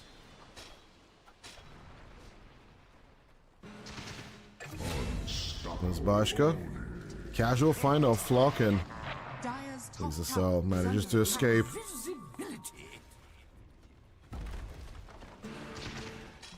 With the Phantom's Embrace just cruising through the map. You've yet to see a good Soulbind play. Went on the Grim. Oh no. The weird things come on through. Zanny will just get deleted. Follow with the Avada Kedavra. Taking the Alchemist out of commission as the Inkswell will get taken away from the Grimstroke. Combining that with the Pangolier will be funny as hell, but Pondo will still use the killing spell from Harry Potter, also known as Fate Bolt in this case. But I usually say Avada Kedavra to the Finger of Death and the Laguna Blade. It does feel fitting when you are killing things with Fate Bolt that you are truly using ye who shall not be named spells in general.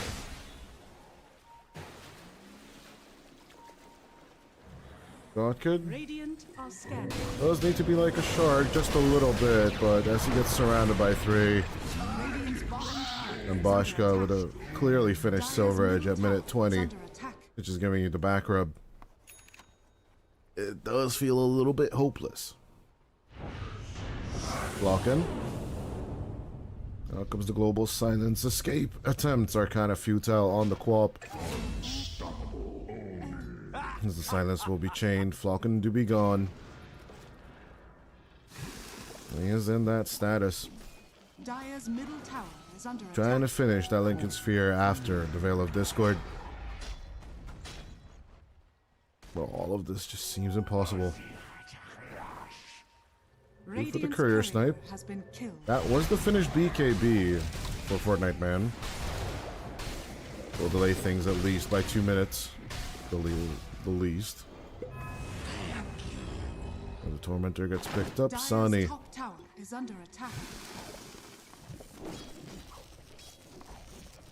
Actually not gonna hit the timing, but at least he's got the first component of one of the Aghanim Scepters. Credit where credit is due, at least. There's Boschka. They're just tag teaming on Godkid at this point. Oh. Trying to hide as much as he can. Are scanning. Not even knowing where to go and where you are Dire's able middle to go. tower is under attack. This in and of itself is like the time to GG. What a beautiful double hold on the top lane, by the way. It gives him a head start. And a Radiant. You know exactly where the Dire's Queen of bottom Pain tower is. under attack. There's Flocken.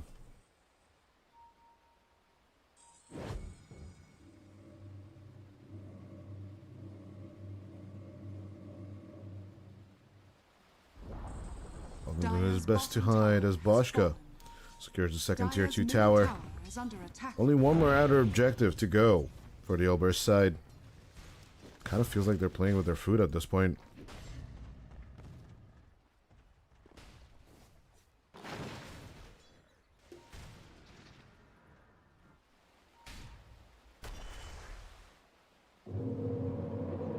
It's just so empty on the Docksend side. No towers, no objectives. 2 Silencer, 1 Slardar, and 1 Rubik kill is all they can show up for themselves. As Gaben now grants 96% of win probability on the Radiant side. But, yeah. I've yet to see Doctor Strange appear on a Dota 2 map and hold up that one finger and being like, yeah, this is our only chance. Now's the time to go. Kind of deal.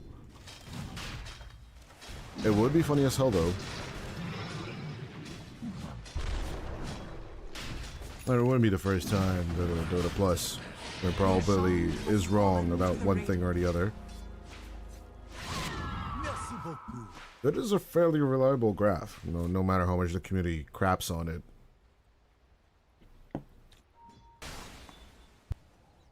Radiant's bottom tower is under attack. Dire's middle tower is under attack. To be fair, it's been 8 years and the community and the developer has been working on it. Steadily increasing stride, certain moves granting way less of a win probability swing, and some granting way more as they should. LaSalle tries to secure the first tier 1 tower for the Docksend side, but as the global comes out along with a DD rune from Niche, Flocken will be the one flocked. Well, not flocked. Whipped? I guess whipped. As a 2 will be thrown into the air. Some monster kill streak now on Boschka. There are massive kill streaks on both Niche and Boschka. And the Fortnite Man is a little bit behind on that. Getting any of the pause 1 or the pause 2 on the Oberst side could grant about 2,000 gold each. Now, I'm not saying that will win you the game, but it's fairly a nice incentive to start going at someone or something. This fortification will be countered with another fortification. Boschka hanging on to the Aegis for another 3 minutes and 20 seconds. I highly doubt there's any way or shape or form that they can kill off the Tiny. Dire's middle tower has fallen.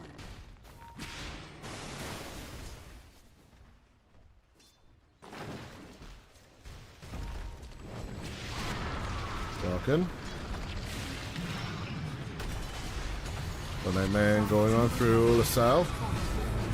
Will go down. Buyback will be committed by the Grimstroke as TP'd out of there. Out comes the Ravage. They try to burst down Bashka, but the Silver Edge Tide can only hold on for so long. Soulbind on Soulbind action as Ponlo will just tie the enemies together. Finally, the Rubik will die and the Tiny will go down for the first time. Sonny trying to hold on for as long as possible, but even in Chem Rage, he's just not going to survive anything. They type out the GG.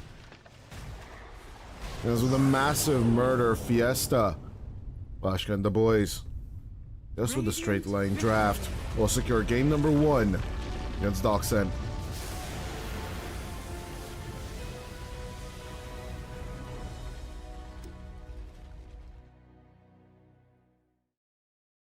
I must say the Ilber's esports stand-in situation did not come through at all. It feels like Bashka fits right in with the Ilber's team lineup, and congrats to them. It's a simple but extremely effective double core opener of Pangolier and Stardar.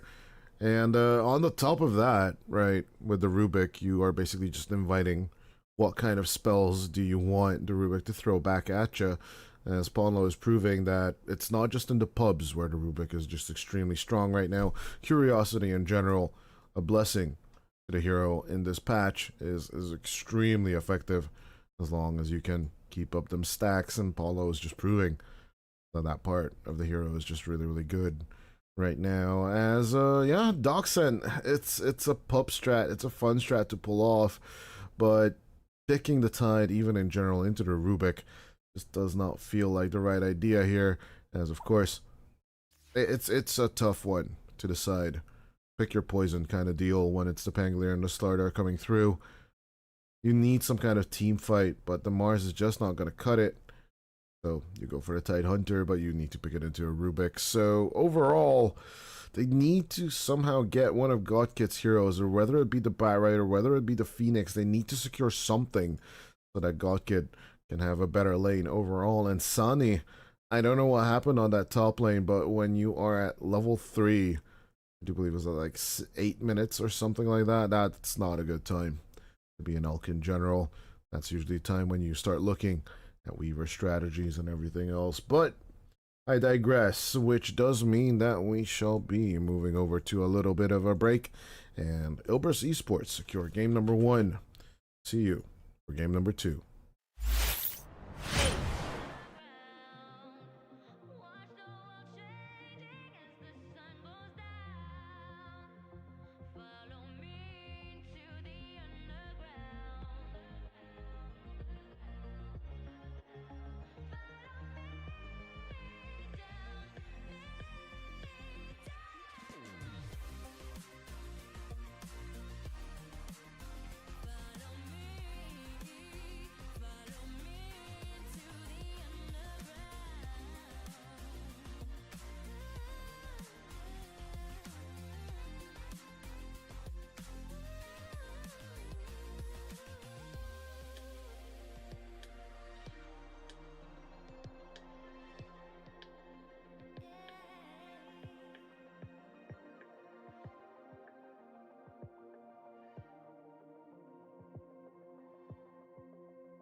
last year, so I highly doubt that's the option he'd want to go for.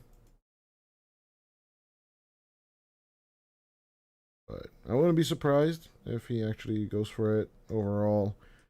But I'd much rather see him on heroes like Pangolier or Batrider or maybe even the Mars at this point. But yeah, with 2 of those actually banned, gonna be hard for him to actually execute on those. But with the Rubik ban, I was actually expecting a Tide to be revealed almost immediately. Dire team pick. As a Tooth's Techies is going to be brought up.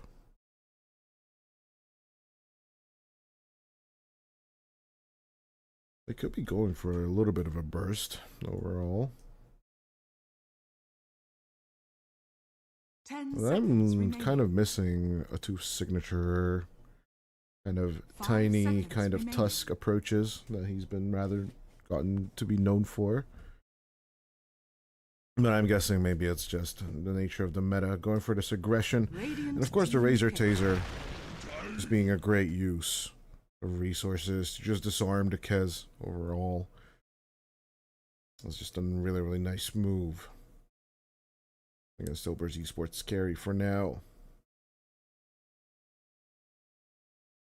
10 seconds remaining. 5 seconds remaining. Yeah, Zobers. Now on pick 18. Once again, in terms of time pressure, Pondo is just not letting up. I'm pretty sure we're about to get the Fortnite Man hero here. And they themselves could be just picking up the Tidehunter overall. Ain't really much slowing them down. Of course, during the global science, you kill everyone else, and then you can just turn on the Tide. Even if he manages to get that Ravage off, it doesn't really matter to you much as the Underlord comes through. It's an interesting pick, though, because what kind of itemization do you want to go for on the Pit Lord? 10 seconds remaining. A lot of options remaining. 5 seconds remaining. Guardian Grease build kind of comes to mind, sort of. But nice Vladimir's offering into Lotus, I guess, is another one as well. Yeah, right now, since you're going to be global silence during the fights, the only thing you can do is just keep on right-clicking. But yeah, just the casual Rod of Atos build also sounds pretty good too here.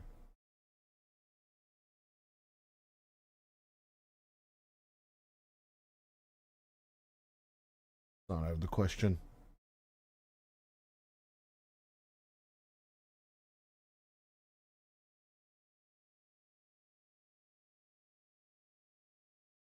Three seconds left on the Ober's Esports lineups. Reserve time. They spent a lot thinking about pick 18, and then the first ban of the last stage. Go for the Legion Commander, which is absolutely valiant. It's a great counter to the Phoenix, right? Grabbing the bird before she can make the supernova happen, or it can make the supernova happen. I do believe Phoenix is also genderless overall in terms of the lore, but no one really cares, I guess. About heroes, that is. When it comes to people, it's a little bit different, but Radiant team ban.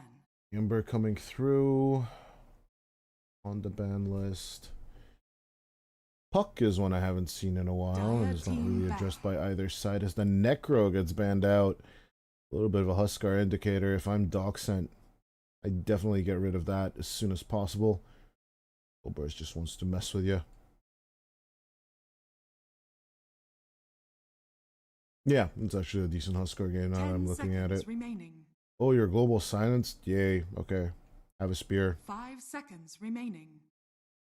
Even though it's like picked into Tiny, right? An avid Silver Edge builder in this patch.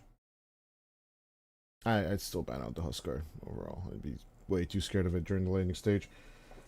Not that many great laning stage counters to it in the pool left as well. You can't go Sniper to be fair, but Radiant team pick. would not be happy about it. Yep, they just banned it out instead. In my opinion, Doxat making the good choice.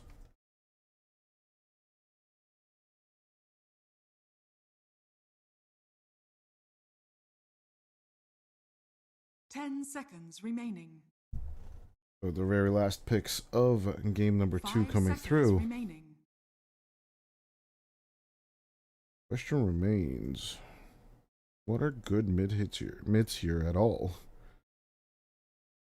Can the Sand King still go mid lane? Depending on the Obers Esports pick. And what the hell is Godkid going to play in general?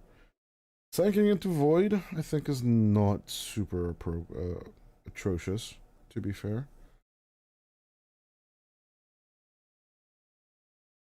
That does leave the option of once again going for the Tidehunter. I much prefer heroes along the lines of like Axe 5 seconds remaining. or Centaur. Something with a global presence currently.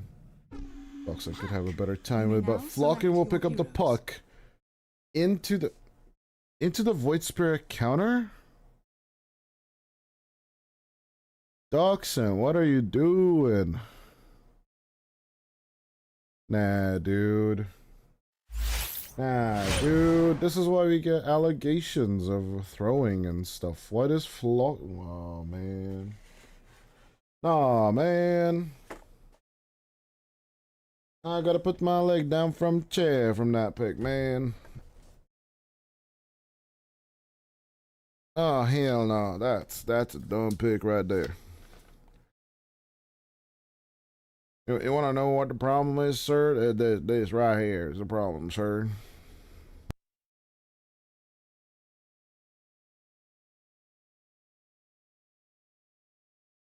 Don't get me started on the fact that on low and Fortnite Man are going to have a field day. Once they get the Aghanim Scepter, it's even going to be an easier time as well. Rooting down the Fairy Dragon and just ripping her a new one is going to be the basic strategy of Ilbers in this game number 2. With mid lane basically, physically, literally about to be gone. Yeah, I'm leaning towards the Ilbers Esports 2-0. I'm sorry.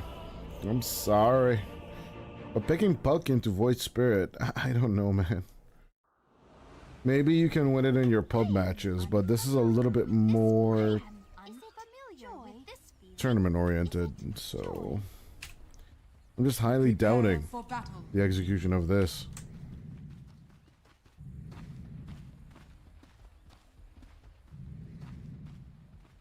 This is definitely Obers' game to lose immediately.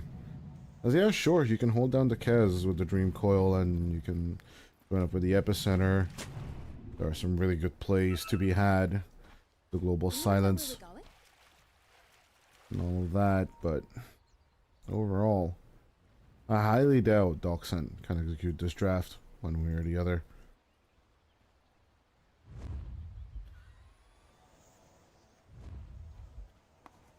Don't even get me started that Godkid has not played the Sand King on the global stage for such a long time.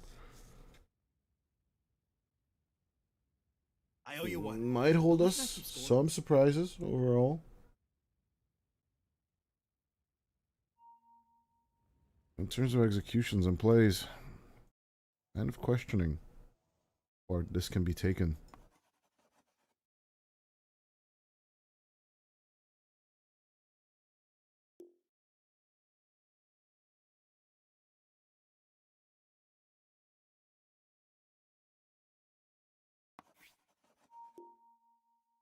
It looks like both sides are ready to begin. Let's get to it. Double smokes, both of them at -40, I believe. 30 seconds to battle. Immediate breakage on the mid lane. He shows himself, but it looks like Niche will need a little bit of time. More drawings and communiques on the map. That looks like Bashka having connection issues. Will put us on a little bit of a hold.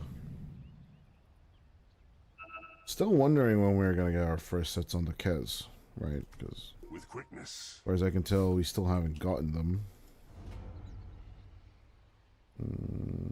Customize. Available. Nothing. Available on the burb. At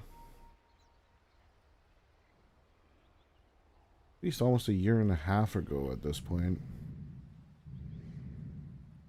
This has had some love and some hate ever since joining Captain's Mode. A lot of specialty players like Pure and Mike. Finding the success on it mostly. And everyone else's hand, it just feels a little bit lackluster. I am unfamiliar. I am this unfamiliar. Is it this joy? Is it joy? The battle begins. With a triple rune pick this time. Going to the docks inside. Maybe the start is an indicator of the up and up. Huh, I just noticed this double bird safe lane on the side of Elburst. They have a firebird and they have a katana bird. Let's see if that will result in some good eats for Atoof and the boys, but immediately the Atoof bullying shall continue. First blood on the techies. And it's just like poetry. Previous landing stage repeat itself. Almost had that.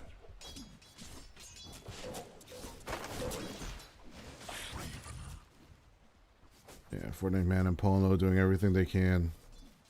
Just keep the tiny. Don't let them get to that level 6 and grow. As the mid lane, as it should be.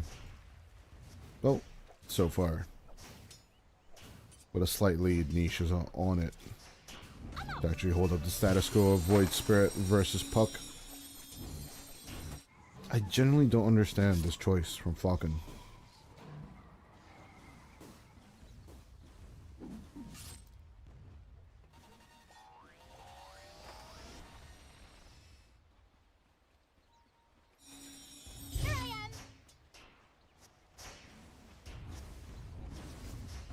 I will have a heart-to-heart with Doxson's coach after this. Or maybe in a long time. Later on down the line. It's an interesting question. As to why you'd go into this pick. We'll check on my research of the matchup in general, but all in all, I don't believe that matchup stat has changed in quite some time. Let's stick a puck. Show me matchups, yes. Okay, open up the puck page. Went to the highest ranks as possible. Past 8 weeks. Past 8 days. Okay, I can limit that down to past 8 days.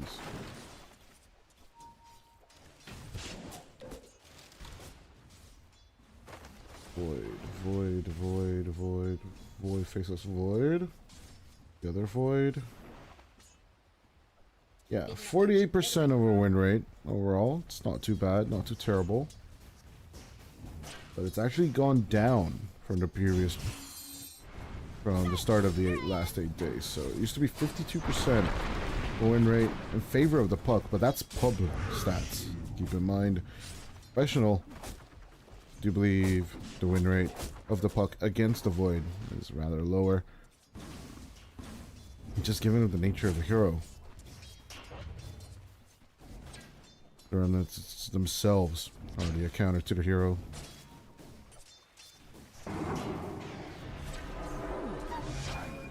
Right, there it is. This is just showing off Flocken immediately.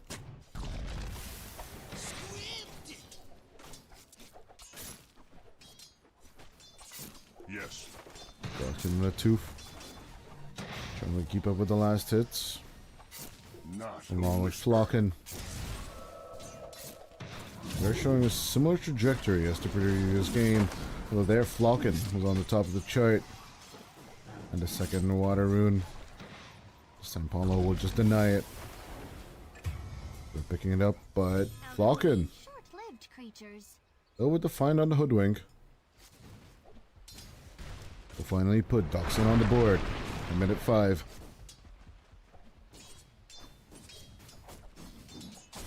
So far, fairly few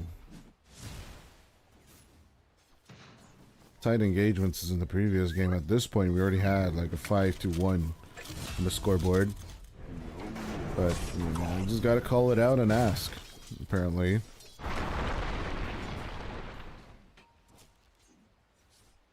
Bill goes down. Boschka in a little bit of danger. A tooth. The blast off did make the connection. As with the reactive taser, a tooth. Just casually disconnect.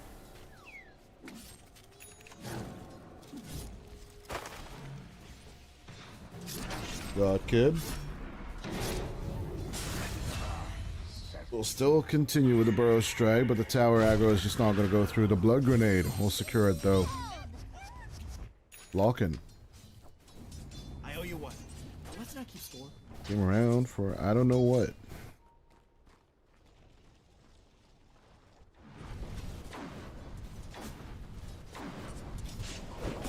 Donnie. There's a bushwhack and put a malice control, but with the arcane curse. So trying his best.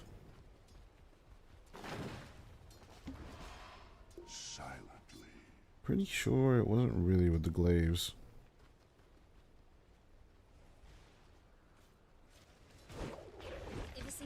Go with the bushwhack and the execution, Sonny. Let's get started. The 80 HP will manage to escape as Ponlo will be whacked once more. Go for the cross pull, the sail. There's the opportunity to grab the hoodwink. And with a long form bushwhack, Fortnite Man joins in on the fun. Now comes the arcane curse, but it's not going to do much against the both of them. This one Hurts, but not too much. Dire's structures are fortified.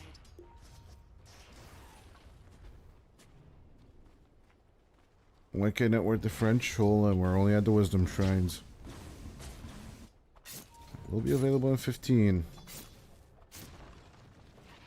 Undying with the easy find. Set up for Boschka, but genuinely. Radiant are In a scanning. straight up run at the techies, Boschka. Dire's bottom Going to sit here with God Kid. Out comes the Dream Coil. It could be a meat grinder coming through, but as Niche joins in on the fun, the MAD. Not gonna be enough, as with the Raptor Dance, it will be a double kill for Niche.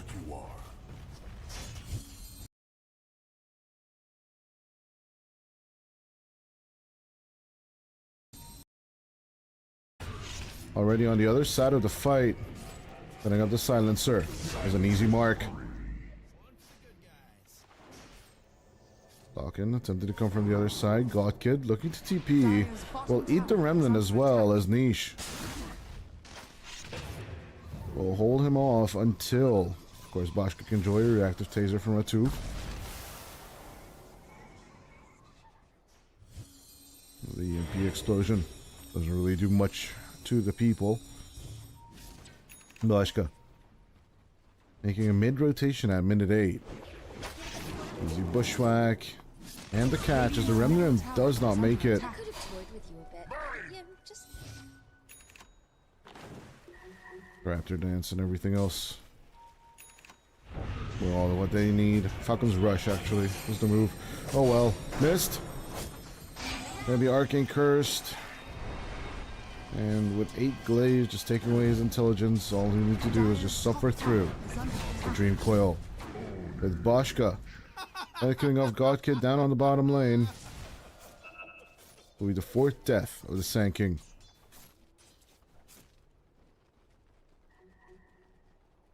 It started to look like a slow game, but immediately it'll burst. Turn on the heat. Just like the weather has been becoming warmer and warmer in Europe. Doxent, I don't know how much more of this they can take. Donnie. Looking like the next target of the Radiant lineup.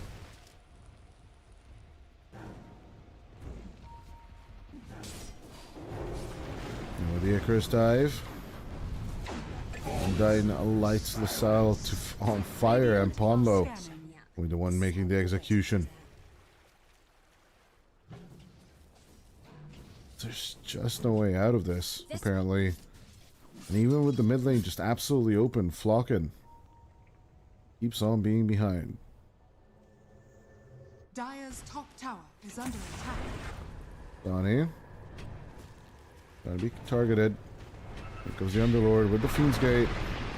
Avalanche to delay things. Dream Coil for the catch as Ponlo will be positioning himself on the other side. Will go down. As the tanky Underlord will all get massacred, it will just be backup for Boschka. Not actually sure if it's the Shoto Sai or the Pierce Katana that he used at the end there. We'll try and find out. I think it should have been the Katana.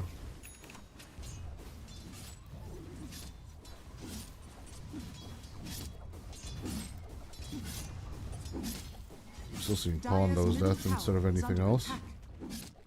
There it is. I switched to put some wins 4 times. It doesn't really say which of the 2 he used there.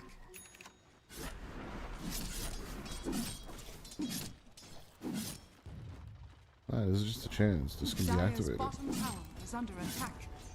Dire's structures are fortified.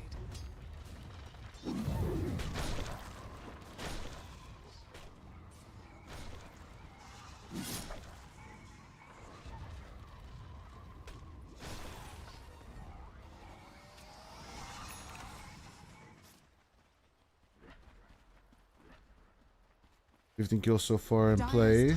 12 minutes on the board. And it looks like Gilbert's are ready for another round.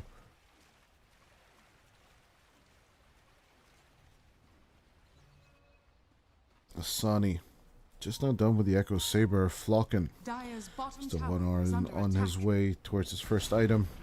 Dire's bottom tower has fallen. As towers are falling like flies. Once again, Milbers are ready for an extremely active mid-game. Sharpshooter. Fly across everyone. Giving a glimmer of hope, but his God Kid will die inside the Sandstorm. Even by shooting the level 1 Supernova, they just cannot catch a break. A 2 from the sail will also just die, as only, but only, the puck will survive all of this. Dire's top tower is under attack. On to the last tier 1 tower. Fortnite Man will secure it. Hold on, Undyne are ready for some tiny hunting.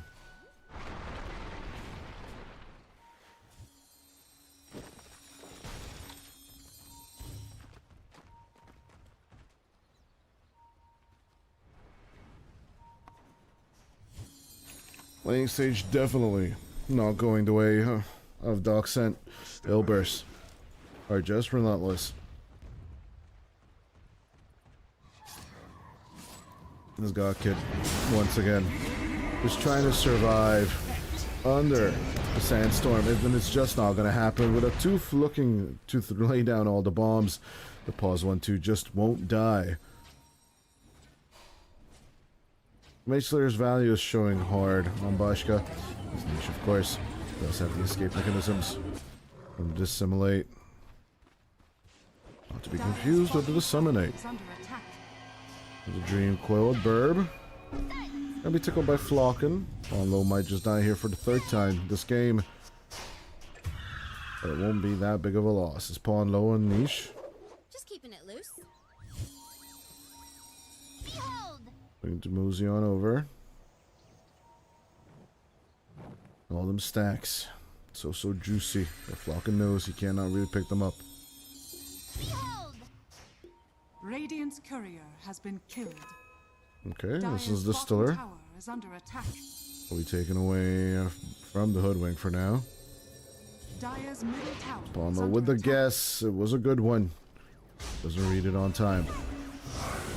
Epicenter and Global Silence coming through. They are trying to decide who should be the target. They aim at the Void instead. It's Undyne. With the Sunray from behind. We'll try and say, but with the Icarus Dive broken, the Supernova will be the last resort with the egg. Boschka on the hunt, but does not find. Down with the Ravensville, looking for the hide. As with the Bushwhack, they'll manage to execute God Kid. But the bigger question is, can they kill the Burb Samurai? They've got one of them. And they do it again as the Blood Grenade will tick. Sani will find the kill. And Doxen will show signs of life.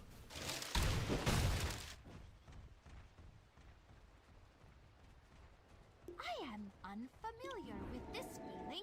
Is it joy? Walken celebrating the fact that this is the first fight where they exchanged 2 to 3. Actually got massive value out of the exchange. On the other hand, they still have a long way to go as Niche continues the aggression straight onto the Silencer.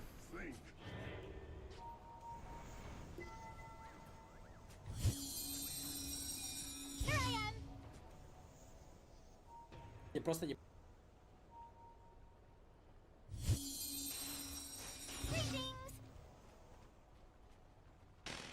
Not gonna lie, it's not looking great, but Doxen do manage to turn it around 8% in this one game. As with the Dream Claw, they do manage to catch Undyne, and it's not that important of a kill. So I'm pretty sure Ilbers are ready to let it go, but overall, they're not gonna overcommit on just the Phoenix alone. Dire's middle tower is under Chain attack. Rune on Niche with the Amplified Damage Rune and Tail. As Flocken going to start playing around. Roll like a puck. Silent Stuff Niche with the first item Magnum Scepter just casually executes the puck. And easily secures another beautiful kill. For the Ilbers Esports side.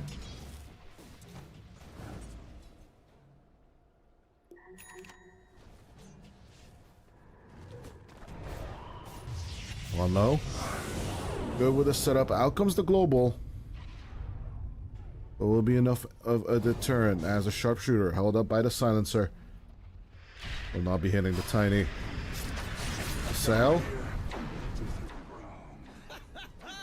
Ripped to shreds as the pause 5.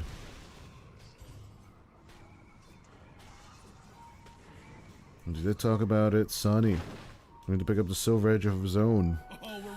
Breaking Atrophy Aura, Radiant's bottom tower and is beyond under that, attack. well, basically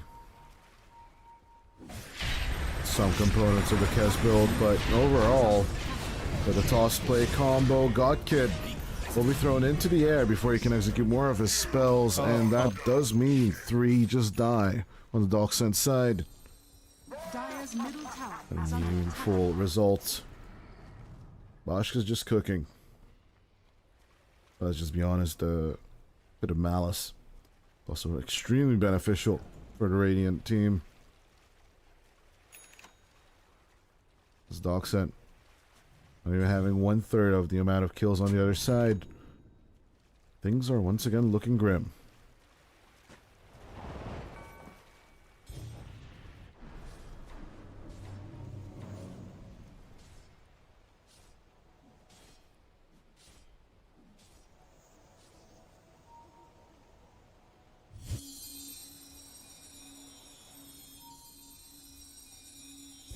Massive quiet spreads through map number 2. Ilbers are just quietly waiting for the Tormentor to appear. Where are they? Niche going through. We'll eat the Dream Coil. At least Boschka's going to eat the Dream Coil, but overall Niche can just casually join up and get them kills. As Fortnite Man, along with Undyne on the other side, are looking for the escape. Peas or Lascelle and Atouf They'll find the techies, but can they do more? Into the bombs, they're gonna get baited.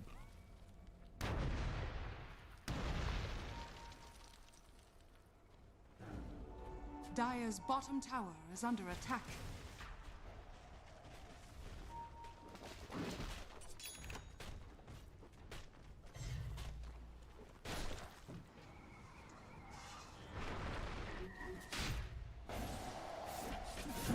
Because Roshan is on the table now for the Radiant team.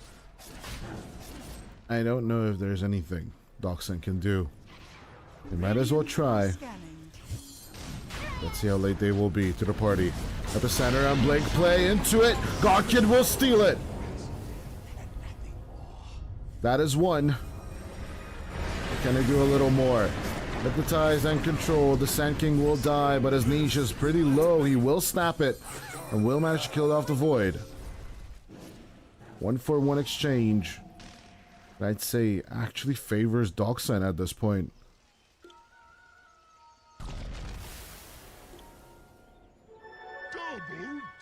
Tight play to execute, and they will be successful on it, but they need way more of this. And I don't know how much they can chew.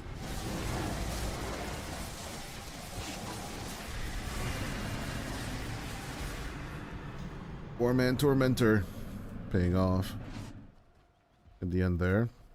Giving Paul Low the access to the boomerang, I believe.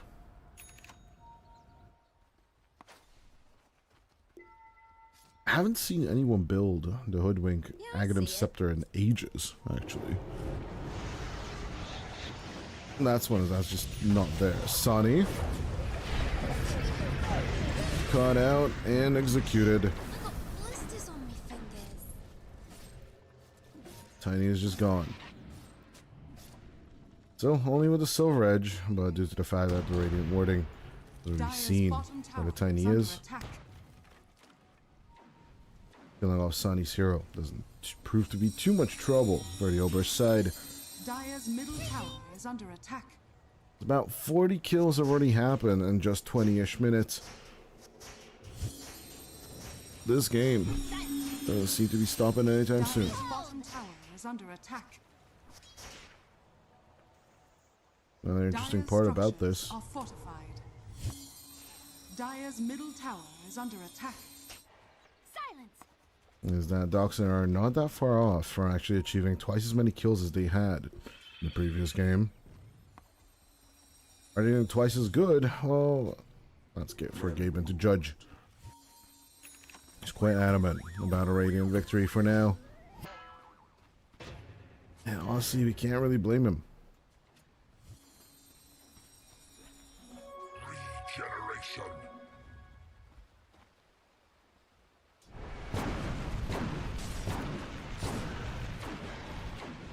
This War 9 man is going for the Aghanim Scepter build. I'm quite not sure how Doxan's lineup is looking to survive all the team fights that are coming their way. Radiant's bottom tower is under attack. Oof. Replacing the Proxyman a bit too far for my liking. Dire's top tower is under attack. Undie coming on over. And with the Aghanim Scepter Fiend's Gate, we'll immediately try and lock on onto the Tiny. Radiant's bottom tower is under attack. Two big ultimates forced just for this though. Definitely beneficial for the Dire lineup.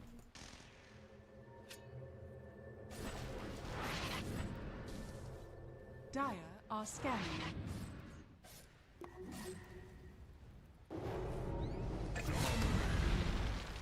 Oh no. Radiant's middle tower is Does under manage to attack. secure Flocken with the help of Niche. Every main move the Doxan are trying to make Dire's bottom just tower falls is back under into their attack. faces. Let them Dire's having the bottom silencer tower this has time. fallen. All these chases really happening all at once is just not really the Doxan mentality.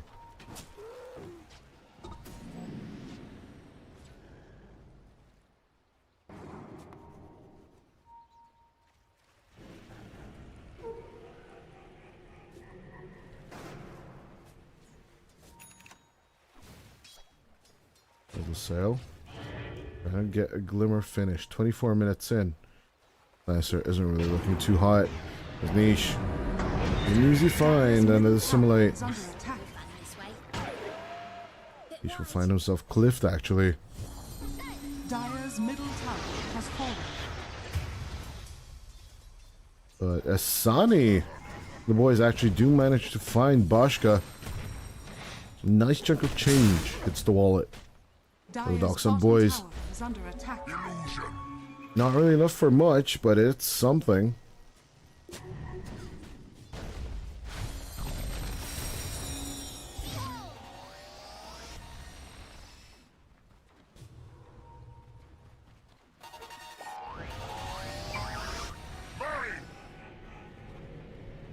This Gawkid now has the Aghanim Scepter every 70 seconds or so. Actually, every 2 minutes-ish or so. You have the opportunity for a massive team wipe. Asani. The BKB should be able to escape that once again. Put them on a little bit of a back foot on the Dockside side. Only one outer objective to go. There isn't really much else on the map to do if you are the Radiant side. Pushing down on that top lane and then making the approach back into the triangle. And take over the map. Kind of how you want to do it.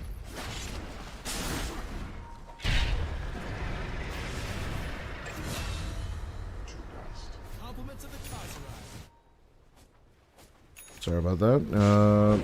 As we have Bashka finding Godkid, I'm pretty sure Lazael is going to die here as well. Blocking, trying to do puck things. Farman on the back as much as possible. Eventually, he should be found soon as well. No Fiends gave for 70, so at least the puck can farm solo just a little bit for the time being. But as Niche not find a perfect remnant in time, at least that will be mitigated. A Tooth he'll go down here. He's trying to dodge out for his life. Eventually the sharded White Spirit will easily dispatch the techies overall. 34 to 10 is now official. Radiant's middle tower is under attack. Dockside has actually done twice as good as in the previous game. That's a slim margin of happiness there. As with easy Raven's mark, Bashka just gets the casual kill on the silencer. Godkid is next. Double kill for the Kezu.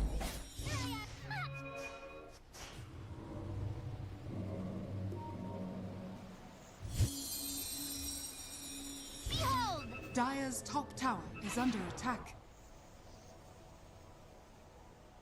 I restore my connection to the void. I think Flocken might be dead here. I think Flocken's absolutely dead here. Hypnotized and pulled. Eesh. Just letting him delay the inevitable. Actually managed to TP away, damn. Sonny. Encroaching on a Silver Edge.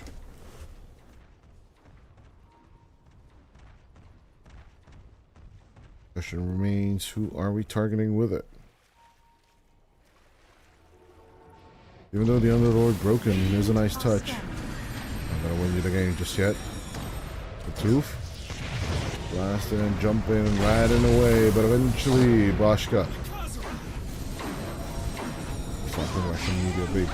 That's a kill. The Dream Coil, Avalanche. BKB instantly the response. Sunny has his own. As Godkid makes the epicenter proc all through. Eventually with a Supernova. A wrap around on the Sand King.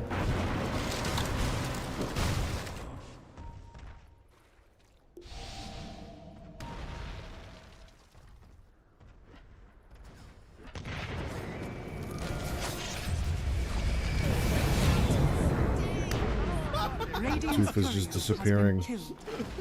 Once again with the axe. Oh, Sonny! A big courier find.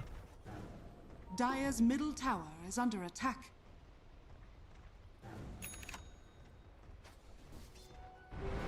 did have on it the components of the Daedalus. The Bashka didn't desperately need, but definitely I've appreciated. Radiant's bottom tower is under attack.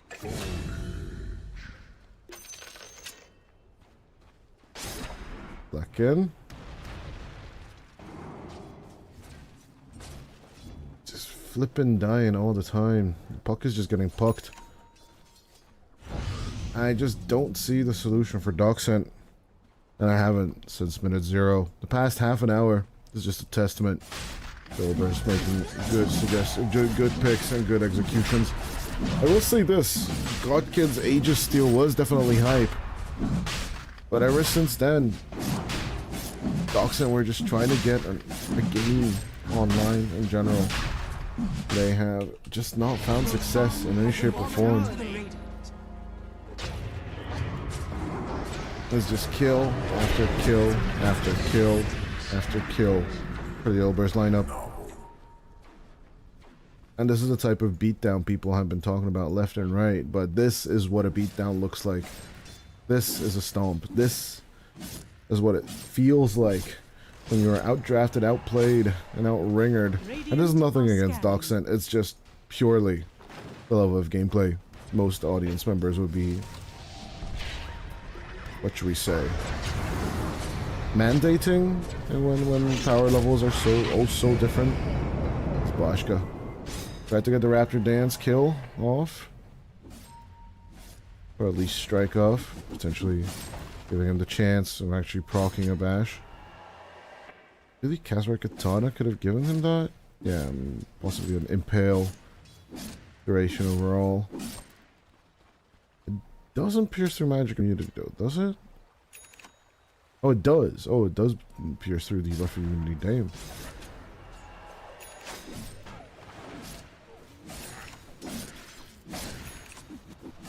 The fact that it only has a 30-second cooldown still amazes me. This good of a spell to have that low of a cooldown. But, oh well.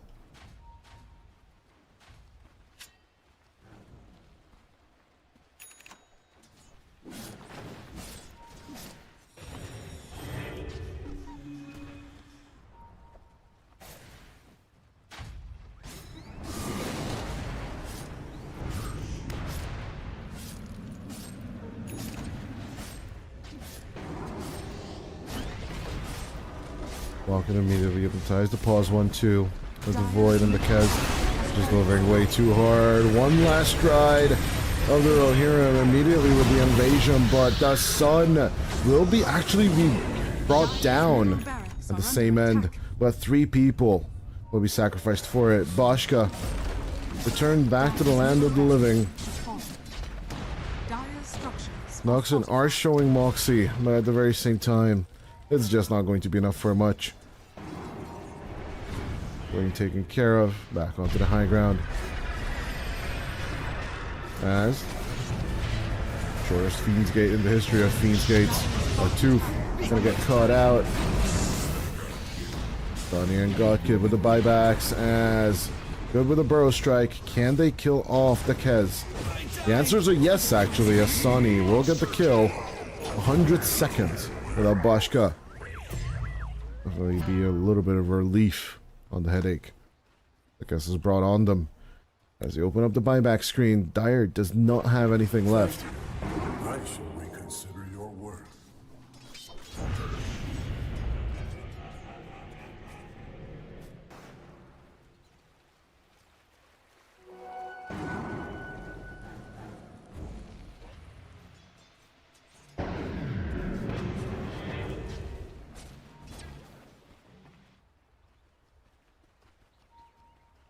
His rating actually is getting a bit more gold on this map, as usually you do when you're choking off territories from the other side.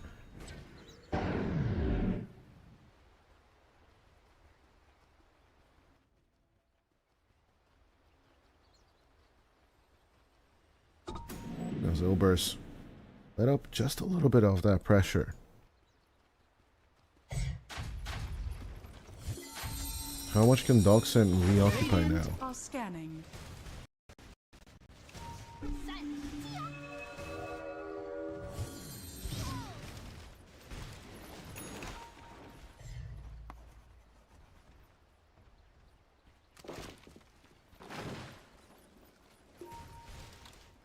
No more buybacks left on the screen.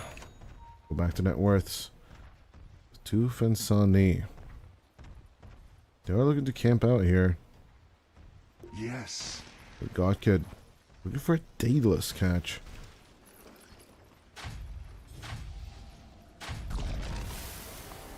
Does remain if it is the Stinger that makes you really capable on this hero. Or can you just get that stat from anything else?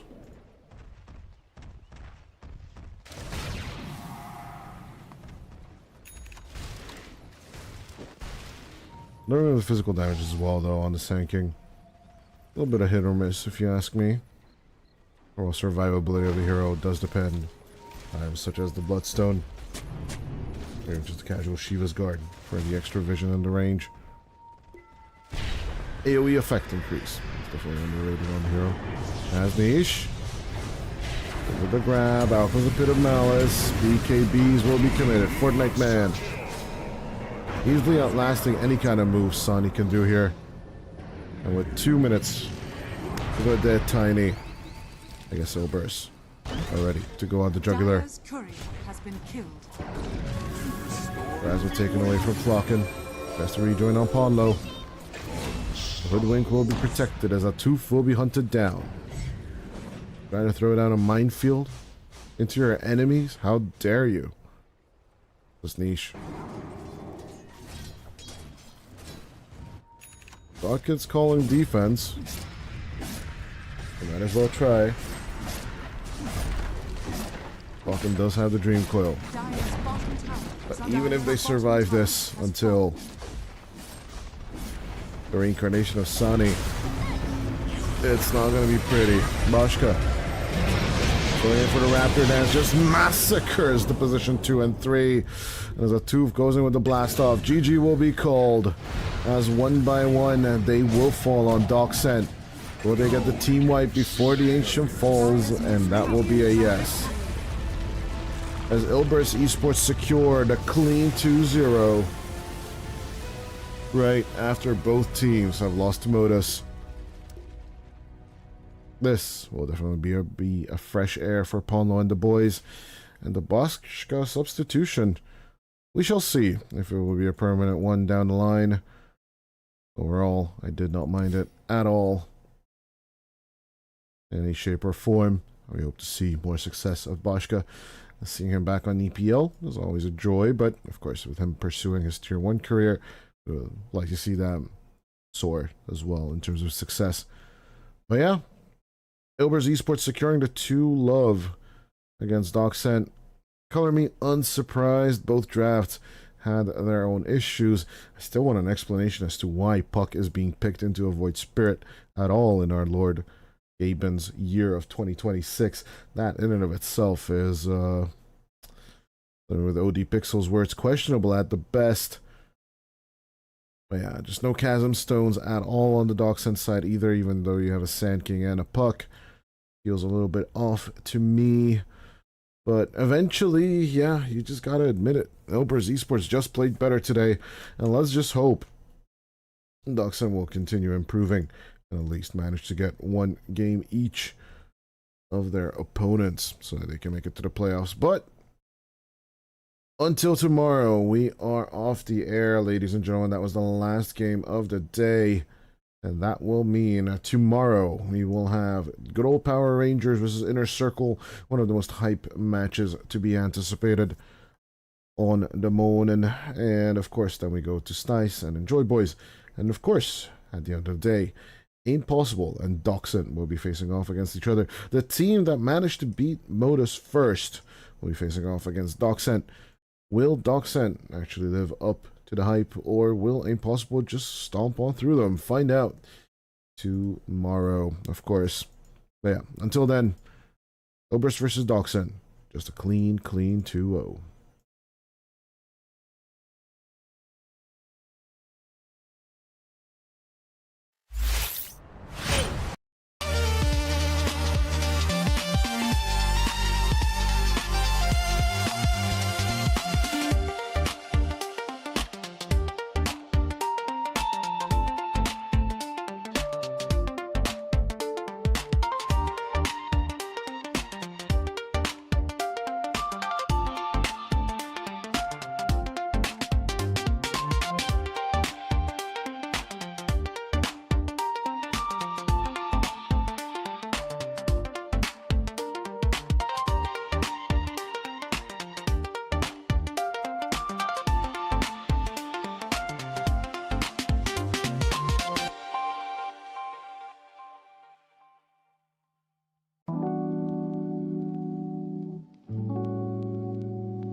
Bueno, en el medio, Pablo, si me consigo. Andas insultando. El tío Ozzy al menos te entretiene, o con sus sonidos es Kaich, de risa, esa guavita de 1100 meses. 1100 meses a la mierda. Se hubieran esperado hasta ¿Qué tal el día Fossil? y sin organización Tamaré. A la firme. Se nerfearon, pues. Vengo del futuro, habrá guerra entre Perú y Chile. La mierda. Que te cache tu tío si EPS, concha tu madre. Richie, si pierdes AR, te puedes ir a la reconchade tu muare. Muere. Puro chupapinga en este chat. El Millo. Le reventaron el poto. Se va a morir el Millo en manos de Nigma.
Батрухе тоже тяжело. На квапу контроля толком нет, тут только весь прям контроль в нее отдать. Тогда что с алхимиком и с ликаном делать, непонятно. Типа... Скофилд на Тренте будет овергроустать всех, Пангольер будет просто стоять в рутах. И Тини в рот ебал. Тини 40% винрейт. Прав на КС? Нет, Тайдж Бласт. Привет, тебе же днем запретили кастить этот турик, или я что-то не так понял? Мне запретили рестримить трансляцию. Запретили рестримить. А из Dota TV я могу стримить, что я захочу. Это не является их контентом. Это является...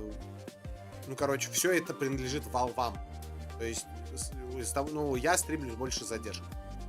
То есть, то есть рестримить их конкретный контент я не имею права. А из Dota TV я могу стримить, и мне ничего не будет. Потому что это все, это весь контент, потому что вся Dota, что в ней делается, это все принадлежит Valve. Типа, а Valve разрешают, поэтому они мне ничего не могут сделать.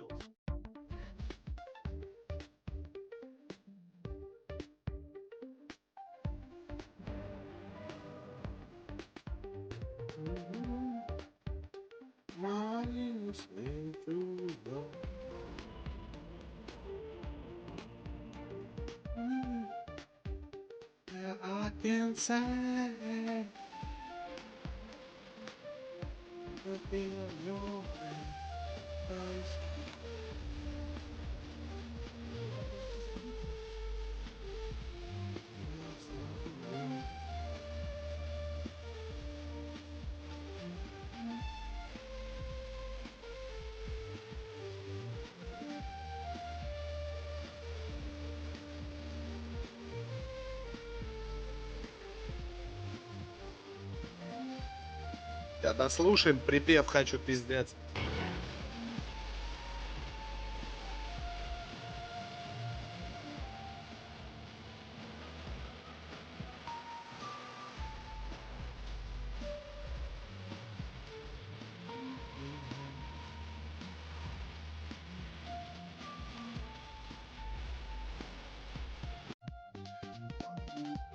Покайфовали и хватит.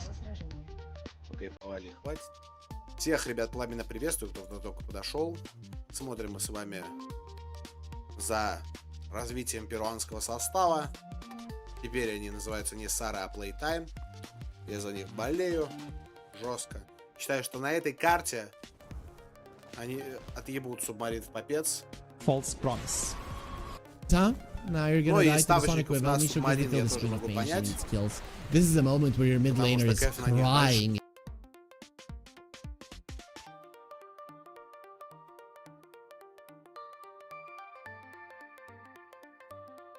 Well, luckily for him, he got the Alchemist in his team, so he's gonna get that free 4.2k gold. Yeah, even more because it's a blessing. Is he gonna be ahead of the Huskar at that point when he gets that axe? That's the real question. I mean, he gonna be. You need to believe in Queen of Pain. Queen of Pain is OP hero. But you know, maybe he gonna get axe, but his Shadow Strike not gonna be skilled yet. Maybe. That actually happened in my game. I was playing Venge of lane. I finished my axe here, but it didn't have any skill point in the passive. So when I died, I was like, where is my illusion? What is happening? I actually didn't have a skill. So yeah, Harry, even the best players can make mistake. Really? I never make mistakes. I don't remember when I ever made a mistake, but you're gonna be going for the ulti. The thing is, the wolf is faster than you. It felt like a dog chasing a ball. That's literally what it is. You're not faster than Sonic. Oh, yeah, Rain but is Sonic tipping still on needs to bottom. run. I think this is bad TP from Rain. They tried to I guess give the like. Coda coming is fine. Like, how is he sitting like that? What is that? Can you click on Hakoda? Like, I want to get on the bottom of this. Oh no, he just put the shirt on. No, he actually doesn't have a shirt still. I thought those were his legs, man. But it's his shoulders. Hakoda need to do some leg day, huh? Oh! Where is that? Oh, yeah, there it is. The clutch. The clutch overgrowth. Batyuk! And they are giving the kill to the Wits. What a support. What a support. Mr. Schofield and Elmisho giving some money to Wits. You're gonna be finishing Radiance in 200 gold. That's gonna be a big deal. But look who is smoking. Mr. Rain with his position 5, Hakoda. They wanna kill this Lycan. And they wanna maybe use the gate to pressure Alchemist. Oh, Root is going on Rain, but now he can just TP out. Big mistake from the boys. Yeah, I could have taken it a little bit slower and would have been a kill 100%. This way, he's going to be able to survive. Not going to lie, Playtime have been out playing Yellow Submarine for the past 5-6 minutes. And despite the laning stage going as badly, it's a problem. Why? Because you don't have clear initiation. It's hard for you to pressure. You can only pressure by taking the map control, right? So what you can do, you have stronger heroes right now from the lanes, so you need to decide where you want to pressure, which side of the map. And I feel like they're pressuring the wrong side of the map. They're not pressuring this Alchemist. Buy a blink on the Huskar? I mean, that can be a thing, but you can also buy a blink on Tiny first for this. They felt like no, they want to scale, so Tiny just gonna scale with Echo into Silver Edge. I guess Shadow Blade is some initiation, right? Yeah, it is, but gonna need some time. That is true, that is true. I mean, basically what you can do also if you're stronger, but you cannot take, you cannot find the fights, you can always force big objectives like some big towers or even Rosh. And I think they should probably think about getting the early Rosh for the Husker. So second Rosh gonna be even faster, where maybe you can end the game.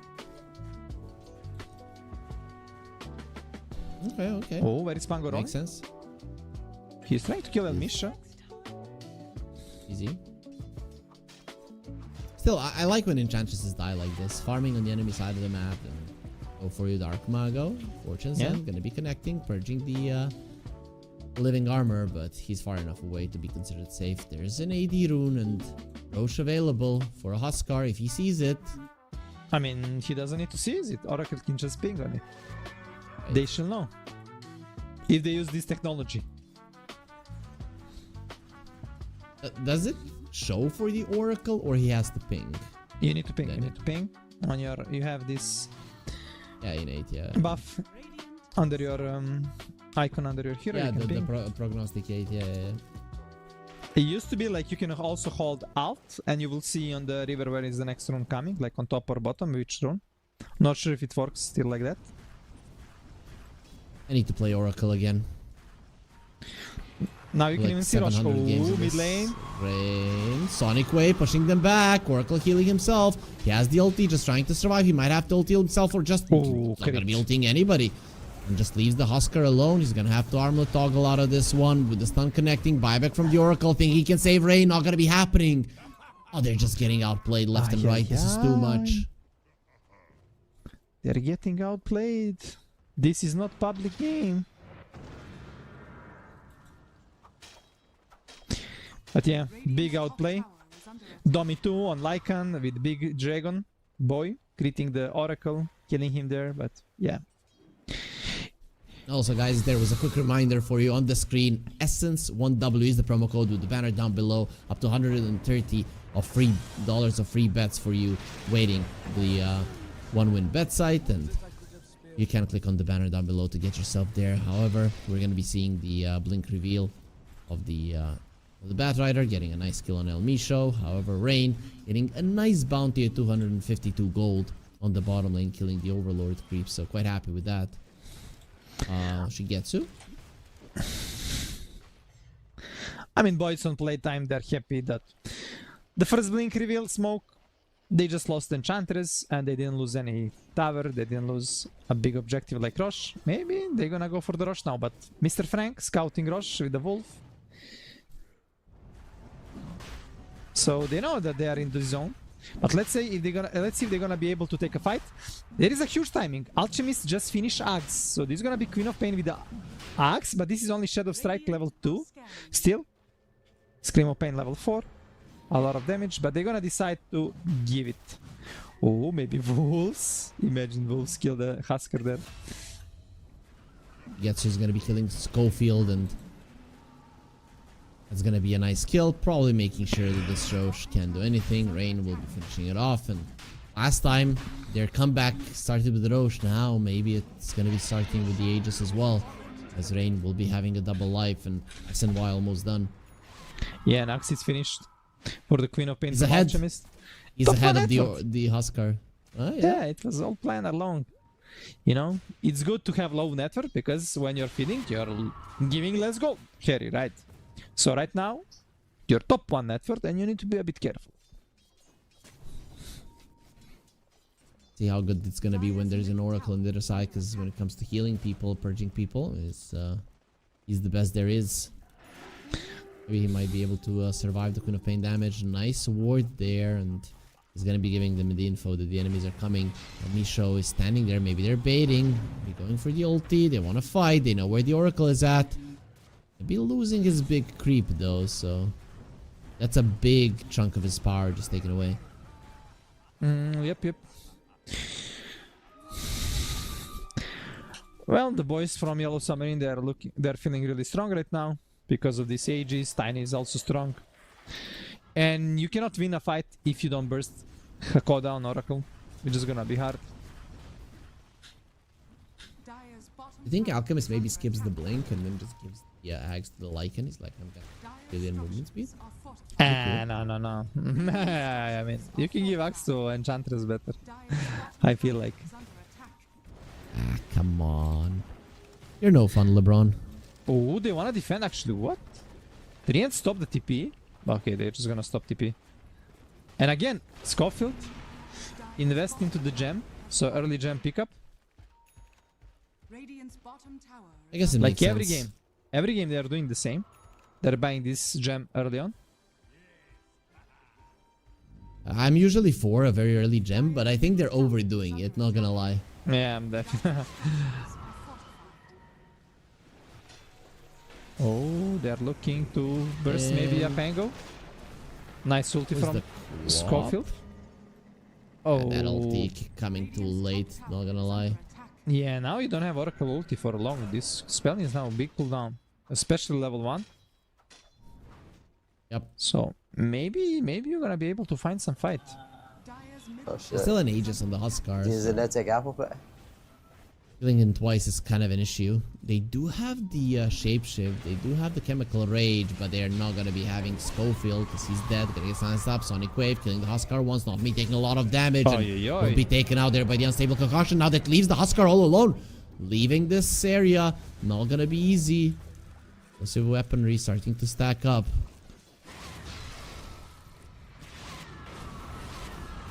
Want him dead. The Oracle ulti is gonna be armlet toggling a little bit, but ultimately he will fall, surrounded by so many heroes. Playtime are just playing better Dota, and that's it. Yellow Submarine getting out of themselves, getting excited like we're gonna win a series versus Playtime. No, you're not. No, you are not, and definitely not that easy. Yeah, Playtime realizing there is a big hole in Yellow Submarine right now. No Oracle ulti, so they abused that thing. And they played actually really good. Tiny stopped the Lycan TP on the bottom lane, but he actually they were fighting 1 versus 5 all that time. In the end, both ran out. But yeah, they managed to kill Huskar twice. Misho gonna be found. He doesn't care. Too strong of a hero in terms of survivability. 50-50 win probability. Not gonna lie, at this point I feel like Yellow Submarine are in trouble. Because you have this Lycan who is a obvious Oracle counter. We're seeing that Hakoda is panicking, and despite having so many games on the hero. I mean, he was thinking like, okay, Huskar is with Aegis, doesn't matter if I use ulti, we need to get a kill there. They didn't make the kill, but still, they tried to pressure on the map, played without that big spell. They thought they're unkillable. I mean, the only good thing for them is that this Huskar is not the main character. The main character is Tiny for them. That is true, but are you really gonna be able to fight versus this Tricor? It's not gonna be easy by any means. Yeah, and Tiny is not a great hero into the 3 and 2i because you're not kind of traditional Manta builder, and BKB you kind of don't like to buy it. You want to skip it kind of. Did you watch the Base Hunter video? He has a Manta in his inventory, so. He's playing Tiny. He's building the harpoon. Wait, I need to check. I feel like he has Manta in that video. Wait. This Dota on items. Smoke from playtime. Is there a AC? No, still no AC on Lycan. They're just playing 4 versus like us 4. They're not even using this Lycan in fights. They actually saw Huskar on top. Huskar? He doesn't have BKB, there is oracles. He does have an oracle though, but they're jumping in on the oracle. Gonna be using the ulti on the Huskar. Let's see now, Rain. How much damage can he do? And can he heal? Gonna be using the silence.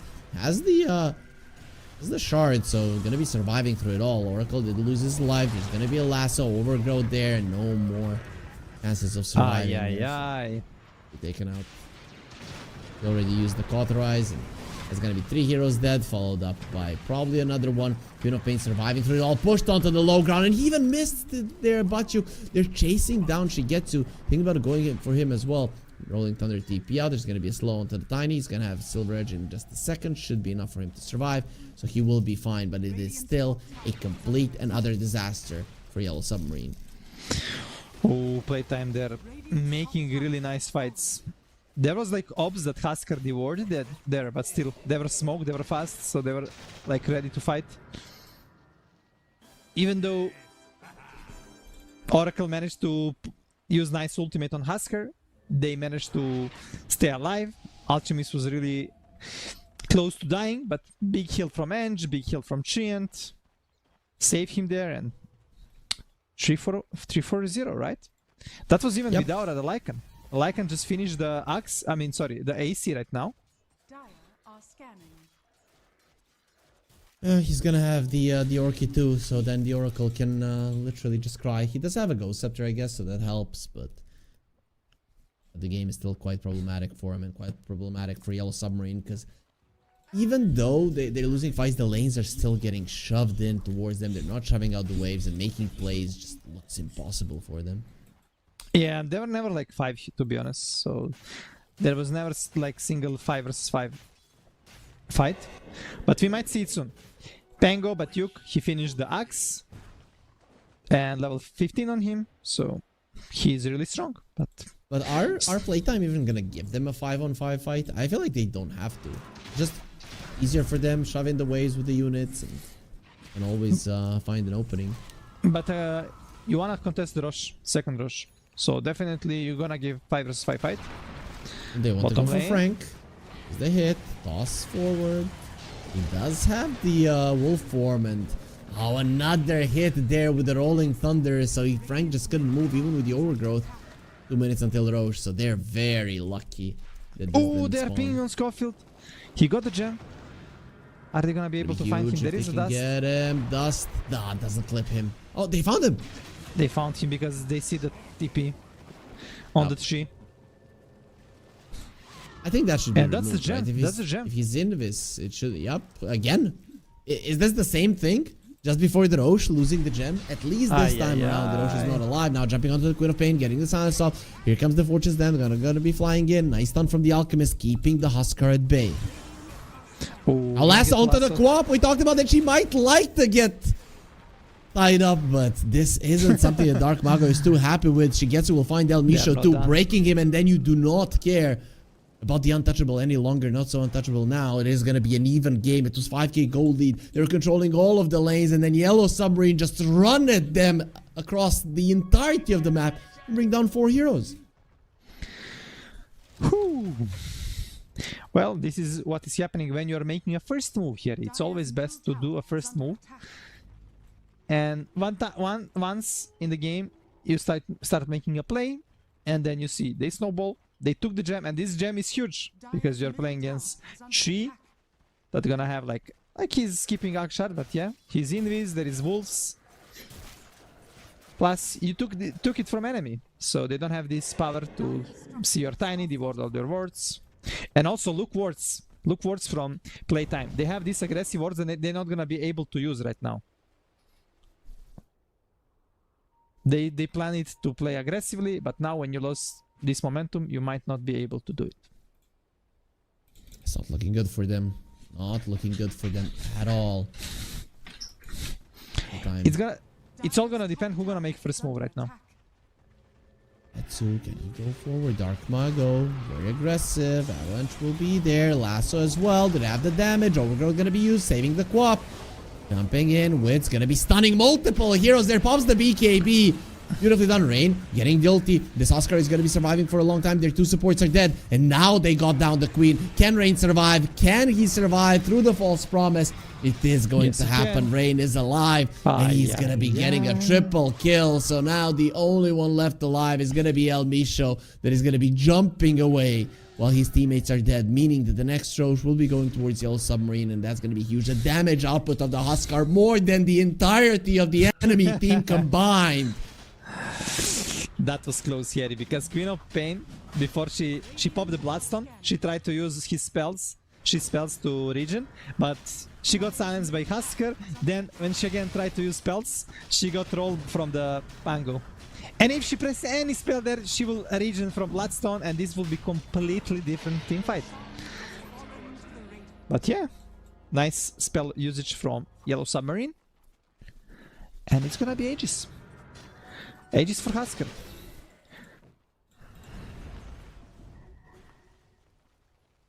Let's see what he's gonna be able to do with this.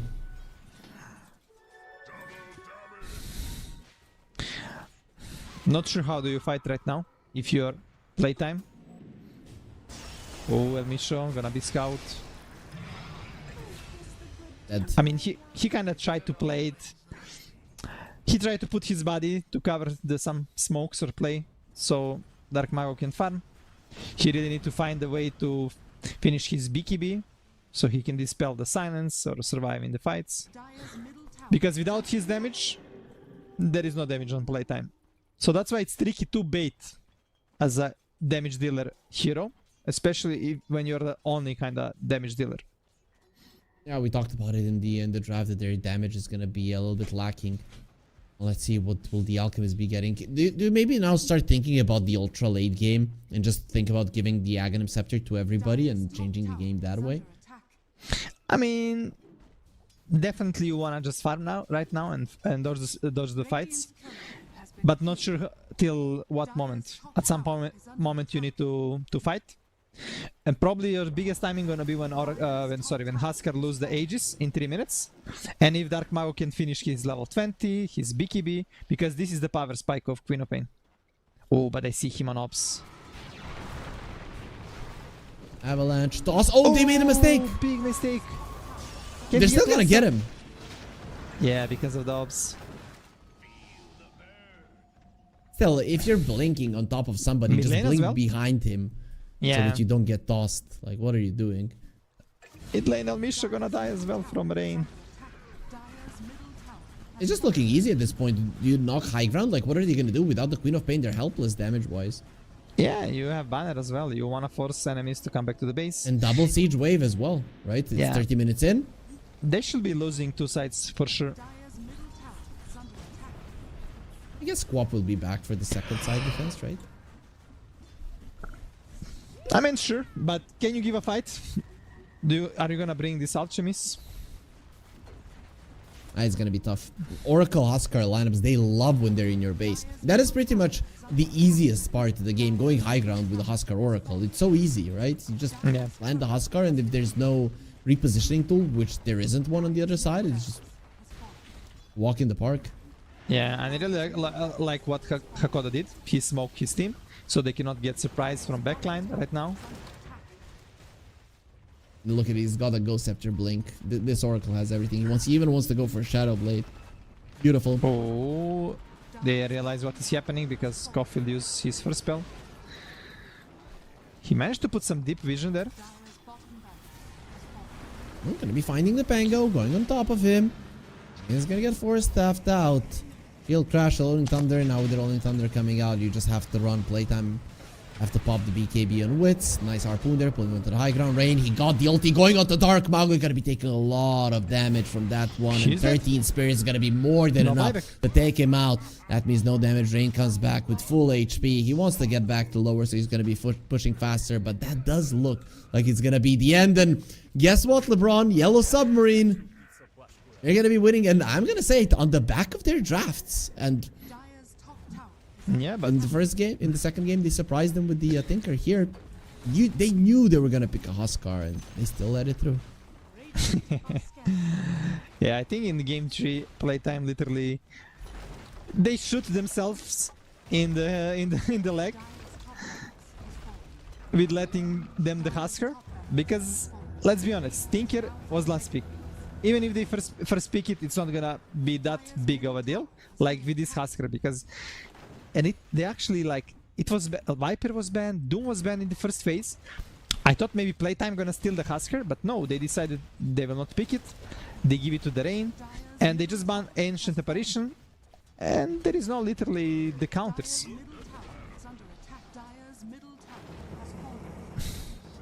No counters, as you mentioned. Last fight maybe. It's still Mega Creeps winning this game. Looks impossible. The Queen of Pain just has to blink out immediately. They're staying in their fountain as the Husker is the only one that is showing. They're going to be waiting for the Aegis to expire. 4 more seconds. At that point, your throne is almost dead. Down to half HP. Mega Creeps swarming in, sending in the wolves to give some vision, some info.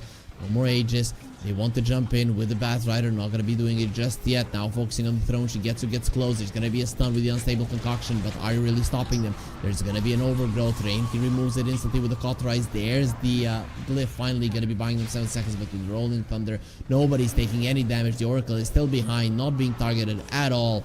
And now what are you going to do? Maybe kill not me. But defending the throne is not something that they're capable of. Here comes Shigetsu. One hit will do it. And that's going to be Yellow Submarine winning the series versus probably one of the favorites of the whole tournament. Yeah, for me, to be honest, how they played, they were like favorites before this game to win a whole tournament. But yeah, they signed for organization, playtime, and on their first official game, unfortunately for them, they lost. Well, it's still group stage. Maybe you want to test something new because, as you said, from 5 teams, top 4 are going into this decider. But you still need to win that best of 3 decider to go into the playoff where tier 1 teams are waiting. Still,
how Rinsikyu adapted to this lineup, because I know him for like a while.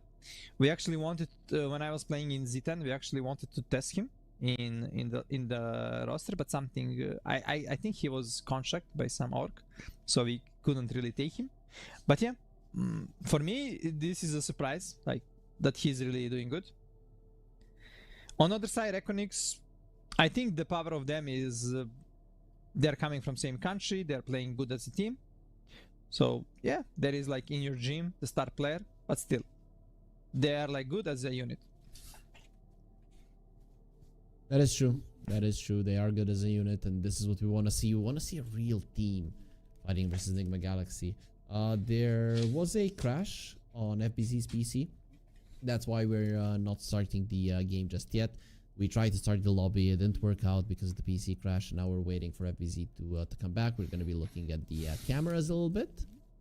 Is Omar sleeping? It looks like he's sleeping. I'll tell you one interesting story with Omar.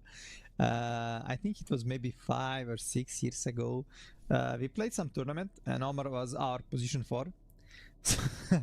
So he was actually, he lost the internet in Lebanon. He lost the internet or power in his house. So he was actually running for 10 or 15 minutes because we usually teams have 10 or 15 minutes pause.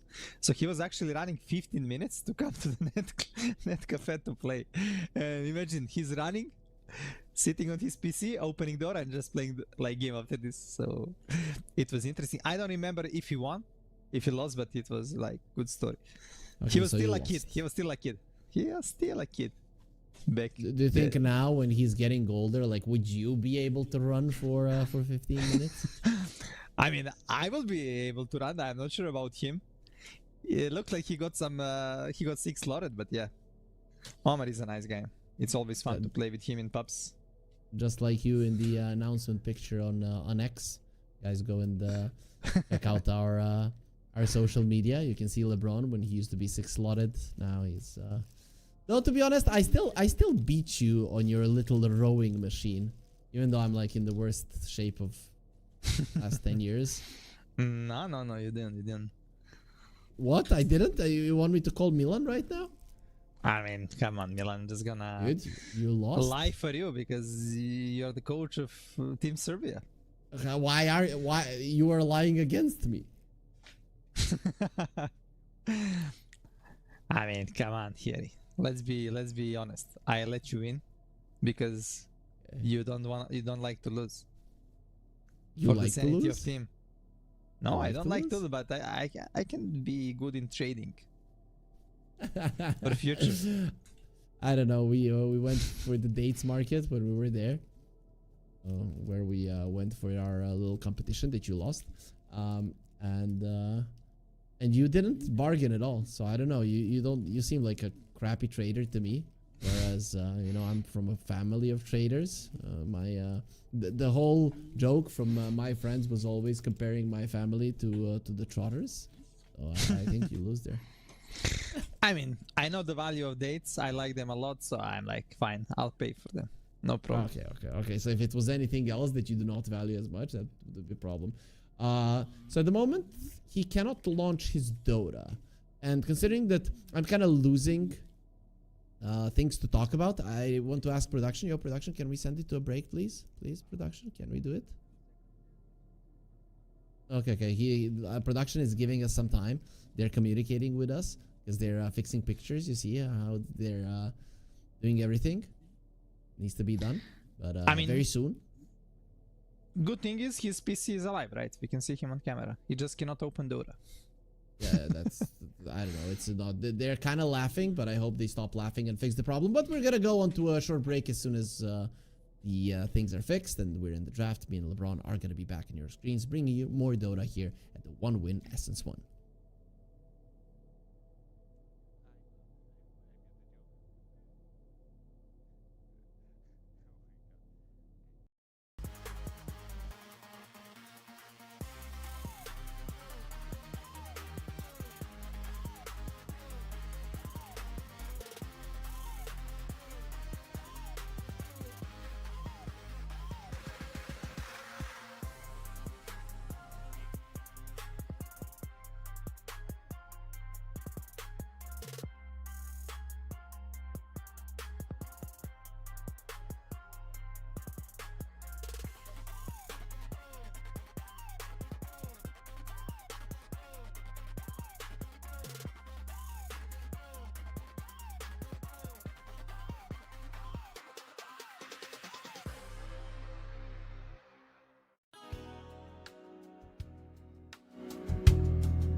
LeBron, just like in our country, when you have one guy fixing the problem and then 4 people behind him explaining to him how to fix the problem, even though none of them have any idea what they're talking about. Well, all people, they had like simple technique. They will just punch the device and device will start working. So probably FBZ, after with some nice gentle moves, he didn't fix the problem. Some smart guy come, punch the device is open, draft is live, let's go. I don't think it works any longer, right? These new monitors, PCs, they're not as sturdy as they used to be. You know, I recently found my DDR1 RAM memory. Damn, son. Dude, it's this thick. Like, it's fat like this, right? The new chips are like this. You punch them, they break. This thing, it's actually like it can be both a cold and a blunt weapon. I'm not gonna lie. Well, draft is live. First pick Pango. Surprise, surprise. First pick Pango. It's a flex pick for Mr. Noob and Davai Lama on the offlane, but let's see what Mind Control, the coach, the trial coach on REKONIX, the ex-teammate of Nigma, Galaxy, the friend of Kuroki. Kuroki against Mind Control. Puck? You think so? Why not? Maybe. It's a good puck game, right? Okay, they just go for the Rubik. Okay. Oh yeah? Then now we ban Hoodwink and then Omar, what you're gonna play, huh? Yeah, easy. And this is Dalul best hero. He's spamming literally only Rubik. Rubik, then some hero, then again Rubik. So they just wanna go for these signature heroes. This 9 pick should be your best pick because you can protect it with a ban. But okay, Rubik is a nice hero right now in the meta. One of the best position 4. Because his Fate Bolt got buffed. So you're not only reducing the damage, the physical, you're also reducing the magical output damage. So nice. And it's actually good against Pango. I don't know if you're enjoying this as much as I am, LeBron, but I'm really enjoying the colors from this tournament. They're very easy on the eye. You know, every tournament we cast, there's like a billion stuff, red, fiery, in your face. And then I cast 2 series and my eyes are burning. Here, during the draft, my eyes are actually relaxing, right? And I hope it's the same for the viewers. You can just watch this and enjoy. I mean, viewers just by watching you, Harry Flick, they're enjoying. So, okay, that is true. I agree. Not with colors. We're gonna see Primal Beast. Primal is one of the best hero against Pango because you can stop the roll with the ultimate, unless he's on the Lorus Orb or having a Lincoln. And it's gonna be interesting to see what's gonna be. I think you stop his ult even if he has a Lotus, right? Because you stop it and he just connects on you and that's it, right? I'm not. I think you don't. I think you don't. Let's see if they're gonna open with one more support or okay, they're gonna go for the tiny. This is G-Croy, top 1 pick. So REKONIX, they're literally just picking their best heroes right now, most played. Oh, there's a different hero. There's no Hoodwink, there's gonna be a Batrider, and there's the GH Coddle. Probably one of the only few players that still plays this hero. The support I mean, role. Kotal on the mid lane is Zimba. Like literally in every game in the pub, he's doing so much. But this is gonna be still flex. Noob can play it, but this is best GH hero. And Batrider, we didn't see it much. I mean, we saw it on the like not me recently, but Batrider is in most of the games banned. So interesting to see it. And a Batrider on the core role is literally Imba on the offlane. And you might need to think about getting some good position 5, maybe something like Silencer right now. Oh, so okay, so that you can deal with him. I guess Veno is not bad, right? Because with all the slows, he cannot get close to you. Yeah, but Veno and Rubik, they're not kind of good into the Pango, and this is the first big Pango. Your heroes not gonna deal with him. I'm not sure about the Veno for that part. I guess dealing with the Batrider is one thing, but also catching the Coddle, like tiny Rubik, I really think you need that puck. Not gonna lie. Right now, at this point, I think that puck is a necessity, and it actually works really well with these heroes. So I would really want REKONIX to pick it up. Maybe even something like Senking as well. I don't know if FBZ can Oh, it's banned? Oh, okay, it's first ban actually. Well, there is still... I want to say there is still Ember, but no, Ember is banned as well. A lot of heroes on the mid lane actually banned that are good against Pango. I think that it's no. If they don't get the puck, that they're screwed, right? You see, Batrider, Keeper, Light, neither of these heroes catch him, and it's just too good of a pick. Yeah, nice call, nice call. But let's see what's gonna be respawned from Nigma Galaxy. Because this Pango gonna do fine against Tiny on the lane, because Tiny is 0 armor and Pango is all physical damage. And right now you can pick some Void Spirit for Noob. When I played with Noob in the team, he was known for his Void Spirit. So this was like his best hero. He even had some promotional videos, you know, like these football players when they have like these videos to sell themselves. He was having it for Void Spirit, like some friend made it. It's funny. And recently, like last 10-15 games, he didn't play a single Void Spirit. I don't know why, but maybe it's time. Okay, no, they're just gonna go for InCQ. Yeah, they wanna leave this as a flex so that the enemies don't know what to ban. To be honest, I would just ban heroes that are really good versus the puck. Void Spirit, I would ban maybe even like a Night Stalker, right, or a Ricky or something along those lines, because I think this puck needs to suffer. Not only in the laning stage, I think he needs to suffer in the game. Because if he doesn't, and at the moment none of these heroes are going to be problematic for him, he's just going to murder everybody. Like, these heroes don't catch him at all.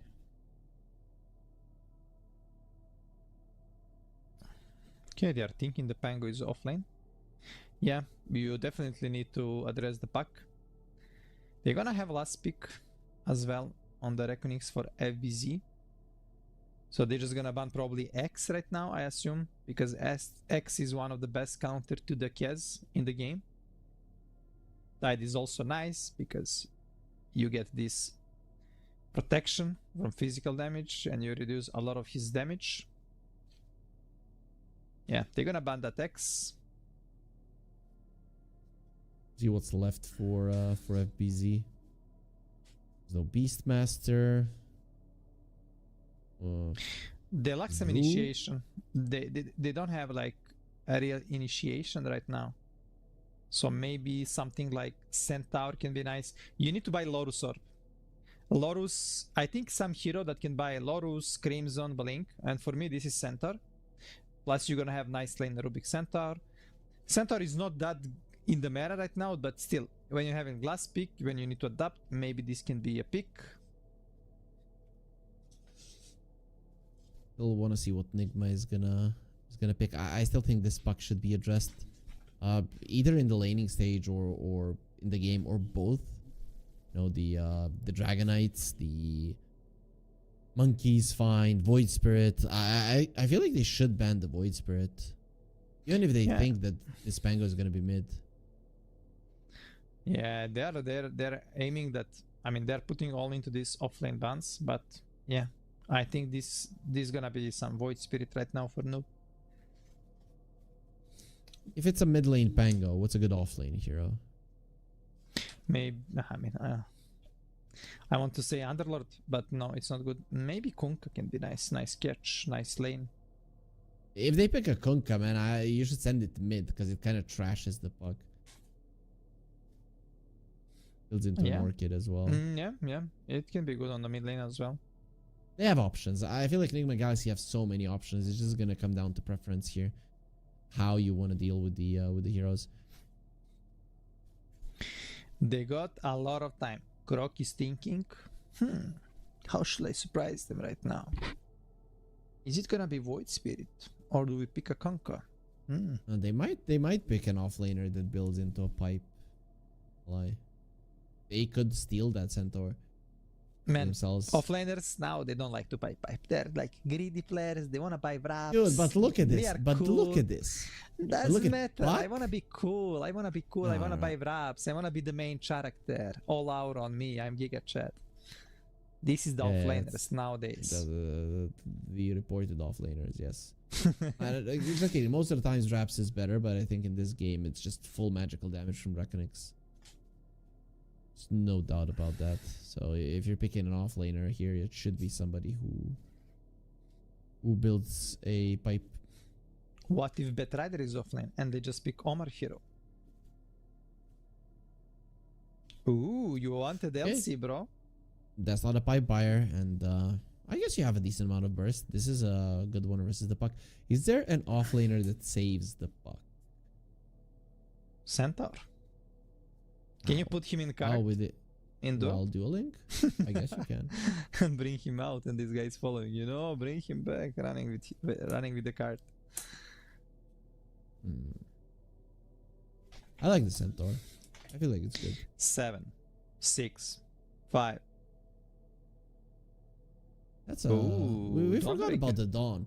We've completely forgot about this hero, right? Because it's one of the stronger heroes in the meta for quite some time. I mean, it's a really strong pick.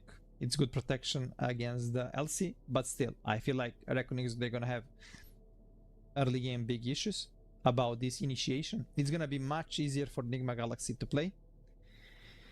But let's see, they're gonna have nice lanes.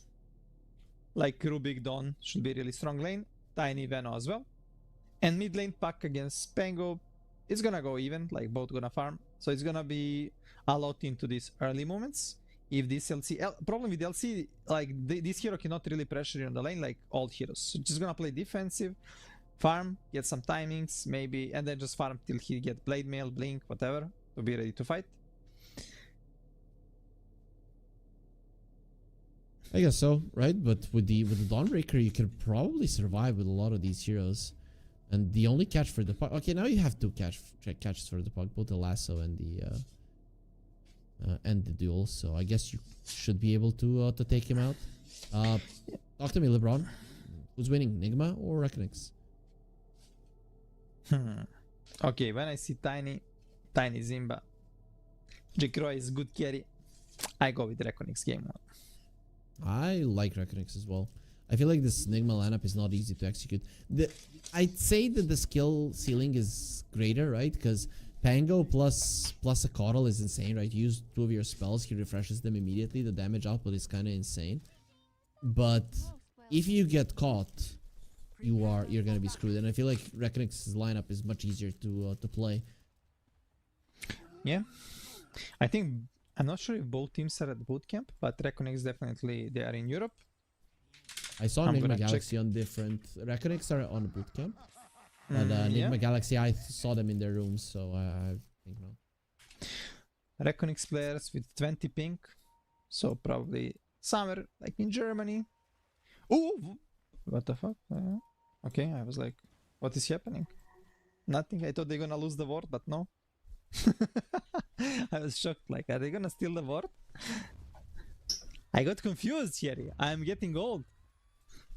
You're getting old? You are already old, my friend. As we're gonna be looking at the odds here.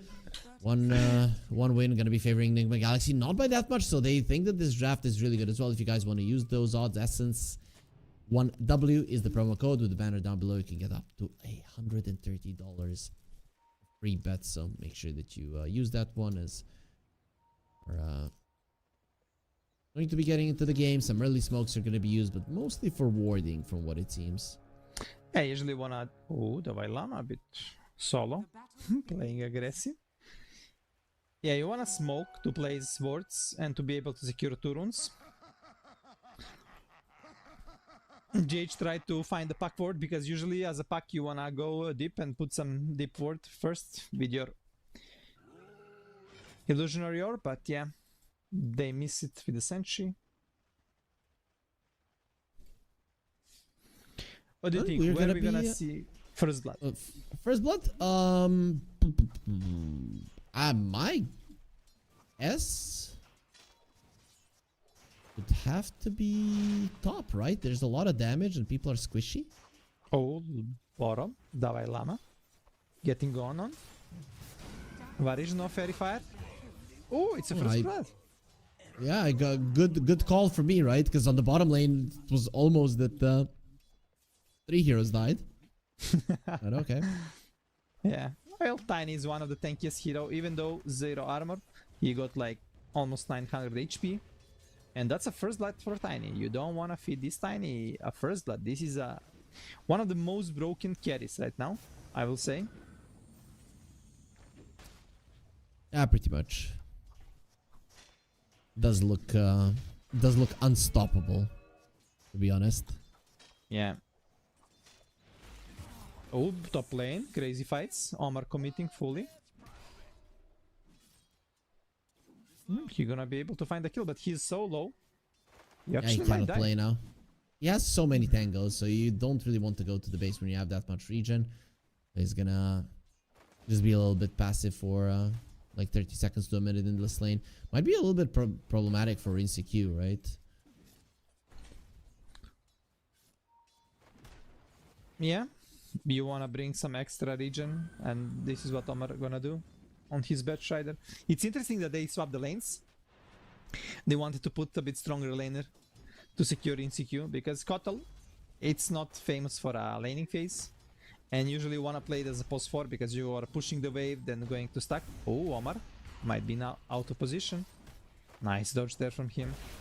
He is fine. Yeah, he's fine. He's not fine at all. FBZ, he's gonna be going forward. InCQ only being level 2, he cannot fight versus these two heroes. He's gonna be pushed back as well.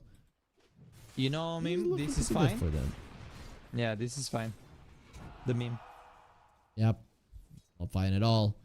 Still very action-packed game. We had I'd say that the previous series, you know, you cannot really say that it was super fun. But this one already starting off strong. Yeah. A lot of action everywhere. So our observer need to be 4 eyes everywhere. Probably know him if he's wearing glasses. You're bullying ways, LeBron. They're not nice No, at all. he's not. But I'm here with 4 eyes ready to help my boy Evidence. Who knows, man? After years of observing Dota, you might get to a point where you might need some glasses. Well, Pang on the mid lane is looking really solid. Top by CS, Mr. Noob, Tony Yasif. He switched recently from offlane to the mid lane, and You mean switched back? I mean switched back, and I was like really like surprised when he joined the Nigma. He was playing position 3, but when he was literally in his prime, he was playing his best Dota, top 6 at TI and Period, I believe, back in the day with Quest, and then suddenly he joined the Nigma to be offlaner. But okay, they didn't find many success, and like now he's back to his original role. That's what we like to see. InCQ gonna be running away. Speaking about role changing, the Vailame used to be a position 5, so didn't have much success back in the day. But as an offlaner, he has been doing really well. Yeah, because position 5 is a hard role here. I know it's the best. Come on. Dude, you know what they say about the offlane. The different name is hard lane as well. So I don't know what the hell you're talking about. Hard support, brother. Come on. Oh, top lane, Omar in danger. Oh, nice. Nice spell from FBZ. Hitting 2 heroes with Starbreaker. But Omar with big wand. Big wand and very nice usage there of the flame break. So gets himself to safety. He'll be able to survive. After the initial bloodbath, things have calmed down in terms of people dying, but they're still fighting each other. Omar, some trouble. What the hell? Yeah, Fade Bolt, level 2, a lot of damage. You don't want to buy a range drop. And you're gonna die. I don't know, man. This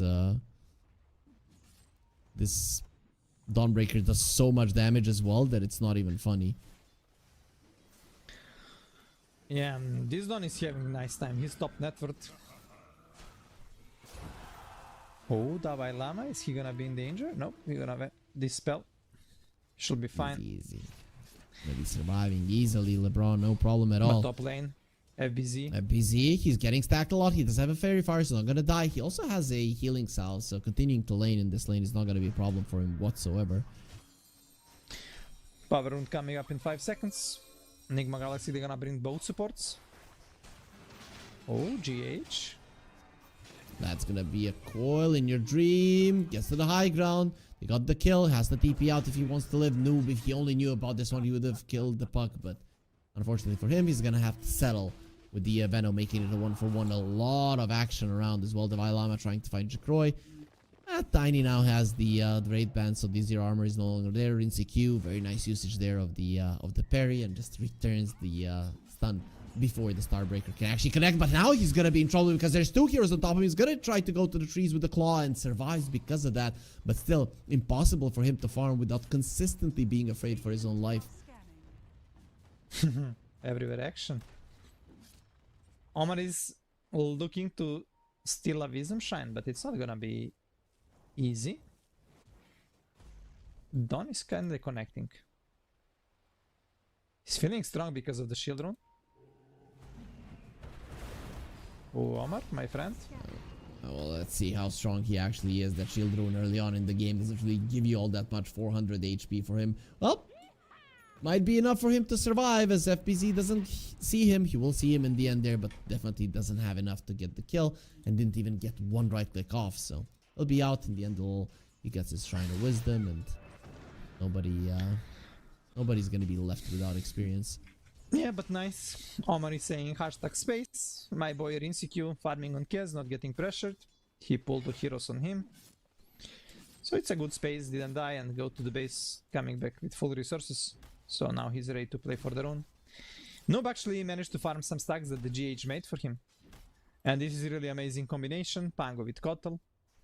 Yeah, you clear out those stacks super easy, right? Swashbuckle, shield crash, refresh, swashbuckle, shield crash, and creeps are just dead. Yeah, let's see who's gonna be lucky. Mr. Noob is lucky. He's getting the rune. Yeah. 2 supports coming, securing runes, giving stacks, giving mana. Mr. Noob is happy. And he's gonna even get a kill on Daldu. Oh, trying to deny himself. Alpha Wolves. They're strong. Well, Ancient Creeps are stronger. Oh, but near Dream. Baiting. Your Dream coming in. They have the Solar Guardian as well. We're gonna be surviving through it all, and has a Fadeable to take this kill if he wants to. FBZ is gonna be taking it for himself, but they're coming in with more heroes. Rinse-Q goes for the Raptor Dance. FBZ in some trouble. He still has a Fairy Fire, so that is a decent amount of HP that he has with himself. Rinse-Q returning the hit there onto the puck, so the mini stun will be there. But overall, it is gonna be only the Batrider dying after a very long chase coming out from Nigma. I mean, I think this is good for Nigma Galaxy. You're losing level 3 hero, and they're wasting big spells, like especially Dawnbreaker, Soul Guardian. And you're dying on enemy side of the map, so you're not getting pressured, not losing objectives. Radiant's courier has been killed. Ooh, but look, big ancient stack. Pango and Kotal farming it. This early on. This is gonna be super fast diffusal. He need only 100 gold on Noob. Is gonna be there. Man, these Pangos are just getting super fast diffusals every game. This stack is gonna have it done. Yeah, and Going look, to GH Coddle gives me XP mana. is almost I level give 6. you Tango. Yeah, and this is diffusal for Noob. Okay, time to pressure the map. Let's see, there is no Dawn ulti for 30 seconds, so rune control should be easy. You should just make sure that Omar gets given a lane and that Noob is just going around and fighting. Our Varish is gonna be putting down some Plague Wards, enough to secure the rune for himself. So even with that Diffusal Blade, not enough to win the fight. Oh, don't click Legion Commander. Quick buy. Ah, you see? It's nasty. Ah, you see? You wanna say something, LeBron? You wanna apologize? Man. Al Tiny's in a little bit of trouble, maybe even a lot of trouble. Gonna be slowed down. They have the Solar Guardian. Maybe going for the duel. They don't win it, but maybe they can kill Jacroy. He gets the kill, and oh, the spread of the disease from the Venomancer. Where is mana from Kotal? Gonna be Nah, some doesn't kill? matter. What? Oh, that was close. Solar Bind gonna be stolen by the Rubik. That's actually a very nice spell considering the amount of magical damage that exists on REKONIX. Nigma Galaxy just lacking that little bit of damage. Maybe they should have brought the Kez. But this is huge, this is huge. You kill 3 heroes. You don't lose tower, it's full HP.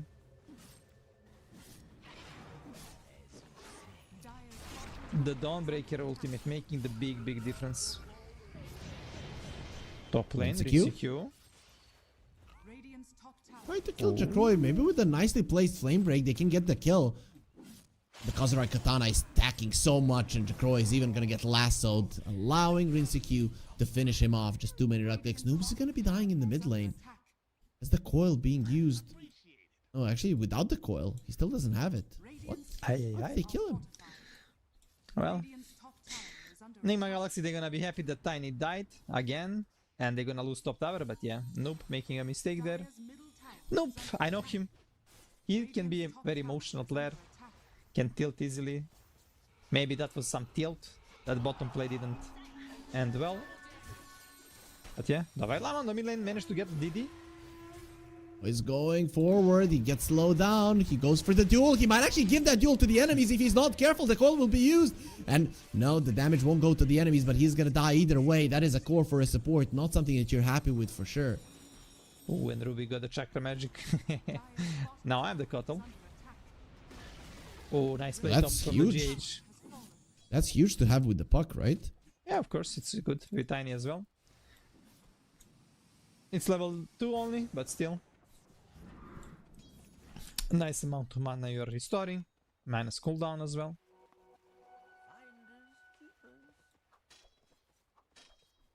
GH taking 3 bounties. Because, relax, Noob, I'll give you mana. Don't worry, don't cry. Why are you like that? He's not that emotional, is he?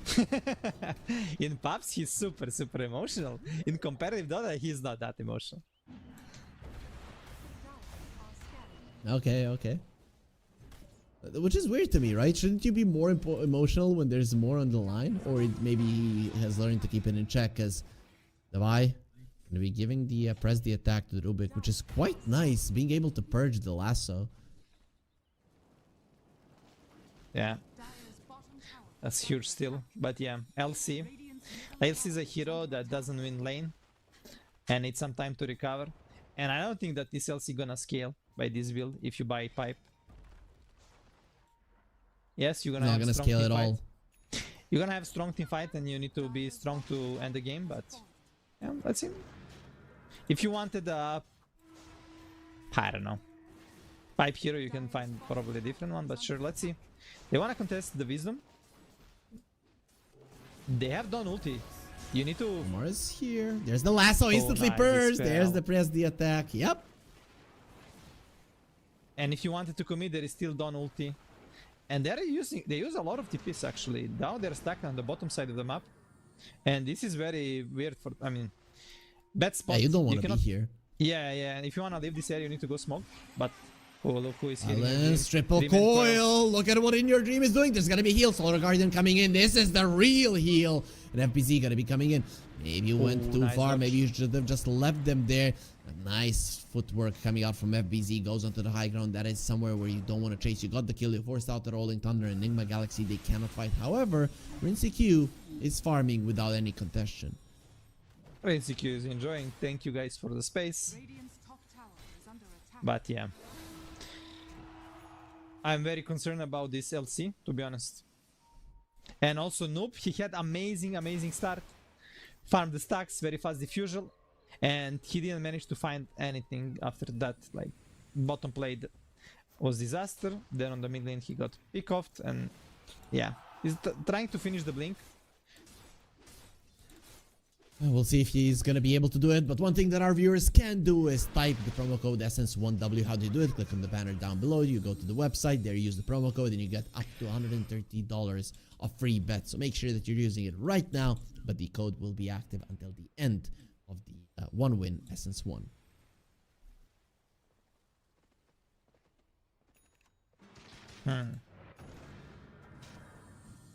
What's with the favorites today, LeBron? Not doing great. However, though, Rinseku is farming a lot, so I feel like Nigma Galaxy are kind of okay with the state of the game. I mean, they're gonna have definitely strong timing to be able to 5 versus 5. Right now, they got the blink on the noob. Maybe it's time to smoke, time to go. But still, this... Okay, Ruby gonna lose his press the attack, so not gonna be able to dispel any longer. But yeah, Dalai Lama struggling to find his farm. He's farming the side map, trying to finish his pipe, but still he gonna need some time. So right now his team need to do some magic. Kaz finished Dezo with the Mage Slayer. So this is gonna be go time for them. They will look to find a fight. Nice. They can do it.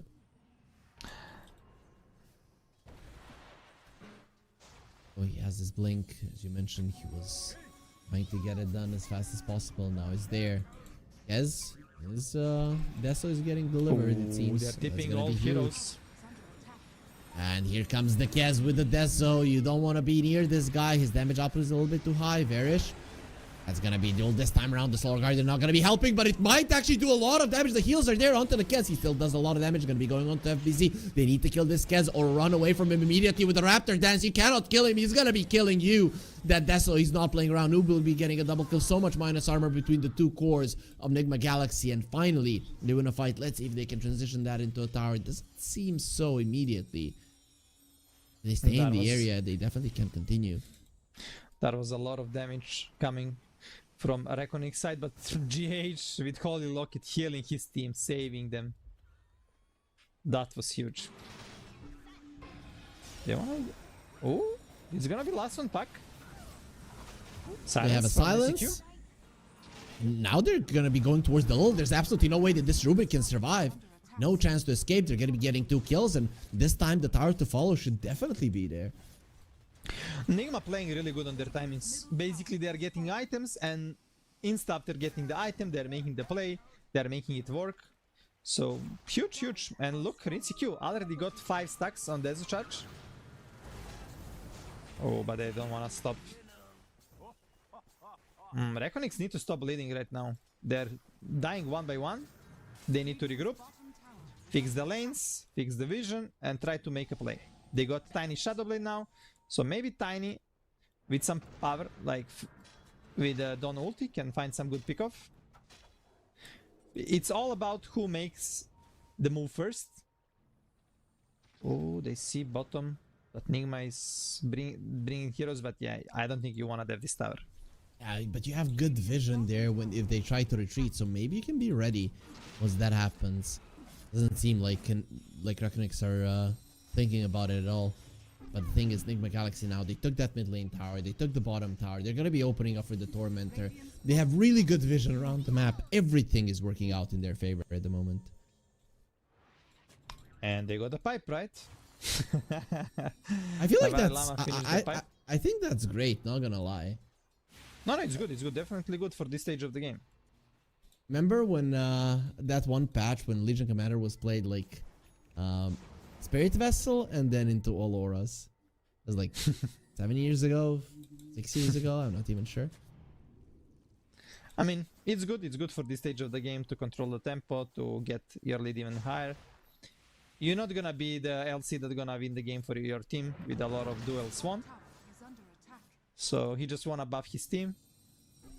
Like mostly Rinse Q. Look at that, he wants a blink and then an axe, so definitely wants to control somebody. Oh no, it's a difference right now. Yeah, press the attack. Yeah, because it's AoE. It's actually nice versus a Puck, Veno, Rubik, like pretty good. Yeah, it's cool. Oh, that was close. Dalul almost getting pick off. Nigma kinda looking into getting a Torm. Should be free Torm, especially because you're having minus armor from the Pengo and you're having a region heals from GH. You just don't want to get it on a pet. Yeah, GH wants that so much. You know, GH is such a cool guy that I think Gaben is always on his side and he's gonna get it 100%. Yeah. You jinx him, bro. You're gonna find the Veno. It was a Diddy. A bit slow game right now from REKONIX because they cannot really make a play. So they're just farming, scaling, and they can only do with some reaction if they get attacked. Oh, but look, Tiny. Does he need the help from a Dawn? No, he's holding the ultimate. IP is used, but He's already low. Not gonna help. With Puck being there, definitely no need to get any extra heroes there. Dire's top tower is under attack. So how does Nigma the game Galaxy look to you right now? Any? I mean, the thing is, Nigma Galaxy should group as 5, control some area, probably top around Rosh Pit, and try to force Rosh because right now they're stronger. Oh, they're gonna even find a noob. Yep. Because if you're buying all these items for early fights, like Pipe on LC, you need to group up. You cannot be split like this, getting picked off. So you're making a mistake on this macro gaming right now. Yeah, they got so many items. They're so strong, right? And then you're losing heroes left and right. Drosh on the top lane, I guess not the ideal spot for them to fight, considering that there's good vision and an outpost for REKONIX there, and because they should be aware of it. But still, this is too much to bleed 2 core kills for nothing. Yeah, Nigma Galaxy definitely should look to group up, use a smoke. It's a daytime. It's the best moment to smoke, because if enemy they're not smoked, you're gonna be able to do a pick off. Yeah, they're gonna insta try to do that play. And if you do play around Rosh Pit, you can easily take it. You got Medallion, Desolator, minus armor from Pango, so Rosh will be easy. They just need one good pick off. Staff. Has 4 staff and the swashbuckle, so unless you lasso him, he really has a pretty good chance of escaping. Yeah. But this lane not gonna work. It's super obvious. All lanes, nobody is showing for 1 minute, like top, bottom, and they recently just won the mid. So REKONIX, they know what is happening. Oh, he's running tiny in. though. Maybe he was think baiting. that he's tanky enough. Yeah, he thinks he's tanky enough. Solar Guardian will connect. They do have a pipe, so they keep doing much damage right now. In your dream going in, that is gonna be a Kez in trouble, but he's gonna be getting his ulti off with the Raptor Dance, healing up quite a lot. Is it gonna be enough now? Focusing on the Rubik with the 4 staff, it might be enough, but the Kazurai Katana. Yeah, nice. Got the Raven's Veil and survived because of it. Both teams a bit lucky that their carries don't die. But this might be the rush right now for Nigma. You waste big spells, and you have really easy rush lineup. Yeah, they're gonna transition this into rush. It's so much minus armor. You have minus 11 from Pango. From an ECQ you have Puck minus... is there. He can definitely spam them out a bit. Rosh is dropping low. He's not using an orb. Come on, now they're gonna see just how low the Rosh is. Maybe think about going in. Gonna be sending the Celestial Hammer. He can go in. Puck steals it! Did your dream even against the Rosh? What? Oh my god. Ah, that's because he has mind control. Mind control was known for stealing the Rosh, always knowing, well, the coach coming in handy. 100% it is his input. They'll help in their Divide.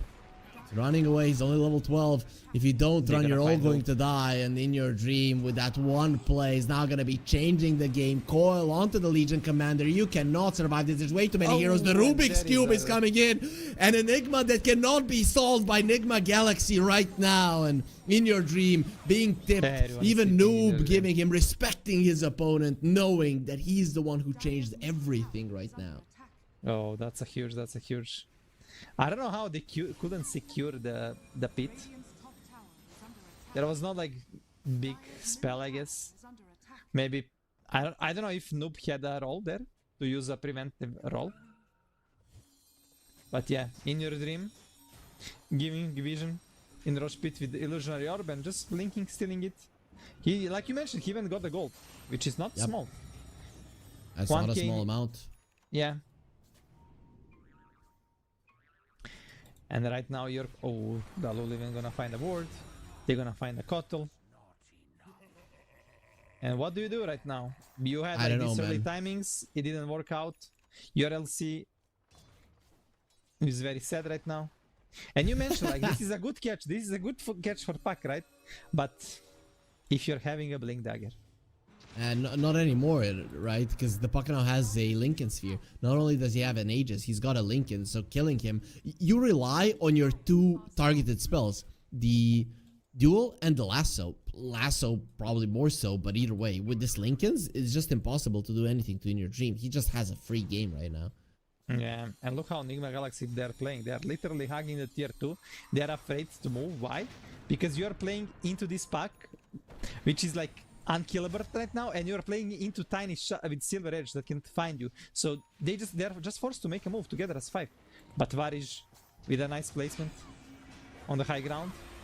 Coil into the Solar Guardian. They're gonna be using the pipe. Roll up is there. Noob surviving. Varij dropping low. Still alive. Not for too long. He did get his ulti off. And can you use the Raptor Dance? Yep. He's gonna be using the Raptor Dance. InSeQ healing up to full. Gonna be stolen with the Raptor Dance though. Now the Rubik has the same spell. However, InSeQ is not even looking at the puck, killing everybody else. InSeQ with an amazing amount of damage. Where do you think you're going, Rubik? He's going back to base with the TP. Will survive.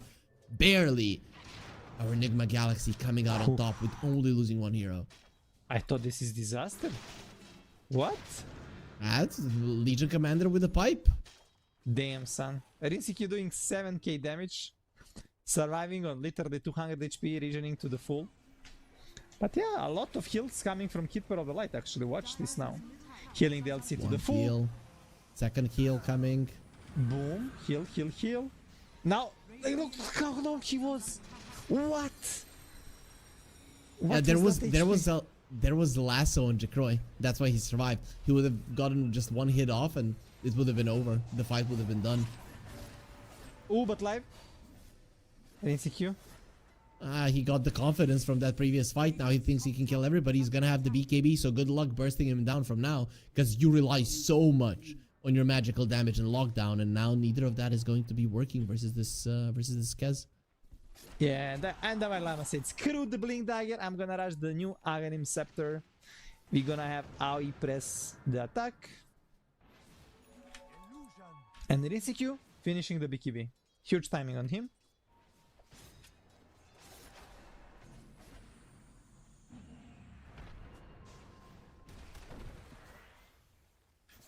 There is a gem on the Pango as well. So you're gonna be able to find nice dewards, and you're gonna be able to see the tiny. In the silver, you're not gonna be surprised. You can always react with the roll up. Well, that helps for sure.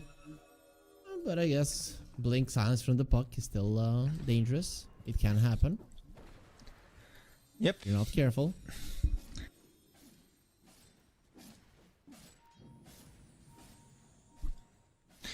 Aegis is gone in 15 seconds. Nigma Galaxy holding area. Well, killing the puck is not something I think they can do. He's not their target. I think their idea is to ignore the puck. That after he bought this Lincolns, he just doesn't have the Parasma and his damage output is not that high. Just ignore him. I think that's the plan. Yeah, they need to find a way on the REKONIX side to kill this GH Kotal. He's healing them so much. He's so annoying. So it's gonna be mostly on the pack.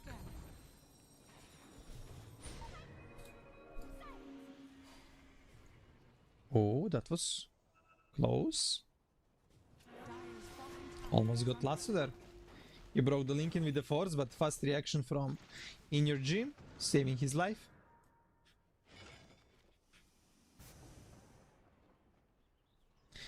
And also he forced a lot of Nigma players to TP on the mid lane, so they lost TPs, they lost the control of the area. Gonna find some wards though. Arcane Rune for GH, nicely taking that away. If the puck gets an Arcane Rune, it can be dangerous. Despite not having the Plasma, he can still do a lot of damage. Yeah, they're coming for the Torn. This can be for the Kez or LC. All other three heroes got their shard. Or InSeQ's level 20. Damage output now super high. Tiny's level 20 as well, so that helps too.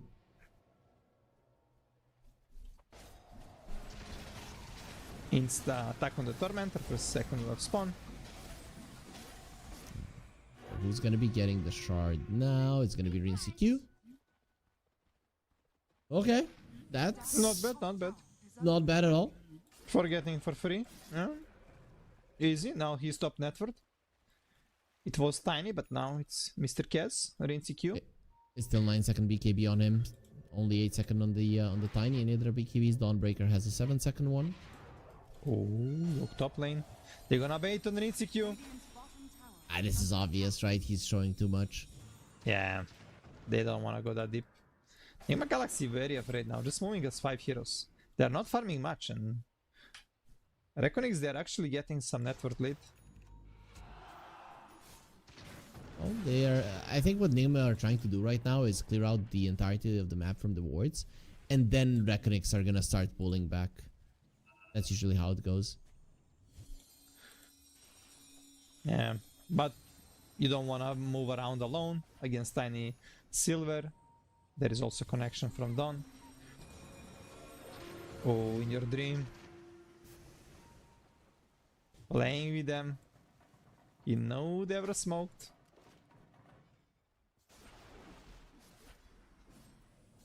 Rosh can respawn in 5.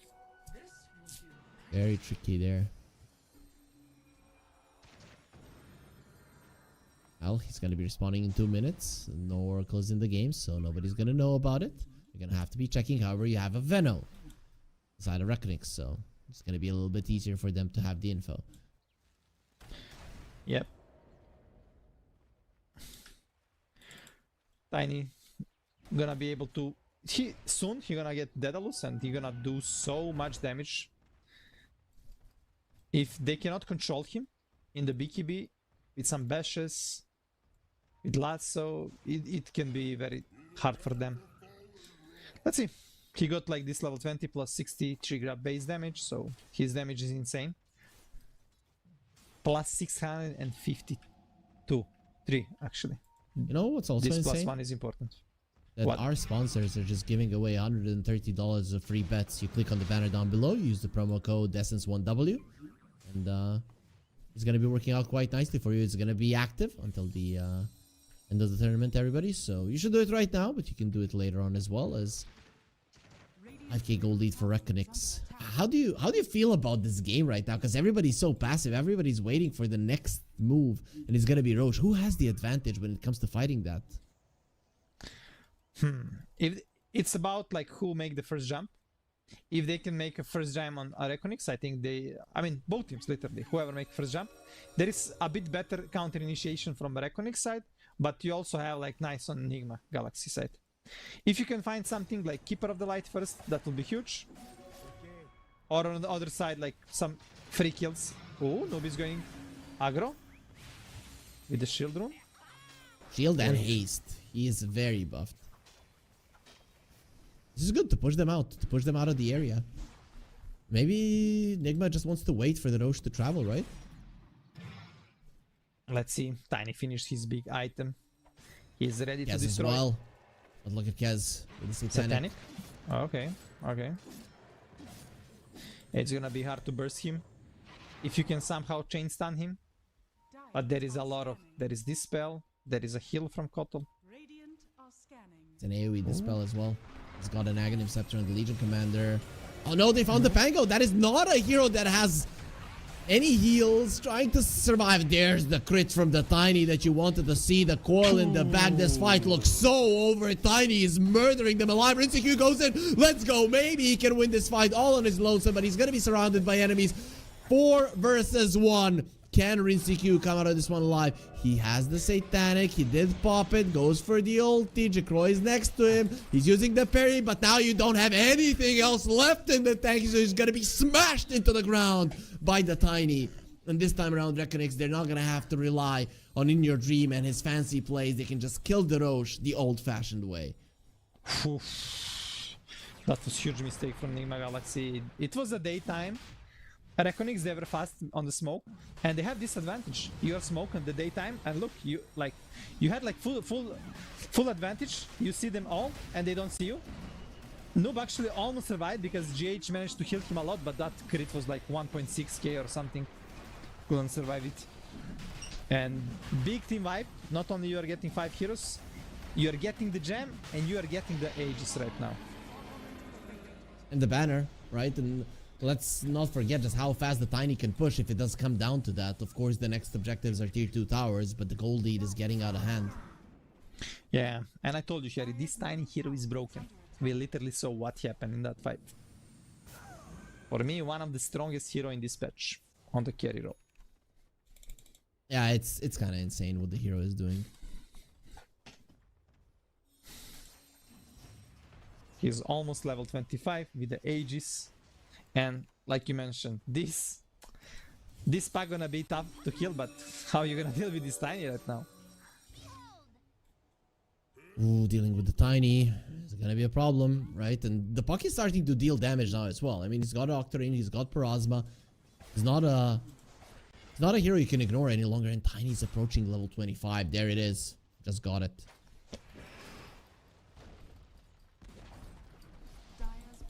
Double toss charge. That's huge, right? You get into a hero, you can just solo anybody. They're not careful, they just die from only your stuns. You don't even need anybody's help. Yeah. Nigma. They are grouping up again as 5 heroes, they're afraid.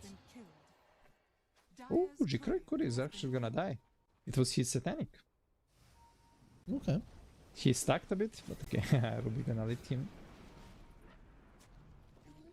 Oh, look at them, REKONIX. Gonna have to get out. They don't want to fight without their satanic. Really, no reason to do so. But it's a long time to wait, considering you have an Aegis. I mean, they wanna fight. They wanna fight. Doesn't matter the satanic. They feel strong. Satanic will be a nice addition, but Nigma Galaxy, they wanna smoke. They feel like they need to make a move. They need to find some easy targets. They actually see Rubik on the ward. And that is an easy target. Varish breaking their smokes, being super annoying, gonna get dueled and taken out. They still have the lasso to chase for more, and they'll be looking towards the puck. Solar Guardian coming in. He had that shield rune. Is that gonna be enough to survive? Not even close. Being out, anything to bash him, stop him. He's out. You lose 2 heroes, so REKONIX are not gonna be happy with it, considering that they have an Aegis, and you'd like to get these tier 2s down. Yeah, you lose two heroes, but you're also losing the gem and you're losing the map control. So really nice movement there from Nigma, connecting to the ward. And it was weird that they didn't find these wards because they had a gem there. Pack was close. He just didn't check the area. And yeah, like you mentioned, shield rune and the Lincoln, but still they managed to kill him. So really nice play there. Radiant's top tower is under attack. Bad, not bad. The Galaxy, when they slow down, think about their next moves, they look very, very scary on this team.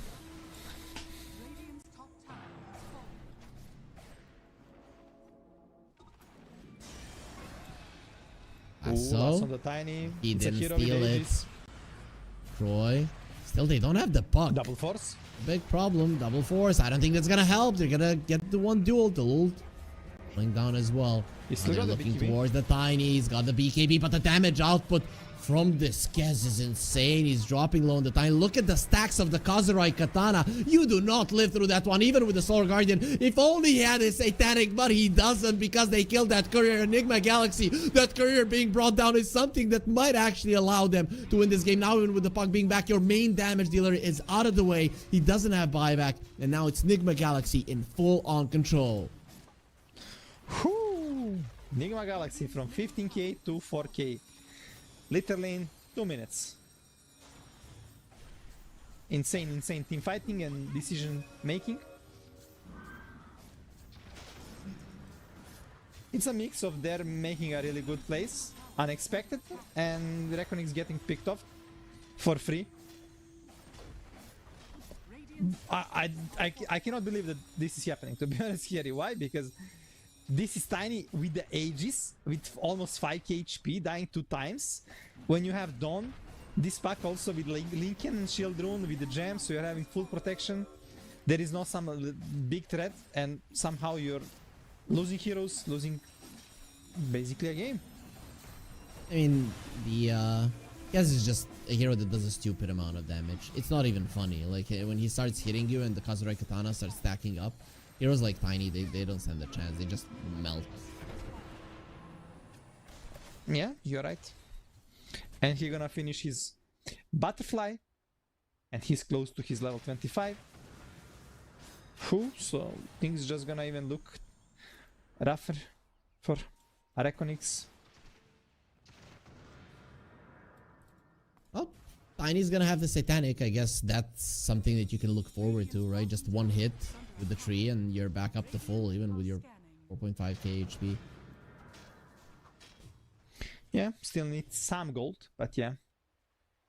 You're gonna have this dispel as well, which can be nice against Kez. Nigma Galaxy, they're gonna go for Tormentor number 3. They really enjoy getting it. It's gonna be for Dalai Lama. One more. Out. This 4-staff. They still have the coil. Rolling Thunder. Lincoln's broken. Silence is there. They have the lasso. They need to finish him off right now. We'll be able to do it. Stolen lasso by the Rubik. But the question is, what can you do without the puck? They have the dual bonus here. That is what we wanted. Nigma Galaxy outplaying their opponents left and right. They already got one laner axe, and now they can focus on the top lane as well. Rinse Q without the puck in the Dawnbreaker. There's nobody that can stop him. Tiny alone isn't going to be enough. There is a buyback on Puck, but yeah, you lost one more gem. So basically you lost 2 gems on Puck.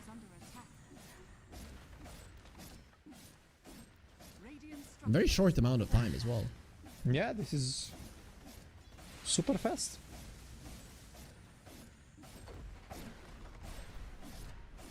Kez used to be like the fastest pusher. He would use the Shoto Sai, but they changed that because it was stupid. Still, pushes quite fast when you have 1 billion damage. Yeah, they need to give up on this side. Luckily for them, Nigma Galaxy cannot get the Megas. There is still tier 2 on the bottom. And Tron going Tron is not an option right now. It's not easy. There's the lasso, but he got the Rolling Thunder. Now there's the double lasso, a much better one, even with the stolen Rolling Thunder. It's not going to be happening. They're going to be killing the Tiny. That should be it. Now you can go for the throne. Buyback from the puck. They call GG. Varish doesn't want to play this game any longer because it is over. Enigma Galaxy are going to be winning it. REKONIX stealing the Aegis, getting the second Roche, everything working out for them. And you know what, LeBron? It still wasn't enough. You know, Harry, some teams, when they have huge lead, they are like in danger. Like they cannot close the game. They love to play from behind. This used to be in my previous team when I played in Z10. When we had Aegis, we just played bad. And maybe this was the case. Maybe they don't know how to play macro gaming with the Aegis, how to control the game. Because Nigma Galaxy with 2 good moves, they literally they come back, and it was like 15k for REKONIX, and suddenly in 2 minutes, game is over. Well, we saw there the Dalai Lama putting some lip balm.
same. Sometimes some players can even take it on the bad manner. Sometimes players gonna be like getting it like a good advice. So it's all about like you need to read the room, read the player, how he communicate, how he react, and you hype them up like, let's go, you know. But not Let's always. crush Not it. always. Like some players they need some different motivation. Ah, okay. You know? Okay. Some players like me just give me chocolate and relax. I'll do fine. That's how it goes, huh? You be fooled. Yeah. Yeah. Simple. You're like my wife. Yesterday we're waiting for some guests to come and she's hungry as hell. You can see that she's like getting mad at everything. Like the neighbor is cutting grass. Why is he cutting the grass right now, right? And then you give her like a piece of food and suddenly she's this nice girl, right? Everything is fine. There's butterflies everywhere. But I guess LeBron, he functions that way as well. But LeBron, we've got a draft, and getting into draft, any particular things that you would like to change? Do you think they're going to let the Pango go through again? Or is it time to get rid of that hero? However, though, REKONIX, they do have the first pick this time around. Yeah, REKONIX got the first pick. So they decide to not give the Keeper of the Light to GH anymore. This hero destroyed in team fights with so much heals. It's not strong hero in the lane, but yeah, later on in the fights did amazing job. So yeah, Pango didn't go through because Nigma Galaxy, they decide to ban it. So REKONIX, they need to choose different hero. A lot of good heroes on the first pick that can be flex are banned, like Slardar and Pango. He went through. But this guy went through, yeah. I was expecting Beast or Bet to be first pick, but yeah, Beast, one of the strongest cores right now, because it can play on multiple lanes. Basically, you can put it on 1, 2, and 3. Let's see what Nigma Galaxy respawn gonna be. Are they Sometimes gonna pick see a something shadow on the lane? demon. Sometimes you see a shadow demon as a response to the master. And considering it's a GH hero, we could see something like that. Or we might just see some Hoodwink or Rubik right now for Omar. Okay, they go again for the Batrider. Yeah, Batrider is nice, especially on this stage 9. You can flex it later on if you don't show like these supports. Like if you don't pick these early supports, you can flex on core and off, and sorry, core and supports. But mostly I think the Batrider is like the strongest on the off lane, even though we saw Omar playing really good on post 4. He had like really bad start because he was laning as post 5, making a lot of space, but in the end, some crucial lassos. Yeah, I feel like this time around you should really think about banning that Venomancer. I feel like with the Beastmaster in the in play, that having that extra vision is going to be a problem, and it really did annoy the Batrider in the previous game. So let's see if they do value that hero on the side of Nigma Galaxy enough to get rid of it. Yeah, let's see. They're gonna have only one ban, so maybe they will try to protect some core. In a sense, you need to pick on 16, 17 some big core. And maybe you are thinking that you need to protect it with some big core ban. Maybe you even need to think about banning a pack. Do not give it for Noob or even a Queen of Pain. I mean... Well, they're thinking about it. Maybe just... I mean, you can ban the Quap. And then ignore the puck, or you can ban the puck and pick the Quap. Yeah, I think Quap is good ban if you wanna put bet on a mid lane. That should be your best ban, but yeah. I reckon he's gonna have this 18 closing pick in the second stage. Oh, they're just gonna ban Hoodwink and pick Rubik. It's a fight like in game 1. Both players really love to play Rubik and Hoodwink, like every position 4, but these two especially, Omar and Dalul. Do you think GH is going to be taking the bat, or it might actually be GH Rubik? It's still gonna be flex for now on. But let's see what REKONIX is gonna pick. Dalul played a lot of Mirana. If Rubik and Hood Oh, I'd were love not a in the pool. Mirana. I'd love a Mirana. But And not sure I if really this... like the hero. This Wind Ranger gonna be kind of flex if bet is core. It's really good core matchup. I think you get a don't Veno get now. pressure. You just get a Veno now. If you're REKONIX. I think it makes a lot of sense. From other heroes, there is Disruptor, maybe even a Grimstroke. For Varij. I've never enjoyed the Grimstroke plus the Beastmaster combo, even though you get the double roar, you break apart the ulti with the roar, and I never liked it because of that. Yeah, it can be weird in fights to push them.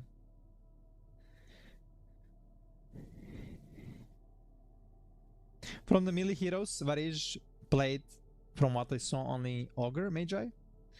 Clock can be nice, but Clock is specific right now. You're playing with this maxing cogs, and you need to be really good by hitting them and pushing the enemies. Clock is literally on post 5 or post 4. Really, really strong. Oh, Winter. Okay, interesting. Very interesting pick, but in the bet, this is one of the worst heroes, kinda. Especially if this bet is offlane. But yeah, Winter is a strong hero right now. And now when healing is nerfed, like you cannot really give Tango and Salve to your carry core. You can do it, but it's not gonna be effective like before. There's the techie, and it is gonna be a core bet. Yeah, core bet. They need to pick now carry, so they flex this.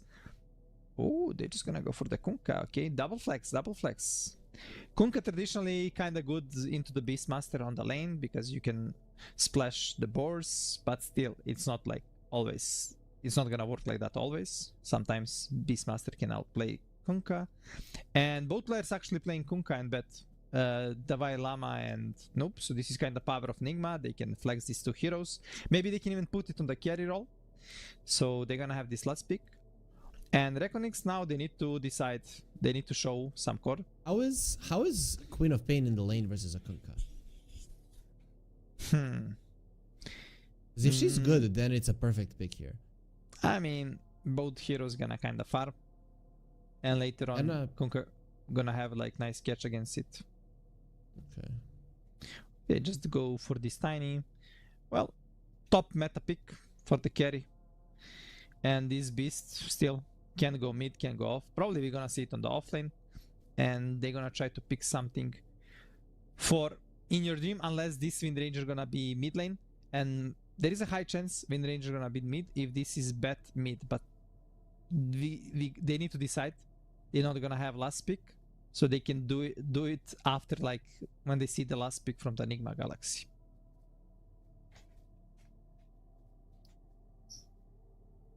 Gonna be Kez banned out.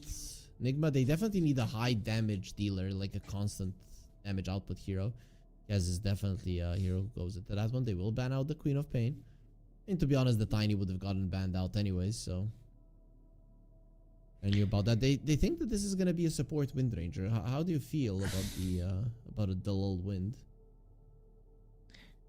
I mean, it's okay, but on the core is much stronger.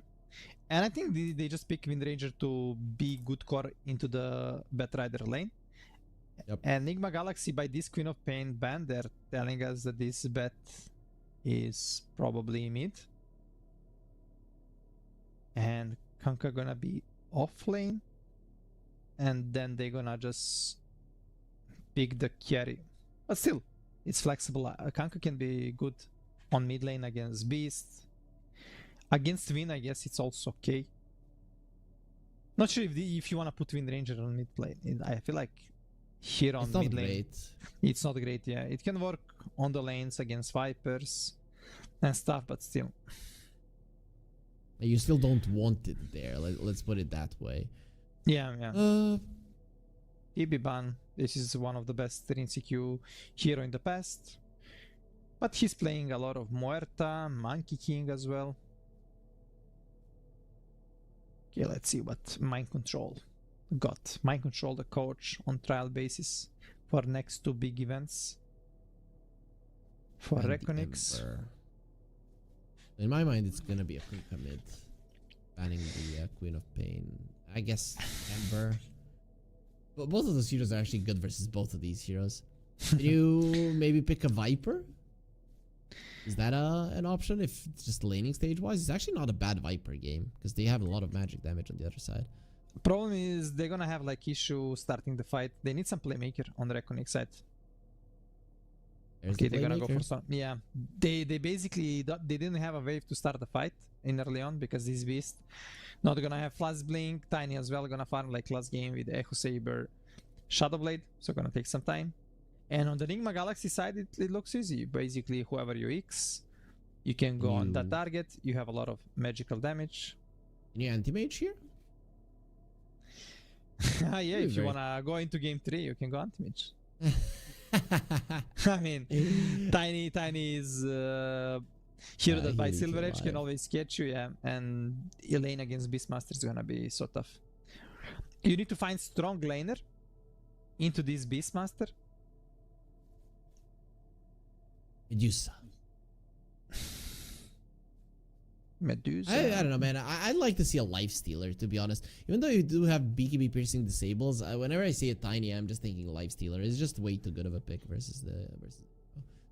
Maybe we're just gonna see the gyrocopter. This is like the best hero against Beast on the lane, and it's a mix of magical and physical damage. Cool. And it's kind of frontline hero because it's gonna be tanky with BKB, Satanic, Butterfly at some point. Plus you're gonna have this ship buff from Kunkka. Lifestealer also like it's best hero against Tiny, but still playing into the Beast, playing into the Winter, not gonna be fun.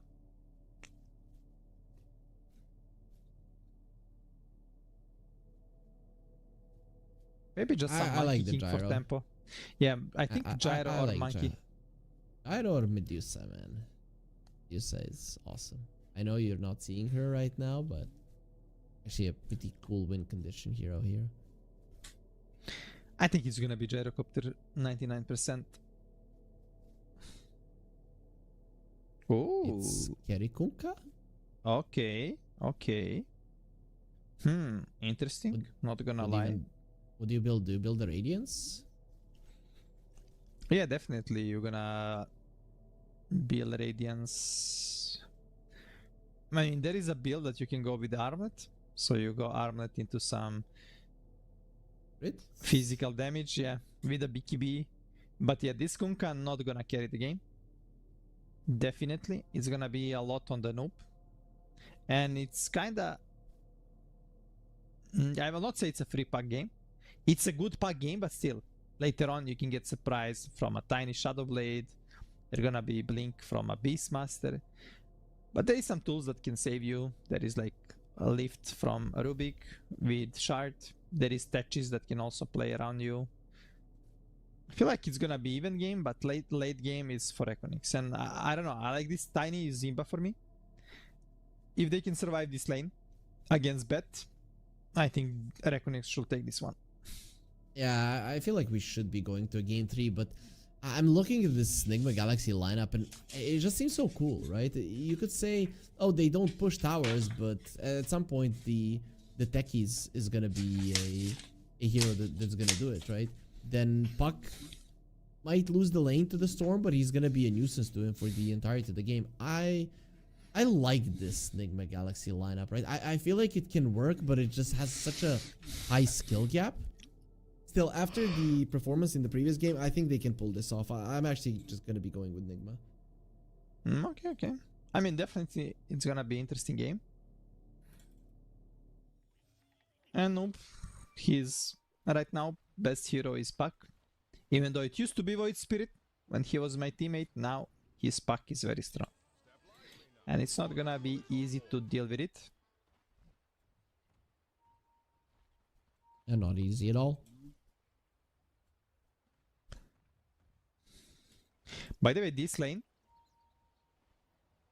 Okay, I thought I don't know if where GH gonna go. Maybe GH gonna go with Davai Lama. Oh, Noob is spoiling the word. Tetch's bet can be really strong lane.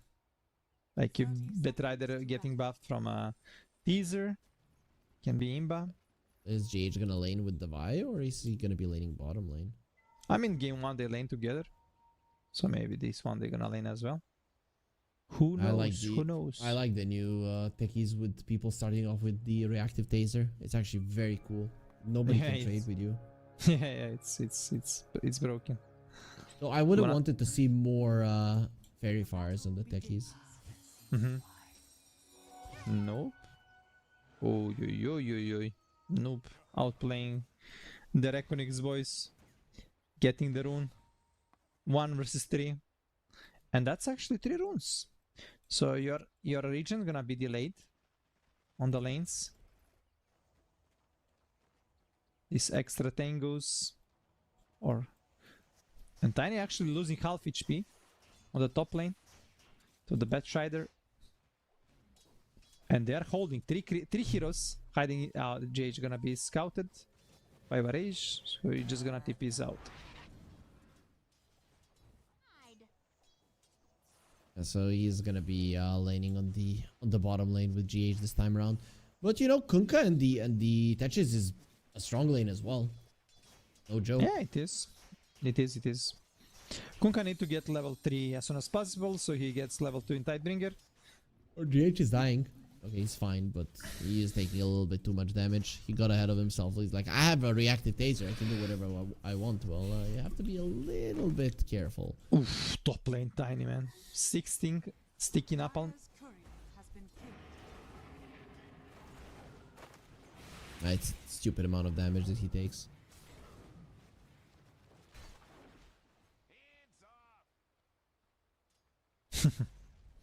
Well, Varaj will try to get his level 2 as soon as possible so he can heal Tiny. How his mid looks? You say Storm gonna win by CS, right? Yeah, he should. I very rarely see a puck win because you get this advantage in the first 2 levels and then the puck just is consistently behind. But it's not a big advantage though. They're kind of even at the moment. Yeah. And for people joining now, I saw in chat the people asking, are REKONIX boys playing from Indonesia? Nope, they're playing from Europe. They're boot camping, so they're having good ping, 20 ping. Fair matchup.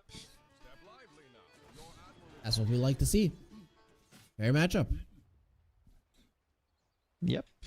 I really want to see the build of this Kunkka. Is it gonna be like Radiant Sags? Is he maybe gonna build an Orchid in this game? Look the CS chart. Everyone was 11, like 5 years.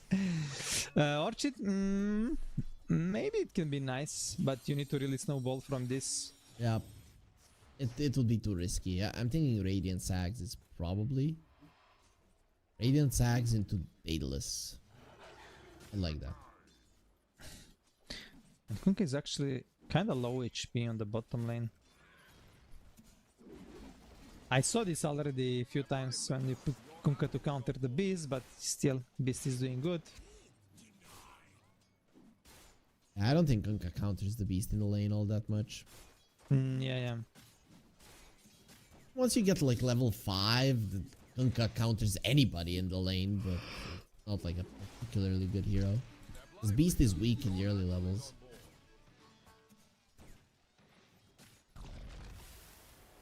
But he's farming well, I guess, and we got a pretty even laning stage, as you mentioned.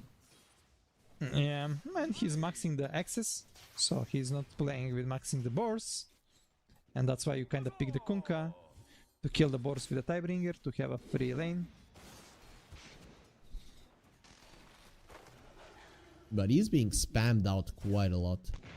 Yeah, Blast off, lane? forward, H, dropping Top low, lane top there's lane, action as as well. you mentioned.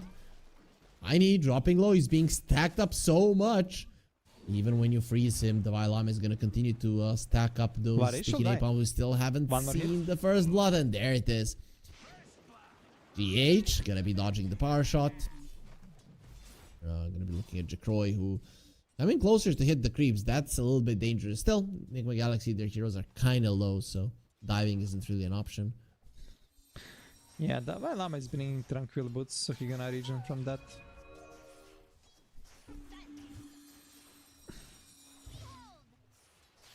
Man, the Cold Embrace is so good for the Tiny because it's percentage based and this hero has so much HP. Yeah. And what you always do is drop your items. You can, while you're healing, you can always drop your items into the backpack and put them back. So by heal is over, your item is gonna be active and you're gonna regen actually more. Radiant structures are fortified. Still, Tiny is being pressured. Just have to be careful of the sticky napalm. I mean, you've got 0 armor, and then once this Batrider starts right-clicking you, it really does hurt. Yeah, He's but back up to full. power of Tiny is that even if you get kinda pressure on the lane, you can still recover fast into the jungle. With Max in tree throw, they're actually gonna dive the Varij. Yeah, it There is does a look TP. dead. There might be a They- trade, yeah. Okay, they kill Omar. But let's see, Davai going forward. There's going to be a wind run. Lol getting himself away. Davai pulling the creep wave, so he's going to be quite happy with this trade. You forced out the TP. You lost Omar. Nobody really cares. And now you're going to be pulling the creeps and getting some really nice farm for the Batrider. And nice TP there from Dalul to get a trade. And this is when you want to connect the supports. So perfect time to TP, nighttime, main at 5. You play on your lane, like, I mean, on that lane, connect with your heroes, and then you move insta to the runes. Basically what's gonna happen right now. Both mid laners are level 6, but I'd say that Puck is happier with that. They're going to be going onto the storm, doing some damage. Here GH comes gonna the jump. blast off, and your Dream should be able to survive. Shackle shot off the mark. They have the silence, and he will be able to get himself out of this one alive. If he gets the rune, that's going to be great. GH, they're surviving But look with this the board. raindrop. Everybody solo. Aye. Nice board there from FBZ. Being annoying. Omar is going to be dealing with the storm, who healed up a lot. As Boom going forward. Silence is there. Another Cold Embrace. Your Dream doesn't really have too much mana to work with, but then again, neither does Noob, so you don't want to be risking that. Is there really a winner out of that? Who is the winner? Yeah. I mean, basically nobody. It just side Okay. lanes, it benefits kinda more Bet and Kunkka. But Okay, yeah, okay. everything kinda went even. FBZ gonna take this Wisdom Shrine, so unfortunately Wind Ranger not gonna get XP, gonna be a bit sad. But that's life, my friends. Life of a support. It used to be a lot tougher back in the day. You know, these new generation supports, they don't remember the position 6, position 5s. Damn, son. Imagine playing whole game with only boots and wand.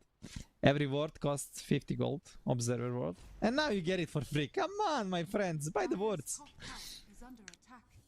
Radiant It's Yeah, I free. remember when I can't get like 50 gold for a ward and the core is pinging me. I'm like, dude, buy it for me. I'm poor. One Damn, creep man. of yours. Dire's middle tower. Oh, Dalai Lama. Can they find a kill? It Dalai doesn't Lama look is like actually it. not afraid. Instead of running, he's going in. You know, you showed them teeth. Now next time they want to go for it, they're like, this guy is crazy, right? So,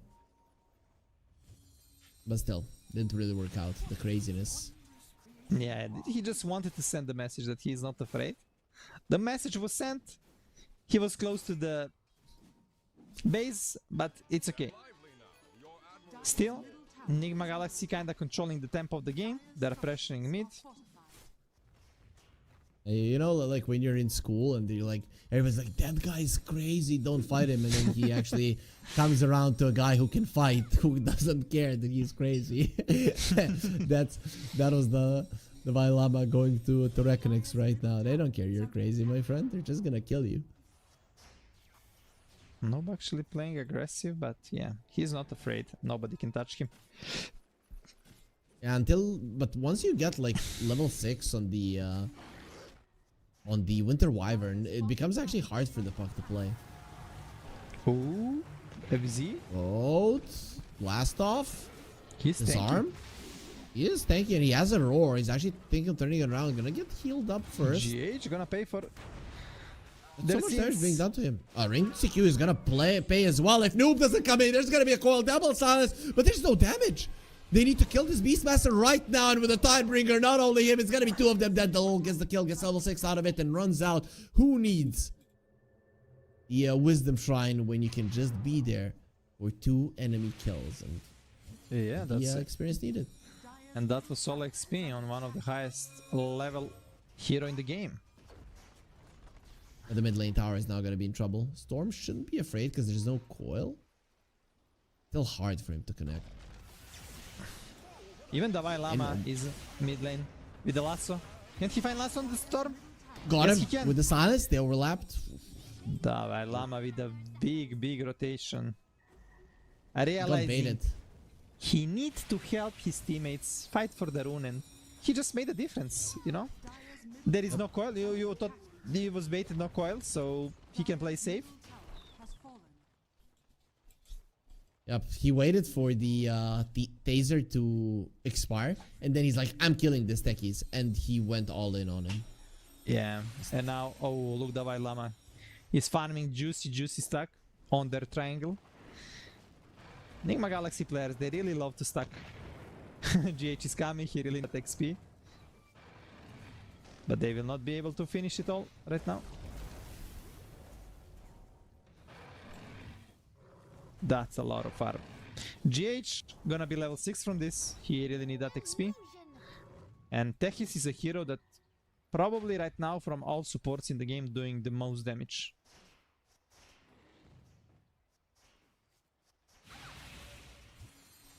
Yeah, it's not even funny how much he does. I can't play this hero. I never played it. Now I played it a little bit in this meta. I can see I'm doing everything wrong and people are still dying.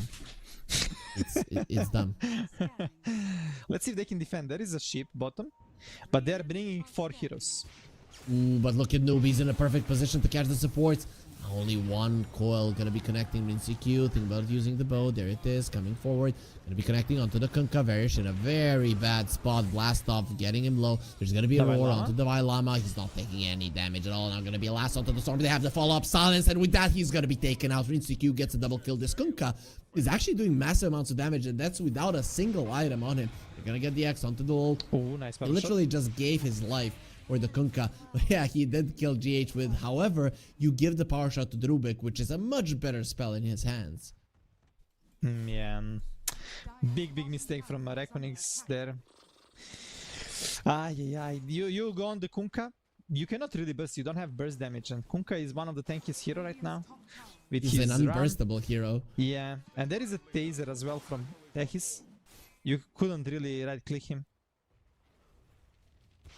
And in the end also Storm, like he could run out. Oh, no, gonna even solo kill with Didi. Can he get punished? Nah, he's too tanky. You know what is the thing here? You are having this dummy on the beast, and when you get the dummy, you wanna play tempo, you wanna open tower with him, but against this Kunkka, it's not easy. Yep, and he's gonna have his Radiance right now. Pretty much gonna be flying in after that fight. 250 gold before he has it, and speed at which he's farming is actually quite insane this time around. Even has the Sacred Relics, so the damage output much higher. Yeah, in the end, this Kunkka right now, as a pick, is paying off. You are not losing your safe lane tower, and this tower is one of the most important towers right now after this patch changes, where Rosh and Tormentor are on the bottom side. Oh, he gonna get Roar on the bottom lane? Nobody around Let's see if they can kill him. Yeah. Finally, they're gonna be able to bring him down. He didn't boat a Radiance. Mid though, Storm. He should be fine. And there's the save. Look at the damage from that power shot. It's no joke. Stolen Avalanche by Omar. That's gonna be bailing everybody out. He has so many good spells. We didn't talk about it. We didn't talk about it. Like, look at the amount of great spells that the Rubik has this game. It's dumb. Yeah, even I can play Rubik in this game, huh? Just press R and you're stealing a good spell. I mean, yeah, power shot, roar, stun, toss. Oh, GH. Curse, Splinter Blast. Oh, what a snipe. Nicely done. Dalul getting easy kills. He's actually building a vessel. Usually you see this new urn, like Omar did Distiller? on Rubik. Yeah, Distiller. But Dalul decided they need some damage. They're lacking damage, so he Yeah, went for a vessel. Kunkka, Spirit Vessel is literally an item that the Kunkka hates playing against. Like, hates with his whole being. So it's a nice one to have for sure. DCQ. He's tipping top. They wanna trade the tower.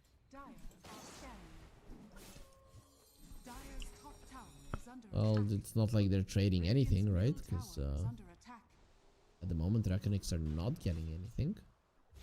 I mean, in sense, like you lost your bottom tower when you died, so you kinda wanna trade and take the top. Okay. Do you bring the numbers? I get it.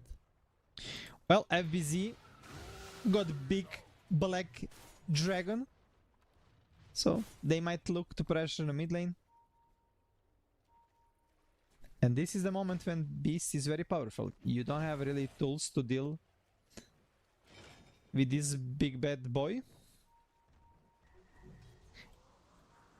Ooh, they see the Vailama on vision.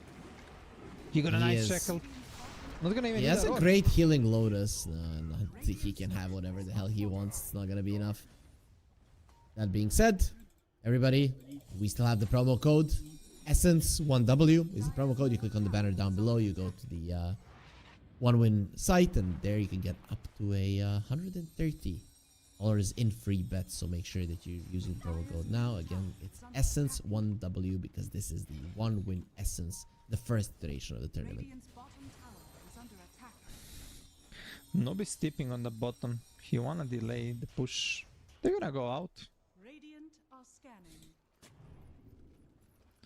Ooh, there is a Shadow Blade on Tiny now, Kerry. Maybe he will... Like, he can literally kill any hero except from Kunkka. With Bet, maybe he needs some help from a Wind Ranger, Power Shot. But any other hero dies in insta from this Shadow Blade. Omar? Gonna be stealing the Remnant. If the Kunkka was closer, I think they could have killed him. Like, Avalanche into Lift into both. Would have been a cool way to kill him. Not easy to execute, but not impossible. Yeah. Well, that was possible, yeah. Radiant's middle tower is under attack. Interesting build from the Vailama. He's rushing the Shiva after Boots of Bearing. Dire's top tower is under You know, you can see on the screen again. Essence1W, guys. Join OneWin with the banner down below. Can they find the it's only Vailama? Only a 1k gold lead. Yeah, now the tempo of the game is in the sides of REKONIX. Yep. Nigma Galaxy, they gonna wait Kunkka BKB to fight. They can easily go and force the rush pit right now. They wanna force tier 2 because there is no glyph. They found the Batrider. It doesn't feel tanky at all. I was about to say, like, he's kind of tanky, but no, not really. Still, the Storm kill is quite huge. So, tier 2 tower will be dropping on the bottom lane. Will it, though? Rinseku gonna be coming over. X onto the Big Black Dragon, and that's gonna be a lot of gold. Nah, he doesn't get the last hit. It's gonna be going to the tower, so a bit of a bummer that he doesn't get the extra 250 gold. Yeah, that will be his BKB almost. But yeah, they're gonna leave bottom area.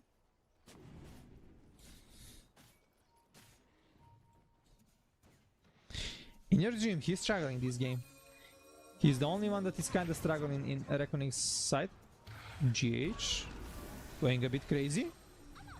He did have the taser, but these creeps don't really care about it. Gonna kill him either way. Yeah, Busy didn't wanna risk, he just roared him. Now it's very important timing. Minute 19, some times love to play to get the rush, the Vailama. They're gonna be able to get the Wind Ranger for free. Oh, but in your dream?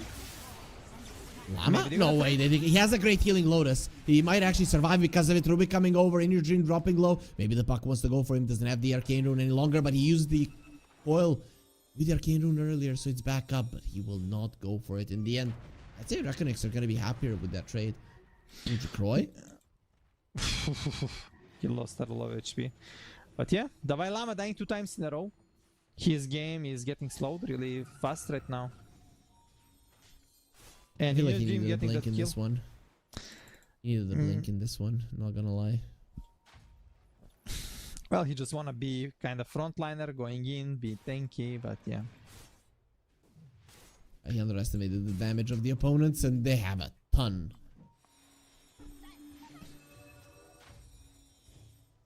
Still, REKONIX, their Storm being in such a bad spot is gonna be problematic. Look at him, he has to go for a BKB right after the Kaya. That's not what you want with the Storm. Yeah, but you have to do what you have to do. Let's see if they gonna contest the Torm. I didn't know you were a philosopher. I have to be a bit. I need to get some wisdom here. There's the dust. Break the puck, who just doesn't care. Stolen avalanche, return to him. Omar gets the kill, and that's gonna be a huge one. He was still soft from the earlier explosion of the mine, so GH probably like doing the majority of the damage there, even though he wasn't part of it. And he's gonna secure them a Tormentor. But maybe look what he's doing. He smoked himself. He's scouting. Oh, that was close. That was close. Don't The breathe, dragon don't breathe, got don't breathe. X'd. Imagine like you're a big ass dragon or wyvern and you're hiding behind the tree, nobody sees you. That's Dota is not believable at all. RNCQ gonna get the wisdom shine. He also got the big black dragon, and he gonna get the tower. This guy wants everything. But Varish, he's so sneaky, man. Unlucky he doesn't have an ops. So if he come in the range of Tormentor and Nigma Galaxy, they can see that he's getting the damage in the trees. If you come close. What? He won't do it. He's patient. Patience from Varish. Can't he do it? He's coming. Who's he gonna kill? The puck! Yo, no, what are you doing, guys? I'm your friend. Don't kill me, but it is gonna be betrayal, and he just gets away. What a legend. What a jet. He gets 730 gold. And I think 2 levels. Varish, the legend. The position 5, hard support, smart guy. Genius. Art or genius? There's a difference. Both. Okay. And meanwhile, FBZ stealing the stack. The honest work that Nigma Galaxy support did. But again, LeBron, this feels like the previous game as well, right? Because REKONIX are doing these amazing, cool plays. Yeah, and but they're still not coming out ahead. Let's see. Don't breathe, Harry. Jikroy gonna find. Oh, but they wanna punish. They wanna revenge Omar. No BKB on Jikroy if he can get X. Oh, He got the X. Here comes the puck. Where's the dust? Where's the vision? Coil onto the ground. Oh. Dust is there, but yeah. That's unlucky. I know that you always repeat it to people. Use the X. Wait 1 second. Use the boat. And it's gonna connect every single time. No, here it's tiny innate strength to status resistance. How much He just does got have? too much. He just got too much status. 14%. Enough Okay, so not then to get just combo. then just instantly use the boat, and then it's gonna be fine. No. He cannot. Really? I think. Yeah, because it's same. Now it's 3 seconds and 3.1 on ship. So basically there is 0.4 seconds gap. Okay. Unless you're closer to him and you can put both to go like further, I guess. But yeah. There's gonna be an Ether Lens on the Rubik. He's already got an Essence Distiller, which is gonna be helping them versus the Tiny and his Invis. Unless he's the one that gets caught first, which is what happened earlier. I really like FBS. The build. With the pipe. Domi 2 and AC, he just want to enable his teammates. And Tiny, he got the BKB. And they found him. They have the lasso. He's gonna get the BKB off, so no more damage. RNCQ getting close, and There's gonna be an ulti onto the Batrider. He's not taking all that much damage. Shackle Nice shot. shackle shot. We're not gonna move. There's gonna be a roar. Poor Kunkka. He has a great healing Lotus and the BKB. Gonna be popping both of them. There's the boat. They lost their techies. They're gonna be losing their Batrider as well. He doesn't have anything else to protect himself.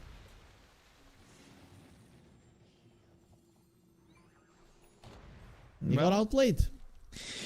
But it was easy. 2 BKBs on Storm, on Tiny. It was close because it's hard to chain stance against this Tiny because of his status resistance.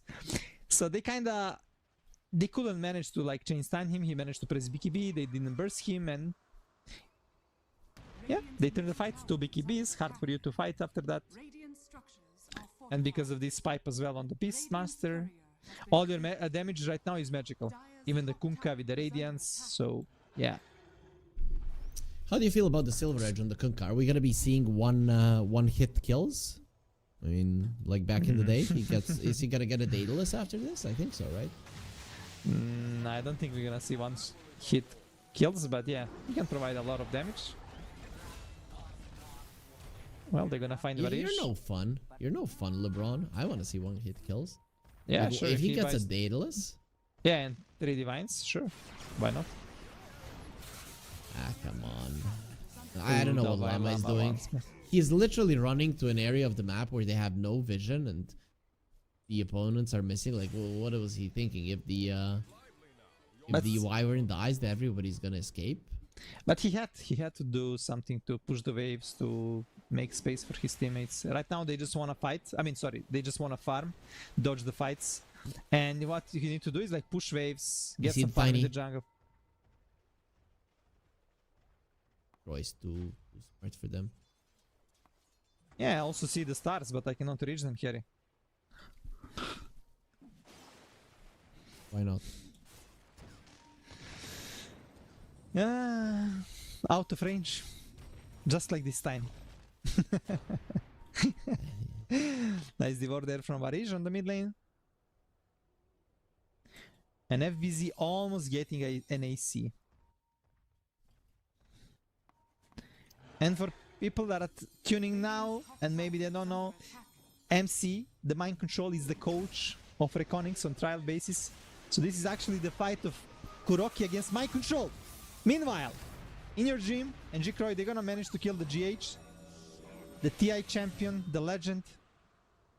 And right now, history repeats. REKONIX kinda doing, like you said, some magic. They're having a good gameplay. Ooh, a Marchik. Okay, he managed to seal power shot. I thought it was gonna be shackle shot. Either way, power shot is still a huge spell for the Rubik. He does like 600 damage with it. Yep, true. Yeah, 592. Noob need to do some magic right now. He need to find backline. Oh, Noob, he broke the smoke. Nice. Oh, but they're gonna find Rubik. Well, they can't take Roche, right? They want more. It's annoying them. REKONIX Llama players needs to get out. They're hungry, boy.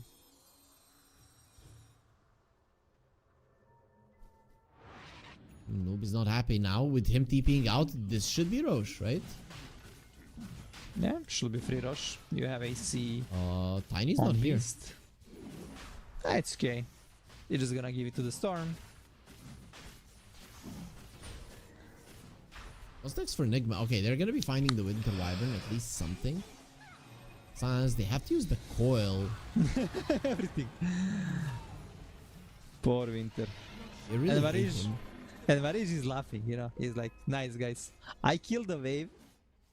You use everything on me, and my teammates, they just got the free rush. So, hashtag space created. Hashtag I'm the boss. And he's close to the Blink Dagger. Most important thing on the Winter Wyvern is positioning. And like getting this Blink, you're gonna be able to always kind of be on the time with the save, with the heal, or just making a good counterplay with the ultimate. So right now, Nigma Galaxy players, they need to be really careful how they stick together in the fights. Speaking of Nigma, like, what are their chances of winning this game? Like, how is it looking from your perspective? Because you talked about the late game REKONIX being the definitive stronger team. Like, can you outplay them somehow? I mean, there is always chance when your other team is on the boot camp and maybe they can lose power or internet. Okay. Croy leading the charge. He's gonna be running into a dust. He has a blink though. Is he gonna be finding an opening? That's gonna be GH in some trouble. Reactive taser is there, so they cannot attack him, but they can definitely throw a tree towards him, and there's gonna be a bonus on Omar. These two supports are just completely useless versus this Tiny right now. They get two-shotted. Well, Nigma Galaxy players, they just need to find a wave to cut the waves and delay the game. But it's not gonna be easy. You're playing into this Tiny Silver Edge, but he is also buying the Blink Dagger because he wants insta-blink, insta-disable. And right now they're gonna even force the high ground. Tiny with the Aegis. Yeah, look at it. Kunkka has the small crit and he's got level 20. Let's see. One shot somebody. Not somebody in the back lines. Oh no. Boom. Oh no, so much damage.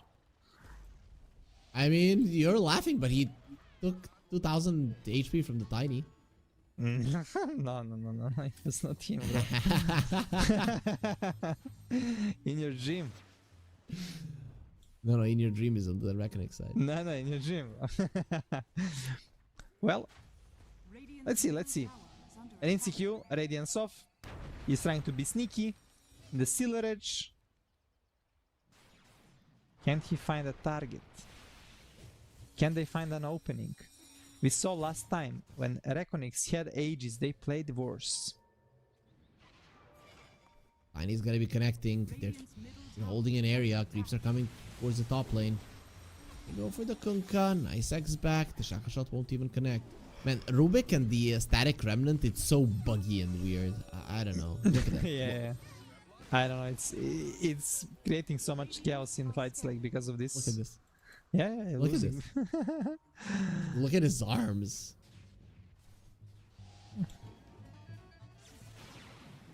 Oh. Can't even clear the creep wave. What is this Kunkka doing? He's testing how much damage he gonna do if he just hit only one target. That was the test, Harry. Okay. But let's see. Noob with the gem. He doesn't want to lose the gem. He's gonna be able to blink out. Oi. Well, misuse it. Okay. Ooh. I like how Noob always looks like he's calm, but I feel like his heart is racing. He just looked calm, but he's very, very emotional guy. Yeah, they this play of his is actually great. Even though he used the coil, they managed to go into the triangle and kind of reclaim it. Now both of the teams have a gem, so in terms of map control, Nigma Galaxy are going to be in so much trouble. Yeah, let's see if... Oh, they cannot kill the turn. They need more heroes. They don't have any minus armor. They need FBZ to connect with AC. By the way, this Aghanim Shard on Winter is very broken. Especially for heroes with a lot of base damage like Tiny.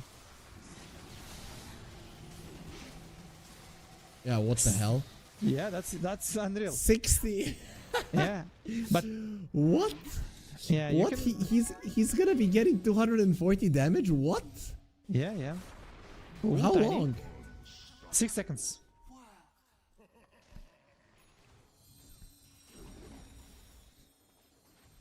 Well, Nigma players, they got baited. Ooh, can't he find in your dream? Nope.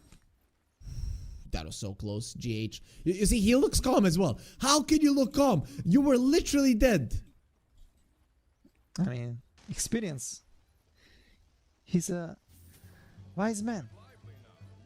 Experience my backside. It's like when pilots, when shit hits the fan and they're like looking calm and then they have nightmares all the time. Look, bottom lane, Dalai Lama gonna have nightmares of this Tiny. The big stone is coming for you. Lasso used. BKB, everything. Oh, he outplayed him. Free toss. Aye. I felt like he could send a 3. Because you know where he is because of the Firefly. You can see it in the he wasn't sure. Where it ends. He wasn't sure. I mean, sure. He just wanted to let Divine Lama live. Oh, Shackle Puck. That is huge. They caught him and stole an avalanche. Puck is fine. Gets the blink out. Rinseku coming in. But Tiny no They got BKB baited now. in. He doesn't have a BKB. He doesn't have an Aegis. He doesn't have a life. 95 seconds on the silence without a buyback. And now Rinseku is going forward, murdering everybody in his way. Your team doesn't have that much mana. He's dead too. Give me your gem. He's gonna be zipping out. But guess what? The puck is faster. They have an exit. Marks the spot where you will not die. But in the river, you will walk the plank, my friend. That's 3 heroes, that 2 of which are cores. Nigma Galaxy are back in the game. History repeats, Harry. Again. What? What? How Nigma Galaxy managed to do it? Puck surviving on 1 HP somehow using phase shift? That was a buff. That was a buff from Techis. He gets solar, he gets the taser, he was basically baiting. And then Tiny without Aegis, without BKB. Varish didn't manage to find a good heal, good ulti. Oh yeah. And that's the gem as well. What a fight from Nigma Galaxy. We talked about it, that this lineup can do so much, and it's not easy to perform, but they're making it work. I mean, that was insane bait, not gonna lie. Who wants to go in with the with an AD rune? Some damage. Let's do phase shift out. Varish will maybe ulti and blink and ulti him there to set him up for the roar, but he decided not to risk, to play safe. Game is kinda even in the network, but now you lost map control and GH gonna manage Oh, they to didn't put- get the gem from the storm. What? Oh, really? How? Well, it's too late. Players are sleepy. You don't see everything on the map. I mean, it's 10:30. Not that late. Bro, I'm already sleeping. In my regular time. Yeah, dude, but you are 50 years old. It doesn't count. These are all like men at their prime. Sure. Sure they are. Let's see. They wanna make some move. Oh, they're gonna Nice scout. ward. They're gonna scout. No, this ward doesn't still. Ooh, but They're right there. finding Llama. Roar is there. Insecure dropping low. They need to save him. They're not gonna be saving anybody. Device still alive. The She's tree flying. toss. Yeah, flying towards him. And doesn't matter. Taser does go off, but at that point he's already dead. That was a big smoke from REKONIX. And really nice vision placement by the low. Might get very sheer. Nah, he can't even get him. The puck needs to run away. Has the haste, so will most likely be able to survive. But nope, he has to continue running away. This is when you usually think, no, these psychopaths, they're not gonna be chasing me, but they're still chasing. No, look, he's stuck, bro. He cannot move, brother. You're stuck. It's okay. You can wait 10 more seconds for blink out. You can hit clips. It's okay. But yeah, amazing smoke and ops there. To find like double stun on 2 cores, Kunkka and Batrider. That was insane. They were not ready for that play. Nope, not at all.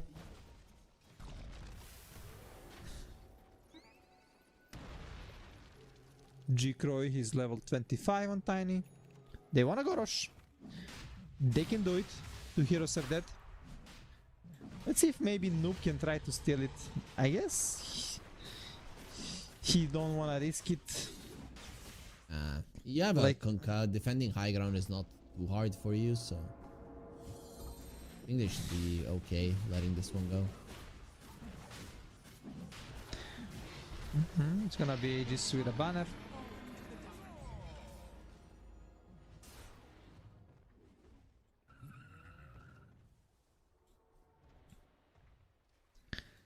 Anything He's big? gonna get the botta. Is he gonna get the botta? He should get the botta. Of course.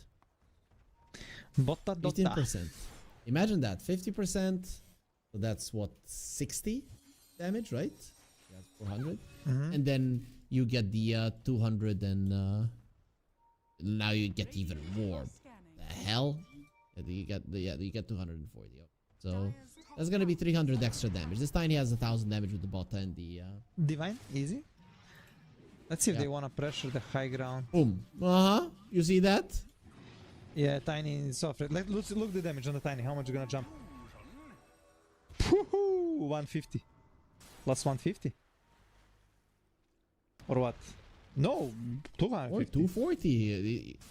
Around did you go to 250. school? 250. 60 250, bro. times 4 is 240 or 250.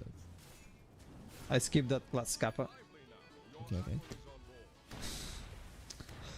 6 times 4. That's second grade. Yeah, I actually think it was third when we went to school, but I don't remember. They thought we were stupid. Well, they cut all waves from the REKONIX side, and now Nigma Galaxy players, they're stuck in the base. They're so afraid to leave the base. So they need to do something. They want to They're gonna wait. They're not gonna wait out the ages. That's very weird. I mean, they think did they're it in just game trying 1, to you catch remember? him.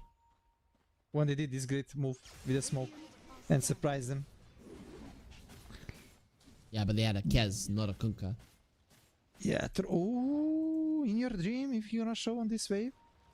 He's playing safe, he's playing safe. Maybe they see some auras. Yeah, they see Shivas on the creeps. Or onto the Kunkka. He did use the boat, so killing him is gonna be tough. You also toss him back with the Rubik. Stolen Wild Axes. There's gonna be a lasso. Nice Winter's Curse. And Jacroy just goes into the back lines. Let's see if he's gonna be able to catch them. Goes for Omar. Avalanche is there. He didn't pop his beacon. He's being kited by the supports. They have the Avalanche. Now the Storm needs to go in there. But Rubik just blinks away. He's gonna be fine. Going on to the lull. Jacroy now gonna be trying to protect the supports. Double toss. Divine Llama. Nice flame break there. They're gonna be killing the Tiny first time. And once again, Nigma Galaxy now gonna be looking towards the Tiny. He still has the BKB, so should be fine. Q coming over. They're gonna be killing the techies. But how is he gonna survive now? And there's a Kunkka and a Puck going for him. And they've got a gem. No way. No way. Omar is going to be getting himself away. How is this Rubik still alive? First the Tiny targeted him. Then the Storm. And now he almost caught the Storm as well. He's laughing. Finally some emotions from Nigma Galaxy. Well, you know how? The reactive taser from Tetris. The broken spell. He put it on the Omar. Tiny couldn't burst him. Tiny wasted like literally 10 seconds. He got destroyed by 2 supports. And I don't know, REKONIX kinda making big mistakes in the fights. They're not fighting together. They're focusing different targets. You can see the Kunkka is roared here. He got saved. They start moving out. But look Tiny. Look now Tiny when he's hitting the supports. He got kited so well. Like Taser, Glimmer. Even get destroyed by 2 supports. He's losing all HP. Yep. And now Storm is in. So basically they're always focusing different targets. Yeah, he has to. I think Jacroy has to stay with his team. You cannot go and think that you can kill the backlines, especially without your BKB. Yeah, and right now he cannot TP out. His TP is cooldown.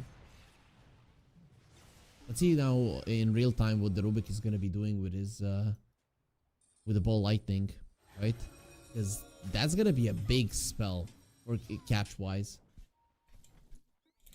And meantime, Kunkka. Kunkka is level 25. Oh, look at it. He's ignoring armor.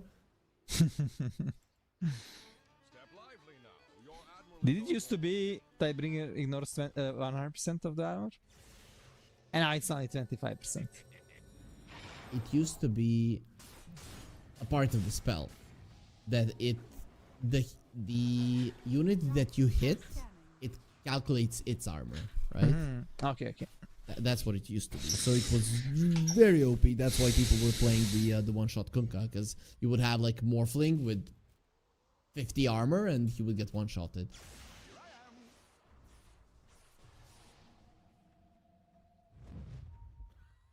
Okay, in your gym, he got his Lincolns.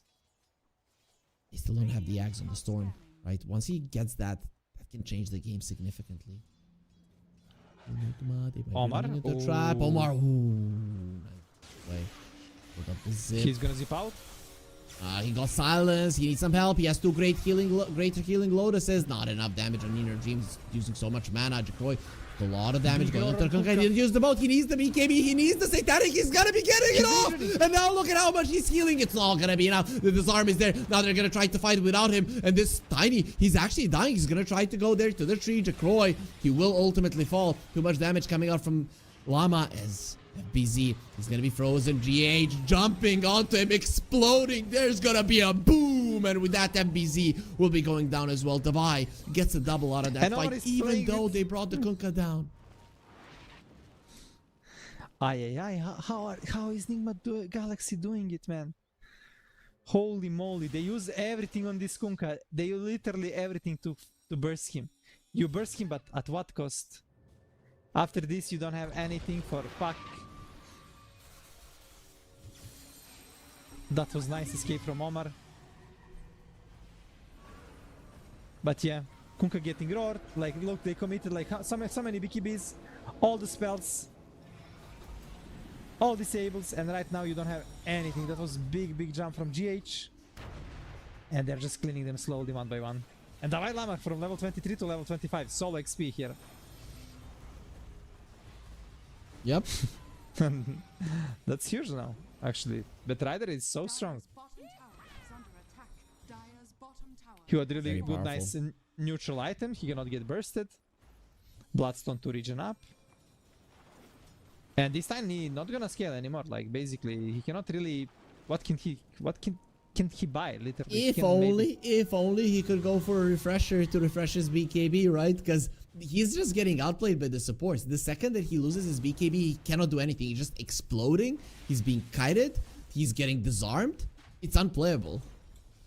Yeah, and Rubik is also removing a lot of his damage, 36% damage reduction.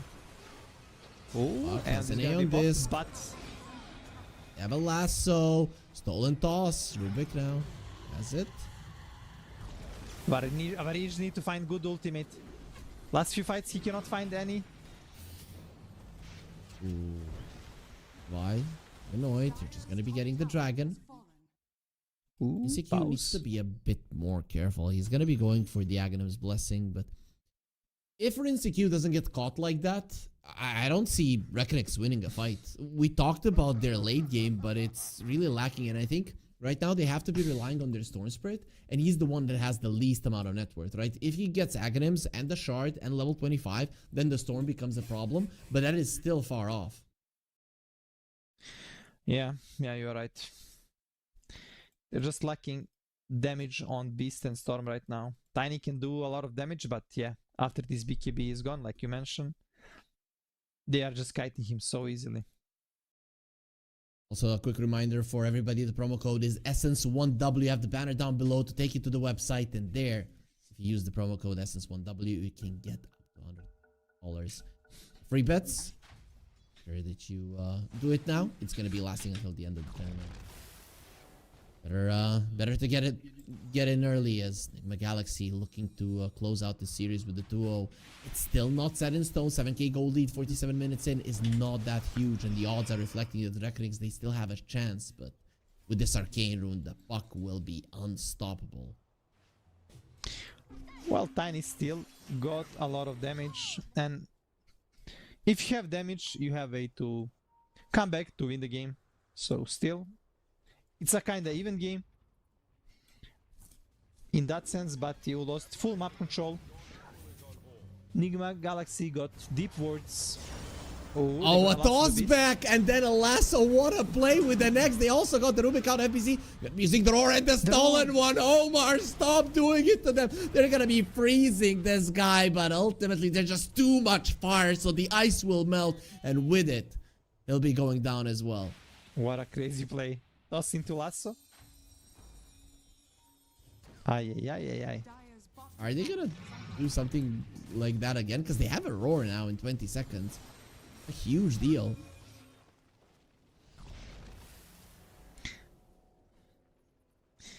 The Lulon Minranger got money to buy a Hex. Need buyback, right? More important. Tiny doesn't have one. GH will have his fairly soon, pretty much when the tower falls.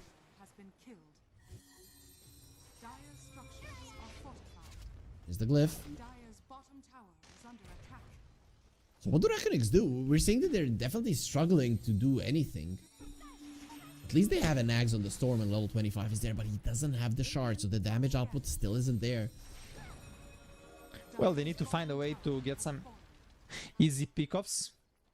But yeah, there is no easy pickups. This Rubik is so hard to catch, and GH as well. He got A on disc, he's so tanky.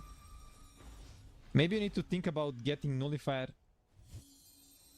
Nullifier can change this. Yeah, it can definitely help. It's... But who's gonna get it? Like a beast or... Yeah, Beast should probably think to get it.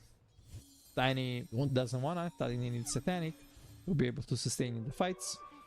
Beast took the no wild access cooldown on the level 25 talent, which is very weird. Not something that we see too often. Yeah, we don't see this often, but... Okay, let's see what he's gonna be able to do with it. They're looking to smoke because Rosh is gonna be up, but... Oh, they found the Tiny. There's the roar. No detection. So I'm gonna pull him back. They're really annoying him. Gonna be able to get himself away. For staff Kunkka is gonna be fine. Okay, from the Winter Wyvern. What was that? Literally nothing. Here comes the boat. FBZ. No more BKB. Gonna get tossed back. Nicely done. Saved by his teammates. Tiny lifted up, pulled back. Varish gonna be taken out. He does have a buyback now. The Techies is in, and RPZ is just exploding. The vibe will be finishing him off. Kunkka somehow still alive. They want him dead. Storm going in, getting silenced up, and Risekyou, he turns around, he starts attacking him. He's gonna be winning this team fight because the Storm can't do anything. And look at the Vi. He's deep inside of the enemy base. Jakro is trying to get himself away, but without the BKB, we already talked about it. He just can't do anything. There's gonna be another or Omar is just screaming at the opponents. We are better than you, and we're gonna be taking this series. Hold up, there is buyback on Beast, but yeah. No BKBs. They don't have tools to take a fight. Omar using Roar 2 times in the fight. He gonna even find Jakroy on Tiny. There is a buyback on the Beast. There is a Roar. Problem. They broke the coil. He's gonna be saved by the cold embrace. The blast off is there. The Tiny is literally not moving. He's gonna be using the tosses. There's A on this to protect the Vi. He's got a bloodstone trying to survive through it all. And guess who's not gonna be surviving? It's gonna be Jakroy. Dead for 2 minutes and probably dead forever when it comes to this series. Because you're not coming back into the GG. Will be called REKONIX. They stood no chance. Nigma Galaxy. Way too good. Amazing 2 comebacks. Both games. But yeah, REKONIX definitely looking as a strong team. They're lacking some decision making. They got outplayed by Nigma Galaxy in 2 games, literally same way. They got baited, and still, Nigma Galaxy getting 2-0, even though this was not an easy series for them. On the other side, REKONIX, they're gonna have like nice material to work on, because this is just the first game of a 1-win Essence tournament, so still, nice data to work on to improve the mistakes, because this is just the beginning of a tournament. Yeah, they look good, right? The Nigma Galaxy should be the strongest team in the group, I think. It's yeah, probably are the strongest team in the group. Like on paper should be. So you kind of gave a good fight versus them, and now we're gonna be looking at Group B. We had 2 games there today. Liga Nigma Galaxy coming out ahead over Zero Tenacity and REKONIX. And in Group A, we also had 2 best of 3s, right? The third series of the day, yeah, 1 win in the Yellow Submarine, beating Amiga and Pita. Oh no, wait, yeah, Yellow Submarine actually did beat Playtime. Pita. Yeah, who were supposed to be like the favorites of the group, right? Yeah, for me, even favorites of a tournament. I mean, okay, not be favorites of the tournament, because tier 1 teams are invited, like Parivision in the first stage, Team Yandex, and many other good teams. So, but yeah, definitely big surprise today, losing to Yellow Submarine. They got sponsorship from Playtime, and they lost first series, but still, it's just the beginning of the tournament. 4 teams from 5 teams are going into the decider for a playoff, but still, you want to get good positioning. You don't want to be 4th place in the group. That means you're going to play 1st place from other group, and every game is important, so you need to be careful. Tomorrow we're gonna have 4 best of 3s as well. We're gonna be starting at the same time as today, 11 CEST. Then it's gonna be at 15, at 17, and at 20 CEST. First game is gonna be Namiga versus versus South America Rejects for playtime right now.